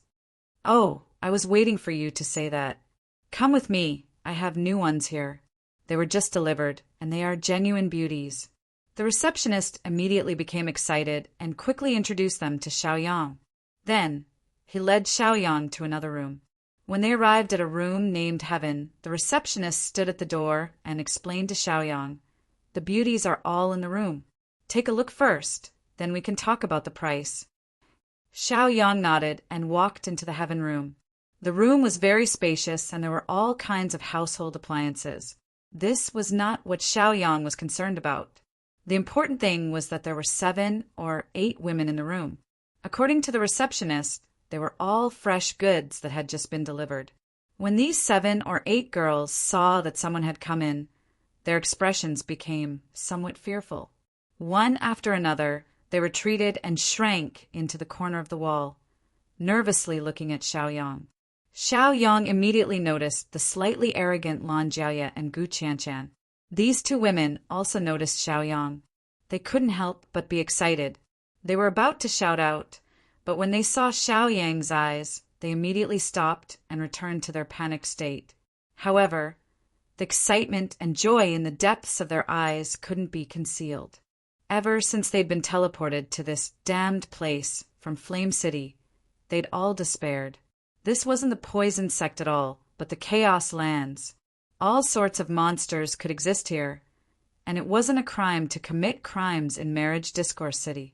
As a result, they'd been captured and sent here. Their cultivation bases had been sealed, and they were now no different from ordinary, weak women. They'd already been in despair, but who would have thought that they'd run into Xiaoyang at a time like this? Nothing could make them happier than this. After confirming the situation, Xiaoyang walked out of the room. The receptionist was still waiting outside the door. He smiled at Xiaoyang and asked lecherously, "How is it?" "Esteemed guest, which one did you take a fancy to?" "Let's go look at the half-human, half-demon. Here's your tip." Xiaoyang casually took out a few spirit stones and handed them to the receptionist. Although the situation in Chaos City was better in the small towns, that didn't change the fact that spirit energy was scarce. In this place, the most popular commodity was spirit stones. Spirit stones were a rare treasure. Yes. Many thanks, esteemed guest. This way, please." The receptionist was even more delighted to see Xiaoyang's generosity. He became even more enthusiastic and invited Xiaoyang to the next room. After entering the Earth room, he saw all sorts of half-human, half-demon beauties. Almost all of them had the heads of humans and the bodies of beasts. There were mermaids, snakes, cats, and so on. The receptionist was still waiting at the door, giving Xiaoyang plenty of time. After all, there was a tip. Xiaoyang glanced at these half-human, half-demon beauties. Many of these beauties had panicked looks on their faces, but there were also a few who had fierce expressions on their faces. Xiaoyang sensed their cultivations and discovered that 3 of them were at the 5th level of the martial ancestor realm. It was a pity that their cultivations were sealed. He couldn't help but sigh. The listening pavilion was truly powerful. It could even capture experts like this. If he'd brazenly snatched them away, he definitely wouldn't have been able to walk out of the pavilion. He was here to save people. Since he couldn't take them away in the open, he would have to do it secretly. If he wanted to do it secretly, he would need helpers and assistants. He chose the 3 5th-level martial ancestor realm beauties. With their help, the situation would be much more optimistic. He glanced at the door again. Seeing that the receptionist wasn't paying attention, he hurriedly asked Fiery Bird and Bloodthirsty Ice Silkworm to take out the extra Dawn. Then he immediately threw them to the 3/5 level Martial Ancestor Realm Beauties and transmitted a message. Don't make a fuss. Release your cultivation bases first, and I'll bring you out of here. Don't worry. Deceiving you won't do me any good. My private actions are not allowed by the listening pavilion. In other words, we're now in the same boat. Rather than you being tortured here, why don't you follow me and kill our way out? After Xiao Yang transmitted his message, he walked out of the room and rewarded the receptionist with a few spirit stones. This made the receptionist elated. How is it, esteemed guest? Do you have anything you like? The receptionist asked excitedly. He rarely saw someone as generous as Xiao Yang. If he could make this deal, he would definitely get a commission. Are we going to talk about the price here? Xiao Yang scanned his surroundings and realized that he was standing in a corridor. The receptionist immediately became interested. He also knew that Xiao Yang wanted to make a deal. He immediately said, "Sorry for my negligence. Esteemed guest, this way, please. Let's talk in the hall. I still have a lot of good tea here. I can serve you." Xiao Yang nodded and followed the receptionist to the hall. Secretly, he released the bloodthirsty ice silkworm and communicated mentally, "Go, poison them. No matter how you poison them, take down everyone in the listening pavilion." After the bloodthirsty ice silkworm received the order, it immediately flew away from Xiao Yang's body. Its body was petite and transparent. It was like air and also like the wind. Even if it was a high-level cultivator, if they didn't look carefully, they wouldn't be able to detect it. Not to mention, it was a highly poisonous creature. Its poison would become more and more violent as it grew. Chapter 362.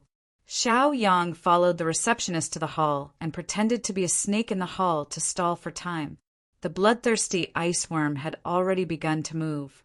It flew everywhere and released poison wherever it saw water. Whenever it sensed the direction of the wind, it released poison with the help of the wind, allowing the poison to spread. Whenever it passed by other managers, it would secretly release poison for them to absorb. As a third-level martial arts grandmaster, its speed was extremely fast. In less than 5 minutes, it had already wandered around the entire listening pavilion and poisoned the management, guards, servants, waiters, receptionists, and logisticians that it could sense. In the hall, "Esteemed guest, have you thought about it? Although it's a little expensive here, it's still worth it." The receptionist said with a smile. Xiao Yang glanced at the entrance of the hall and saw that the bloodthirsty ice worm had returned. The bloodthirsty ice worm followed the principle of poisoning everyone in the listening pavilion and immediately flew to the teacup next to the receptionist and secretly poisoned it. "Come, have some tea first. I've thought of 2 candidates." Xiao Yang invited the receptionist to drink tea with the intention of poisoning him. "Oh, half human, half demon, or pure human." The receptionist suddenly became very excited. Ordinary guests would at most buy 1, but Xiao Yang was different. He directly bought 2. It was a big order, definitely a big order. "Drink tea first. Drink tea first. There's no hurry." Xiao Yang reminded the receptionist again. The receptionist was so excited that he forgot to drink tea. When the receptionist heard that there was a big order, he was no longer in the mood to drink tea. He immediately drank it in 1 gulp and listened to Xiao Yang's next words. However, after drinking the tea, he immediately felt a little dizzy. Then his eyelids became heavy, and he couldn't help but black out. He immediately fainted on the table. There was no time to lose. He immediately acted. Xiao Yang immediately got up and walked towards the heavenly room in the beauty district. Along the way, he saw many servants and cultivators who had fallen on the ground. These people's cultivation was not high. Xiao Yang didn't dare to delay. He knew that it was very difficult for cultivators with high cultivation to be poisoned. Even if they were poisoned, they would quickly recover. Therefore, he had an advantage in speed which was fast. After arriving at the heaven room, Xiao Yang didn't care anymore and kicked the door open. A loud bang was heard, and the ladies inside jumped in fright. Then they saw Xiaoyang walking in. Xiaoyang didn't waste any more words. He immediately said to Gu Qianqian and Lan Jia, "I'm here to save you. Leave quickly." The two women instantly left the room. The other women hesitated for a moment before they also chose to leave the room. "Cousin, I knew you would come to save us." Woo! This time, Lan Jia was truly reunited with Xiaoyang. She was so happy that she couldn't help but cry. "Big brother Xiaoyang, I know you're the best." Gu Qianqian's eyes were also wet with excitement. Xiaoyang comforted them and said, "Leave quickly. I'll let Flamingo send you away." Soon after, he summoned Flamingo. Flamingo also knew that the situation was urgent.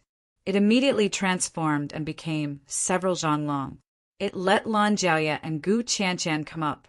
After thinking for a moment, it also threw the other ladies up.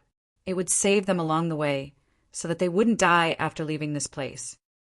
"Cousin, aren't you coming with us?" Flamingo carried the 7 or 8 ladies and took off. Lan Jiaya couldn't help but glance at Xiaoyang with worry. "Big brother Xiaoyang, let's go together." Gu Qianqian also looked at Xiaoyang anxiously. At this moment, in the depths of the listening pavilion, a loud and dignified voice resounded. "Audacious! Who dares to cause trouble in the listening pavilion? Courting death."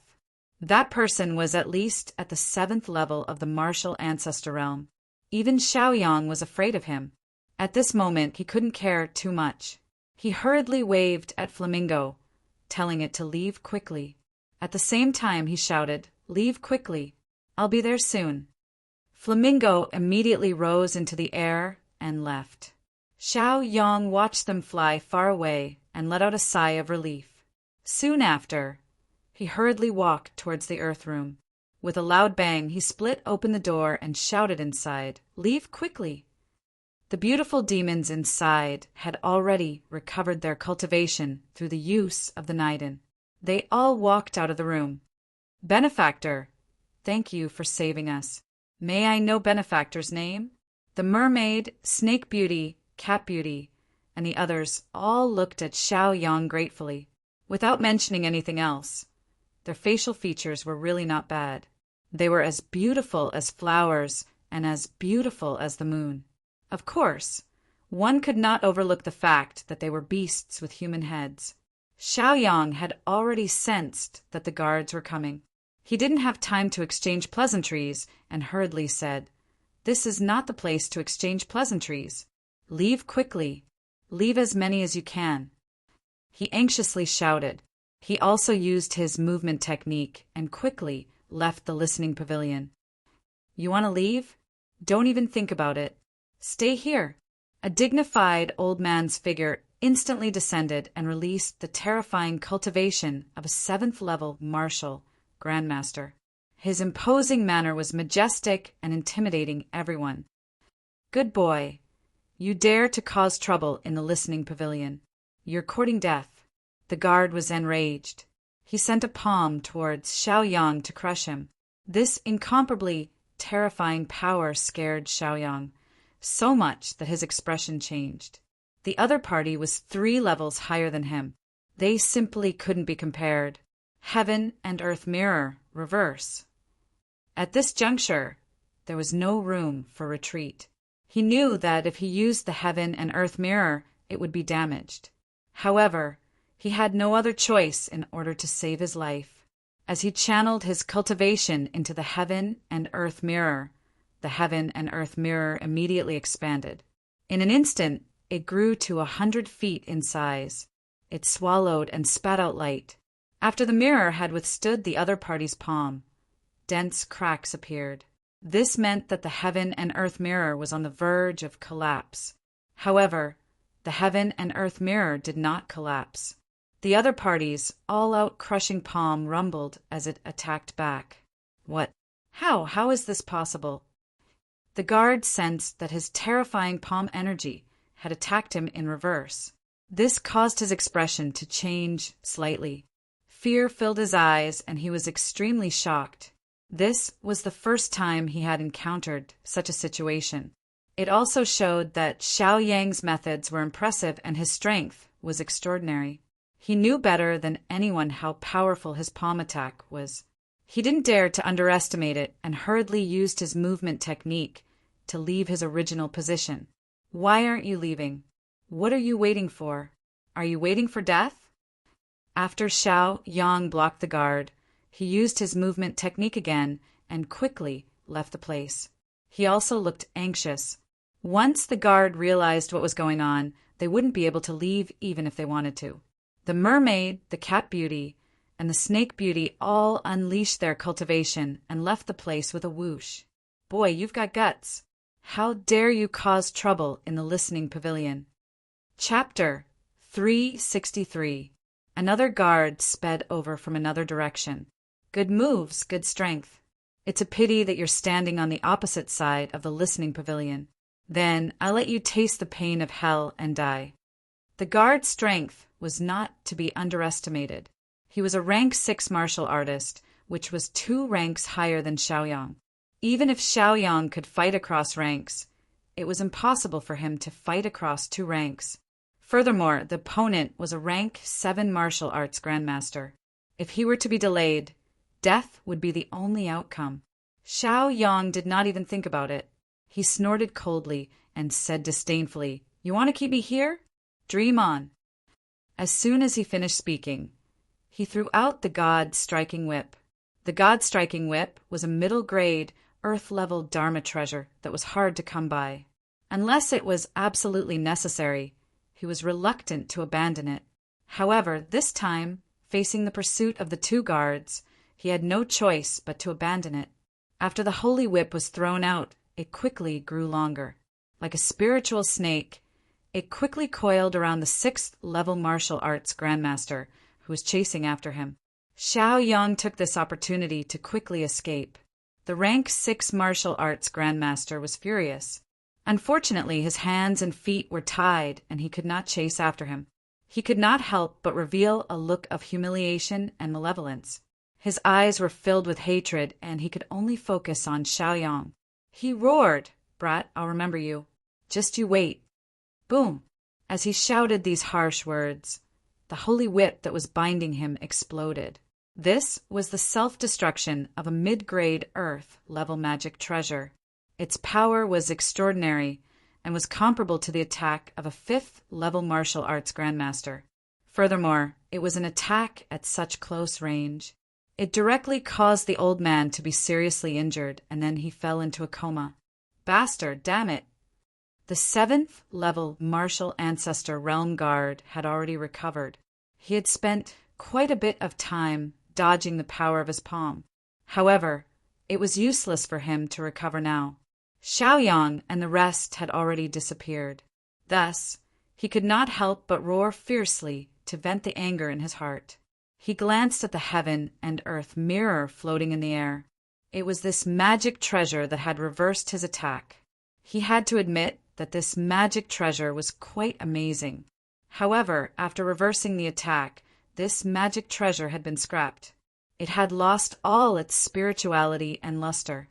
The cracks on the heaven and earth mirror that was floating in the air could be seen with the naked eye. There were more than 1,000 cracks. Then, with a bang, it turned into countless pieces that floated down from the sky and scattered with the wind. In other words, Xiaoyang had paid a heavy price this time. He had lost 2 magic treasures, both of which were life-saving magic treasures. Outside the small town, at a place tens of thousands of feet away, Xiaoyang stopped. He had fled all the way here. He was afraid that the other party would not be able to catch up to him, nor would they be able to catch up to him. As he stopped, several figures suddenly appeared. Xiaoyang almost jumped in fright. He thought that the guards of the listening pavilion had caught up with him. When he saw clearly who had arrived, he realized that it was the mermaid, the snake beauty, the cat beauty, and the rest. He could not help but breathe a sigh of relief. He had to admit that their speed was very fast. At the very least, they were not inferior to him. However, after thinking about it, he felt relieved. After all, the other party had the body of a half-demon and had the cultivation of a 5th-level martial ancestor realm. It was normal that their speed was not slower than his. So it's you guys. You scared me to death. Xiaoyang sighed. He had exchanged blows with the 7th-level and 6th-level martial ancestor realm experts. His heart still had lingering fear. He had lost 2 magic treasures. Just thinking about it made his heart ache. Benefactor, you saved us. We have specially come to thank you. The snake beauty looked at Xiaoyang gratefully. The rest of the demon beauties did the same. Xiaoyang waved his hand, indicating that he did not care. He said, all right. It's a good thing to be saved. I only saved you guys in passing. Now that you're saved, hurry up and leave. Return to your own homes. Be more careful next time. No, we don't plan to leave. We are willing to follow Benefactor and repay Benefactor's kindness. The snake beauty hurriedly spoke. They were all half demons and had the mellow heart of demons. They did not think too much. If someone treated them well, they would remember it. If someone treated them badly, they would be disgusted and would not pretend. The mermaid and the other girls also expressed that they wanted to follow Xiaoyang.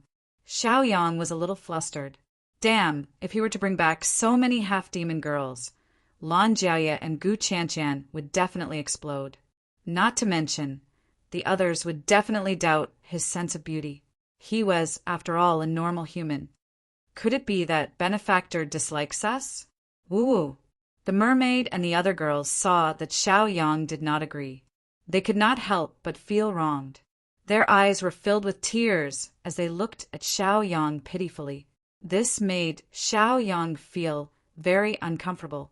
He could only explain, the place I am going to is a dangerous place. I still have other things to do. He could only tactfully refuse. Seeing this, they cried even more sadly. Xiaoyang could only explain again, don't worry. If fate wills it, you will definitely meet again. Think about it. You guys have been out for so long. Your parents must be worried sick. Do you have the heart to make them cry? The mermaid and the other girls were still crying very sadly. They could hear Xiaoyang's refusal in their words. Then, Benefactor, can you promise us that you will come to the demon region to look for us in the future? The mermaid and the other girls pleaded bitterly. They looked at Xiaoyang with teary eyes. They looked even more delicate and pitiful. All right. Don't worry. When I have time in the future, I will definitely come to the demon region to look for you. Hurry and leave before those people from the listening pavilion catch up. Xiaoyang could only agree half-heartedly. As for whether or not he had the time, that was up to him. Besides, the demon region was not a place that just anyone could enter. Xiaoyang did not want to incur the wrath of the masses. Then we will take our leave now. Until we meet again, the mermaid and the other girls said. They cupped their fists at Xiaoyang one after another and left. Xiaoyang breathed a sigh of relief when he saw them leave. If he really did bring them along, then he really wouldn't be able to explain himself. After all, Xiaoyang was going to the poison sect. If the poison sect discovered that he was bringing them along, wouldn't he become the poison sect's public enemy? After resting for a while, Xiaoyang rose to his feet once more and headed in the direction of Chaos City. Whether it was Li Qinghe whom he'd met first, Gu Shanhe whom he'd saved in the canyon, Gu Qianqian or Lanje, they were all in Chaos City. He glanced at the sky. There were only 6 to 8 hours left until the chaotic moon. Xiaoyang had a feeling that the moon of confusion would be something special. Something was going to happen when the time came. Thus, he had to find everyone before the chaotic moon. If they split up, only death awaited them. Chapter 364. After an hour, they finally arrived at Chaos City. According to the traces left behind by Li Qinghe and the others, Xiaoyang successfully found them in a courtyard. Big brother Xiaoyang. Cousin, you're finally back. Boo-hoo! Lan Jiaye had already rushed over and held on to Xiaoyang's hand. She couldn't stop crying, and her expression was extremely sorrowful. Although Gu Qianqian's behavior wasn't so exaggerated, she also walked over and looked at Xiaoyang with tears in her eyes. All right. I'm back now. Don't cry. It's not a big deal. Xiao Yang hurriedly comforted them. After that, Gu Shanhe and Li Qinghe also walked over and looked at Xiao Yang with gratitude in their eyes. If it weren't for Xiao Yang, they probably wouldn't have been able to make it back. They would have already died outside. All of this was thanks to Xiao Yang. Li Qinghe recalled the scene where Xiao Yang told him to escape first, and Xiao Yang attracted the 7-colored, heaven-devouring python by himself. He was extremely touched. Now that he saw Xiao Yang, he was so grateful that he couldn't say anything. Everything was conveyed without words. Gu Shanhe was the same. He recalled the scene where Xiao Yang told him to leave first, and said that he would be able to find his people if he came to Chaos City. See, he really did find Li Qinghe. Now, Gu Qianqian and Lan Jia were also here to meet up. Then he thought about how Xiao Yang fought the 2 ferocious beasts by himself. Other than admiration, he was also grateful. Brother Xiao Yang, many thanks. Let's not talk too much. If you need anything in the future, just let me know. Gu Shanhe thought for a long time, but couldn't think of anything else to say. He could only say this. Xiao Yang naturally knew what he was thinking. He nodded at him with a smile and said, "We're all good friends. Don't think too much. Righteousness exists." After thinking for a while, he continued, "I haven't found everyone yet. I still have to work hard. You guys just wait here and protect the 2 women. Is that okay? Let's go as well." With the help of the spirit stones, our cultivation bases have recovered quite a bit. Li Qinghe and Gu Shanhe immediately asked for permission. They felt that they were all men, so it was embarrassing for Xiao Yang to always let him work hard alone while they enjoyed the fruits of his labor. Lan Jiaoye and Gu Qianqian also volunteered. "We can help too." As the saying went, the Scarf Nation did not concede to men, so they naturally had a backbone. Xiao Yang didn't know whether to laugh or cry. He could only comfort them. I know. You guys are very capable, but this Chaos City is different. All kinds of monsters can appear, so it's best that you guys stay here. I don't want to be homeless when I come back. Although you guys look very safe here, it's actually the most dangerous place. You guys have to be careful. Don't be careless. It's best to set up a few warning formations or traps so that you don't know if any monsters or mutants come in. All right, I'll go first. The months of confusion will be here in 6 to 8 hours. The months of confusion are the most terrifying period. Xiao Yang hurriedly explained and then hurriedly left the place. When he left Chaos City for the first time, he had asked Fiery Bird and the bloodthirsty Iceworm to find people. The people Fiery Bird found had been brought back, and only the people the bloodthirsty Iceworm found were left. According to the bloodthirsty Iceworm, the people they found were not in danger. It was just that he couldn't fly like Fiery Bird. Along the way, he constantly listened to the bloodthirsty Iceworm's instructions and changed directions many times. After walking for more than an hour, he finally arrived at the place the bloodthirsty Iceworm had pointed out. This was a frozen place. The surface of the lake was frozen, and the surrounding flowers and trees were all frozen. The surrounding air was especially cold, so cold that it was bone-piercing. If one did not circulate their cultivation base to resist, it would be really hard to endure. In this silent frozen world, it was extremely quiet. There wasn't the slightest sound, and it was quiet everywhere. Bloodthirsty Iceworm, where are the people you're talking about? Xiao Yang couldn't help but ask. Looking around, there was a vast expanse of white everywhere. There wasn't even half a moving figure. The bloodthirsty Iceworm squeaked and then led Xiao Yang forward. After arriving at an ice cave, the bloodthirsty Iceworm directly flew in. Xiao Yang didn't think too much about it and directly entered the ice cave. However, for safety's sake, he maintained a vigilant heart and mind, not daring to relax in the slightest. It had to be said that this ice cave was slightly warmer. At the very least, there was no cold wind whistling. Outside, once the cold wind blew, it was like a sharp knife cutting into a person's body, causing them to feel extreme pain. The bloodthirsty ice worm entered the ice cave, and Xiaoyang also followed. This was the end, and the temperature was surprisingly high. At least, compared to the temperature outside, the temperature here was indeed very high. Looking at the ground and the surrounding traces, it was clear that someone had come here before, but now there was no one. Why weren't they here? Where did they go? Xiaoyang couldn't help but be puzzled. He slightly frowned, and a thoughtful expression appeared on his face. Oh, they're bloodstains.